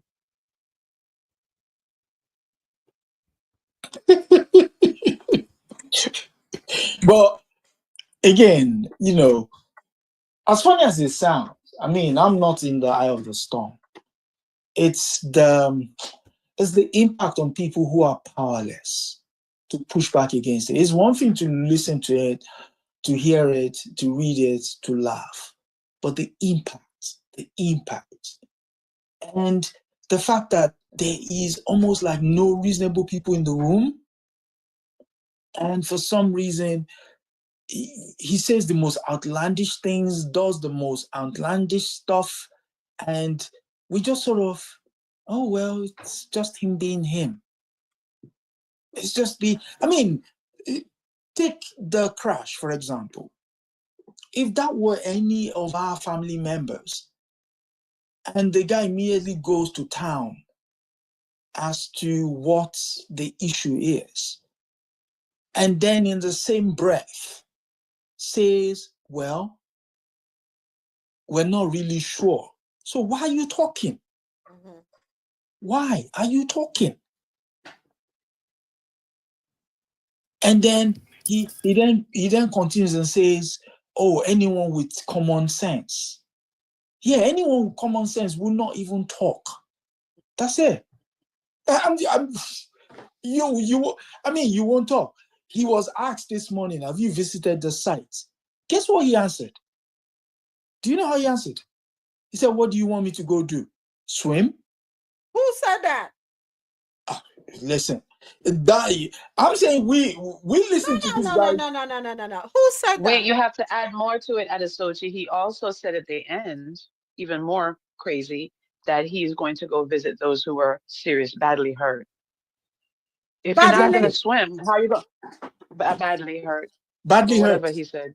Yeah, There are no badly hurt. Who said survivors. badly hurt? There are no survivors. So if you're being a smart ass and saying, what am I going to do? Swim. Then if you're going to visit people who were badly hurt, you're going to go swim. He's just disrespectful. It's just ridiculous. Which station him said that pan? You know what? All of them. Oh, I mean, you find it. Just Google Trump. Just go on TikTok. Just Go Google ahead. Trump swimming. Google it. Yeah. Just Google Trump swimming. You will come up. He said, "What do you want me to do? Swim?" And then afterwards, he says he's gonna go visit those who were badly hurt. Who are you gonna visit? Who? So you're gonna go swimming? Make it make sense. Let him go. Make it make sense. Let him go swimming. On when I watched that clip on what did I watch? Yeah, on YouTube. When I watched that clip, somebody said, "Oh, by the way, when you're going, here's a bag of rocks. You can go." This is just ridiculous.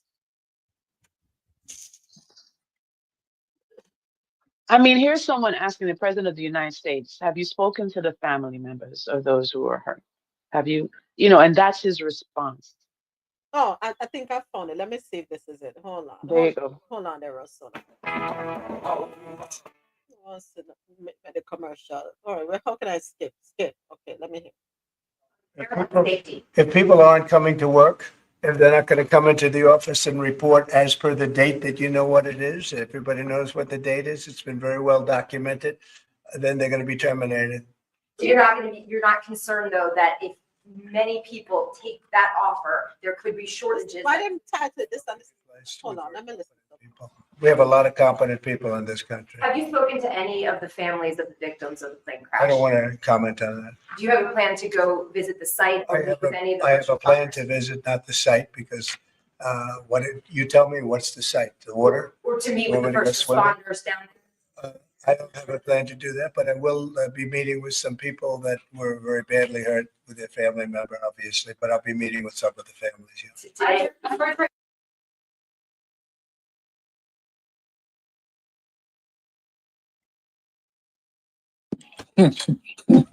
Who was badly hurt? Who was badly hurt? Yeah. That's what you have to do.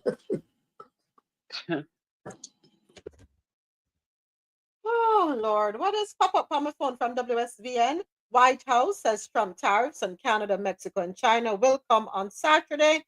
No word on exemption. Well, Canada, get ready to shut the lights off. Sorry, I don't know what to tell New York. I mean, Donnie, Geely, Tasha, you're welcome to South Florida. We'll all bungle up in the living room. My doors are open to you up there. So Tasha, Geely, and Mr. President, I don't know, and Tasha, I don't know if you're able to work remotely, but I'm offering you a space. We get some blow up beds and we camp it out, and until I get the lights back up there, because I see dark days coming for New York. I just hope when it shut off, when we're not on the subway.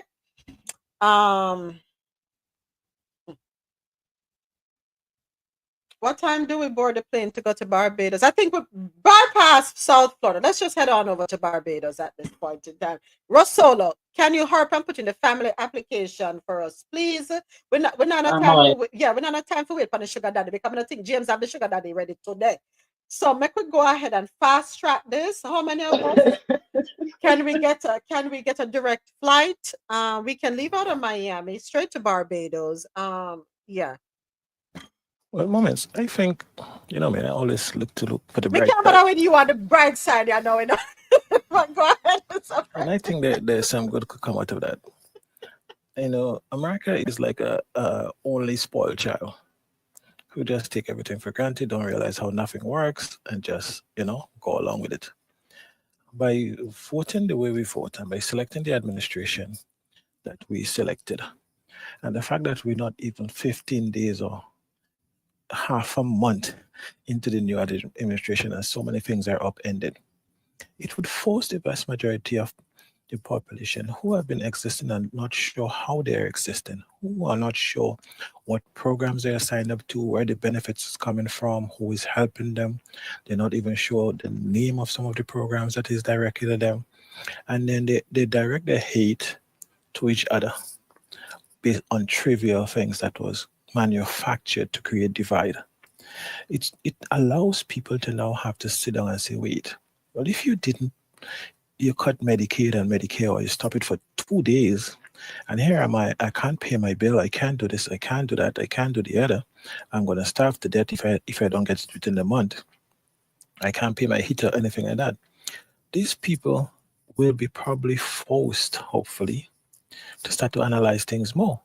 When you said you got DEI higher, and white women happen to be the ones that are suffering the most because they're the ones that is the majority in those roles, and then when force people to look at the data and realize what African Americans is the least subsidized or people that is beneficial from that DEI program, you have people thinking some more, you know? So these things, when you upend them, as bad as it is for all of us, it might force a reset. And people might actually come back to being sober. And we'll start to look at probably electing politicians who have our better interests, or maybe just disband the whole political system and we just wing it as we go. But I think sometimes those shock is good for the system, if you could recover, because sometimes you never recover. If we can recover. If we can recover, indeed. So let me just read the article real quick, and then we get back to the other article we have in our health and science segment, brought to you by LormelSkinFood.com for a natural, beautiful you. So Trump, a Republican, had been threatening the tariffs to ensure greater cooperation from the countries on stopping illegal immigration and the smuggling. Oh, sorry, I started the wrong spot. Anyway, let me start over. So President Donald Trump, and this is courtesy of WSVN, the alert just came in. President Donald Trump will put in place 25% tariffs on imports from Canada and Mexico and 10% tariffs on goods from China effective on Saturday. The White House made the statement, but it provided no word on whether there would be any exemptions to the measures that could result in swift price increases to U.S. consumers. Trump, a Republican, had been threatening the tariffs to ensure greater cooperation from the countries on stopping illegal immigration and the smuggling of chemicals used for fentanyl. But he has also pledged to use tariffs to boost domestic manufacturing. Starting tomorrow, those tariffs will be in place, White House Press Secretary Carolyn Leavitt said. These are promises made and promises kept by the president. Trump had said he was weighing issuing an exemption for Canadian and Mexican oil imports, but Leavitt said she had no information to share on the president's decision on any potential carve-outs. The United States imported almost 4.6 million barrels of oil daily from Canada in October and 563,000 barrels from Mexico, according to the Energy Information Administration. U.S. daily production during that month averaged nearly 13.5 million barrels a day. All right, well,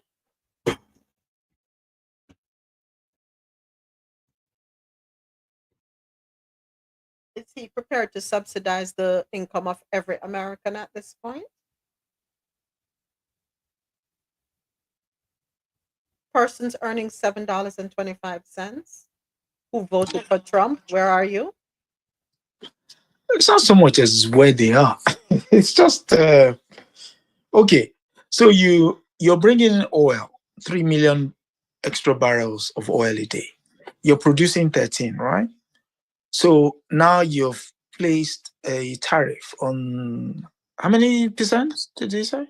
25% for Canada, 25% for Canada, and Mexico 10% for China.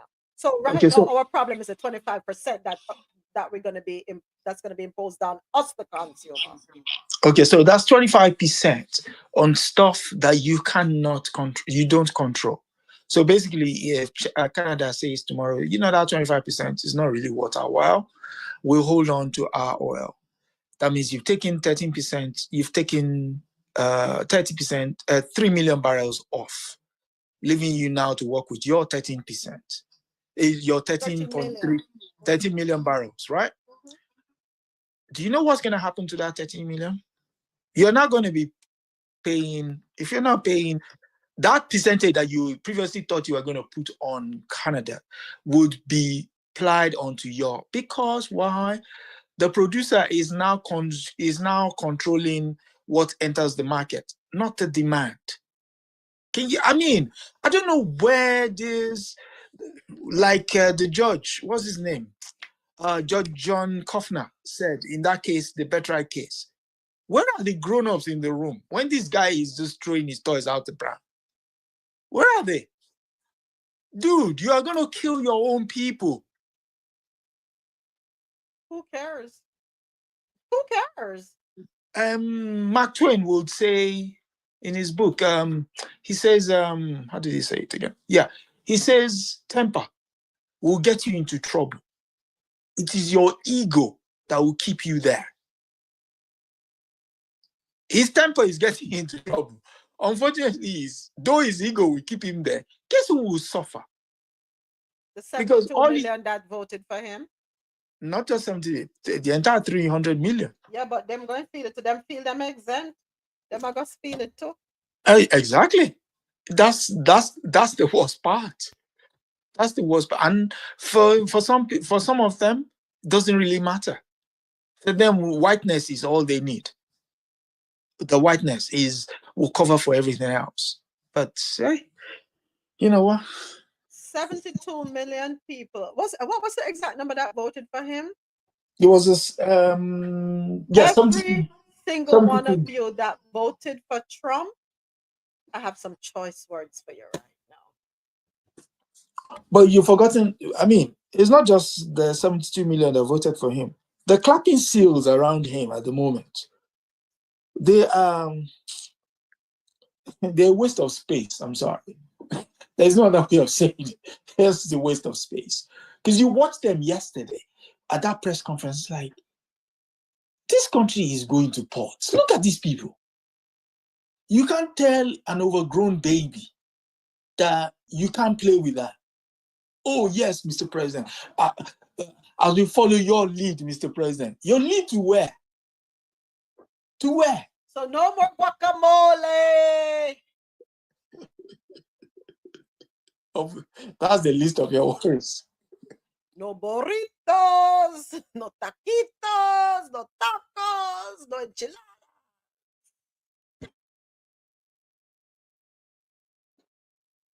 Oh, and he said the tariff is supposed to stimulate growth in the local economy, manufacturing in the local economy, yeah. Okay, so in order to get people to work, people need to eat, right? So with the price of eggs at whatever price it is, $30 a dozen. Okay, and fruits rotting in the fields in California, yeah, and in Mississippi, yeah. And so that food is going to get more expensive for them to now go, oh, okay, I get it. You guys are gonna be working in workhouses. Mr. Bamboo, can I have some more? Oliver, more? With a lot of the stuff, it's not the policy, but the oversimplification of complex stuff, or the making simple things very difficult. How long does it take for the manufacturing cycle to kick in? So you don't just come and cut tariffs today and manufacturing to booming tomorrow, I don't understand these people, man. The time when he was in office and out of office prior to coming back into office, did he rally up potential manufacturers, investors to set up plants so that once he got in office, we could start the wheels turning, or have them start turning the wheels before he even got into, so that he could say, well, listen, I struck up, I had some negotiations done. I was able to strike up some deals. We were able to get this going. So now we can fast track. Did he even do that in the entire time? No. The guy thinks. Oh, sorry, Lord of mercy. I am on it. The guy thinks if he speaks, Photos, if he thinks if he speaks, then because he spoke, it's gonna happen. Here's a company. You ran a story earlier. A company leaves a city. Why? Because the people unionized. Because they didn't want to be paid inhumane wages. You don't have the technological wherewithal to do it. But the kind of people you surround yourselves with are capitalists, and they're hyper-capitalists. For them, people don't exist. People are like machines to them, so they don't even see them. And so who is going to work? Who is going to carry on the productive stage that you're so... Listen, I'm not going to waste with time wrapping my head around it, because what is to happen, what is to be will be. We just have to see how we can pivot to make money. That's all we have to do. Make money so that we can survive, right? So that we're able to eat, pay our bills, and go through. Because if we take them and put on our head, we are going to stress out. I mean, I make them make no more gray hair than what I have pump on top of my head. Right? That's so. Yes, Mr. President. And then we get back to the article. And I have something else to read. The issue I have with the likes of the Elon Musks, right, is that in life, if you're a fisherman, you hold fish. If you're a tailor, you sew. You understand? If you're a mechanic, you fix truck or you fix vehicles. When you have a guy that claimed to be specialized in fixing truck, catching fish, sewing clothes, running restaurants, you know he's an idiot. Jack of all trades. Ain't nobody specialized in anything, in everything. And all I'm saying is, allow the people who are qualified to do what they do to do it because they do it best. Let them advise you, and you make policy position as such to help benefit them and benefit everyone. You promised to turn around Twitter in 2 months or whatever it is, and you're still right now in trouble. You can't even pay the people their loans properly, okay? But you come in now and you're an expert on the entire US economy, and you're going to transform a 200 years civilization in 90 days by firing the people that work for the government. Tell me how that maths in. It takes everybody to make things work smoothly. Where did this specialist scheming?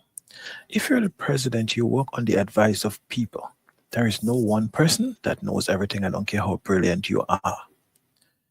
Yes, you have things you would like to do and accomplish. You consult with the expert to ensure that you can get it done the most efficient ways, and you pass policies as such.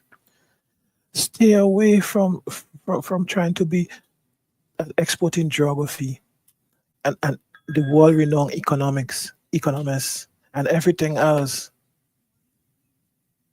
You're only president of the country, not the world economics, not geography, not everything else. The last time you were drawing the path of hurricanes with a Sharpie.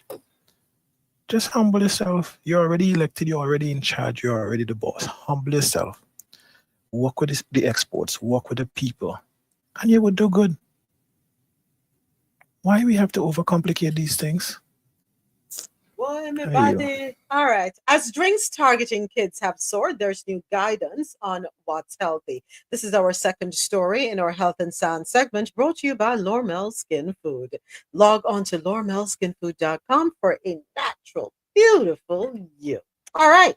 According to NPR, kids and teens should mostly stick to water and plain milk and avoid drinks with added sugar, artificial sweeteners, and caffeine. That's according to new recommendations from a coalition of health and nutrition organizations, which come as highly caffeinated energy drinks remain popular among teens. The recommendations for kids and teens ages 5 to 18 are based on a review of the latest science and come from a collaboration of experts from the American Academy of Pediatrics, the Academy of Nutrition and Dietetics, the American Academy of Pediatric Dentistry, and the American Heart Association. Dr. Mark Corkins, chair of the AAP's Committee on Nutrition, says the guidelines are necessary because the data tells us that one of the excuse me, I need water. One of the main avenues for added sugar intake in kids is beverages. Excuse me. Yeah. So take your children off energy drinks, take them off sugary drinks, and monitor their intake. Please limit it if you can, but more water is needed in their system. Sorry, go ahead, Bertie. Yeah, no, I just in terms of just a comment. Yeah, you want some water? Let me soon go get some water. Let me soon go get some water. But But in terms of the comments, I realize that the more we become intentional about these things, you will see is the better it will be. When I say that, I usually have about 5-year-old and a 3-year-old, right? And one of the biggest struggles that I had, while we were growing, while they're still growing, but is that the sugar thing, man, the candy, and it's like sometimes it's so hard for kind of even quote unquote police it in a sense, because them go school and them, yeah. So it was very hard to kind of police it and so on, and it was something that I wanted them to understand, that not that they can't have it in a sense, but it's just understanding the consequences in terms of when you have too much, right? So that was something I always try to kind of make it be embedded in their mind. So the older one, recently the older one, we sit down and kind of all have meds with him, right? And it's like, I'm literally walking through, in terms of, because of course, them, even though them young, them taking everything, soak it up. But me I'm meds with him and, me I talk to him and me I tell him, say, the consequences of sugar. Just kind of make it plain and straight, right? But not to say, all right, for scare him, but just so him can understand, which is the facts, right? And you want to believe, say, you see after I'm older meds with him, Michelle, the boy no want to see sugar, Him no want to see nothing will look like sugar. Yes, and everything him try to eat, him say, is there sugar in it? Like, him question every single thing where him want to eat. Usually, he would have loved some ice cream. Good. Him look for ice cream and cutting it. All things in moderation, right, President? All things in moderation, you understand? So, as I say, sometimes, the onus and the level of accountability, upon the parents, them, and the individuals, them, really kind of, school them and make them understand. You understand? Because, you want to reach to a point where boy is like, all right, you get so much out of control where it's like, all right, you can't really do nothing but sit down and watch. You understand? So it's like you really have to take into action. So, Percy, on that point there, just want to add something, right? When you talk about the ice cream and stuff, an easy thing we can do, we could start to do as parents and so is, you see, a simple thing like freezing fruits and then blending them into smoothies and giving it to them, and taking the same blend smoothies and freezing them into popsicles and icicles and stuff like that, and even having them participate in the preparation. And they say studies have shown that is one way to when the kids and to get them on a healthy diet, because when they prepare, they think to enjoy it much more. So we could do a lot of those substituting these things, so that to show them that you don't have to not eat smoothies, or you don't have to not eat the icicles and the so-called ice cream, but things like beets, pineapple, the carrots, pawpaw and stuff. You use the beets and stuff for instance as colorings and so. So you still get all the fancy colors and so, but it's a natural way of getting it. You could make something with oats and stuff and put in some beets, right? And it comes up a nice pink, or you could come back a darker red, and all from the natural fruit. When they use it, they love it. They wouldn't believe it's all natural. By the time they go all day in the world and eat the artificial one, your taste bud has already adjusted to the natural fruit, and you just can't stand the artificial. Like those of us that don't drink soda, it's a difficult thing to drink a soda when you don't drink soda. True. That is so true. So lifestyle changes, and we have to start it from early with them, right? All right, I want to go ahead and wrap up the YouTube live, and then there's something I want to discuss off air. So want to say thank you to everyone who subscribed to YouTube. Thank you for subscribing to our YouTube channel, I should say. Thank you so much for joining the movement. Yes, change is coming, and we are the change that we want to see when we talk about the news. All right. So thank you. A big thank you to everyone. And remember, we are back Monday morning. We are going to be starting at 9:30 p.m. Eastern. Don't forget to subscribe. Don't forget to like. Don't forget to share. And of course, this is all made possible. Coffee Into is made possible because of our fan base family, our fan base community. Remember to go to www.coffeeinto.com and follow Coffee Into on your social media platforms. All right. So want to wish you all a wonderful weekend. Be safe and take care. Coffee in Tow is an interactive world news podcast, a dynamic and engaging live show that streams across multiple internet radio stations worldwide. This podcast brings you real-time news updates, in-depth analysis, and interactive discussions on global events, making you a part of the conversation no matter where you are. With a diverse range of expert guests and listener participation, it's your go-to source for staying informed and connected to the world. Coffee in Tow is brought to you in part by Lormel Skin Food. Log on to LormelSkinFood.com. Discover the range of natural skincare solutions. Indulge in the radiance of natural and organic beauty with the best natural and organic soap bars, whipped soaps, body butters, and oils. All 100% natural products. Lormel Skin Food for a natural, beautiful you. The world's best coffee from our farms to your cup.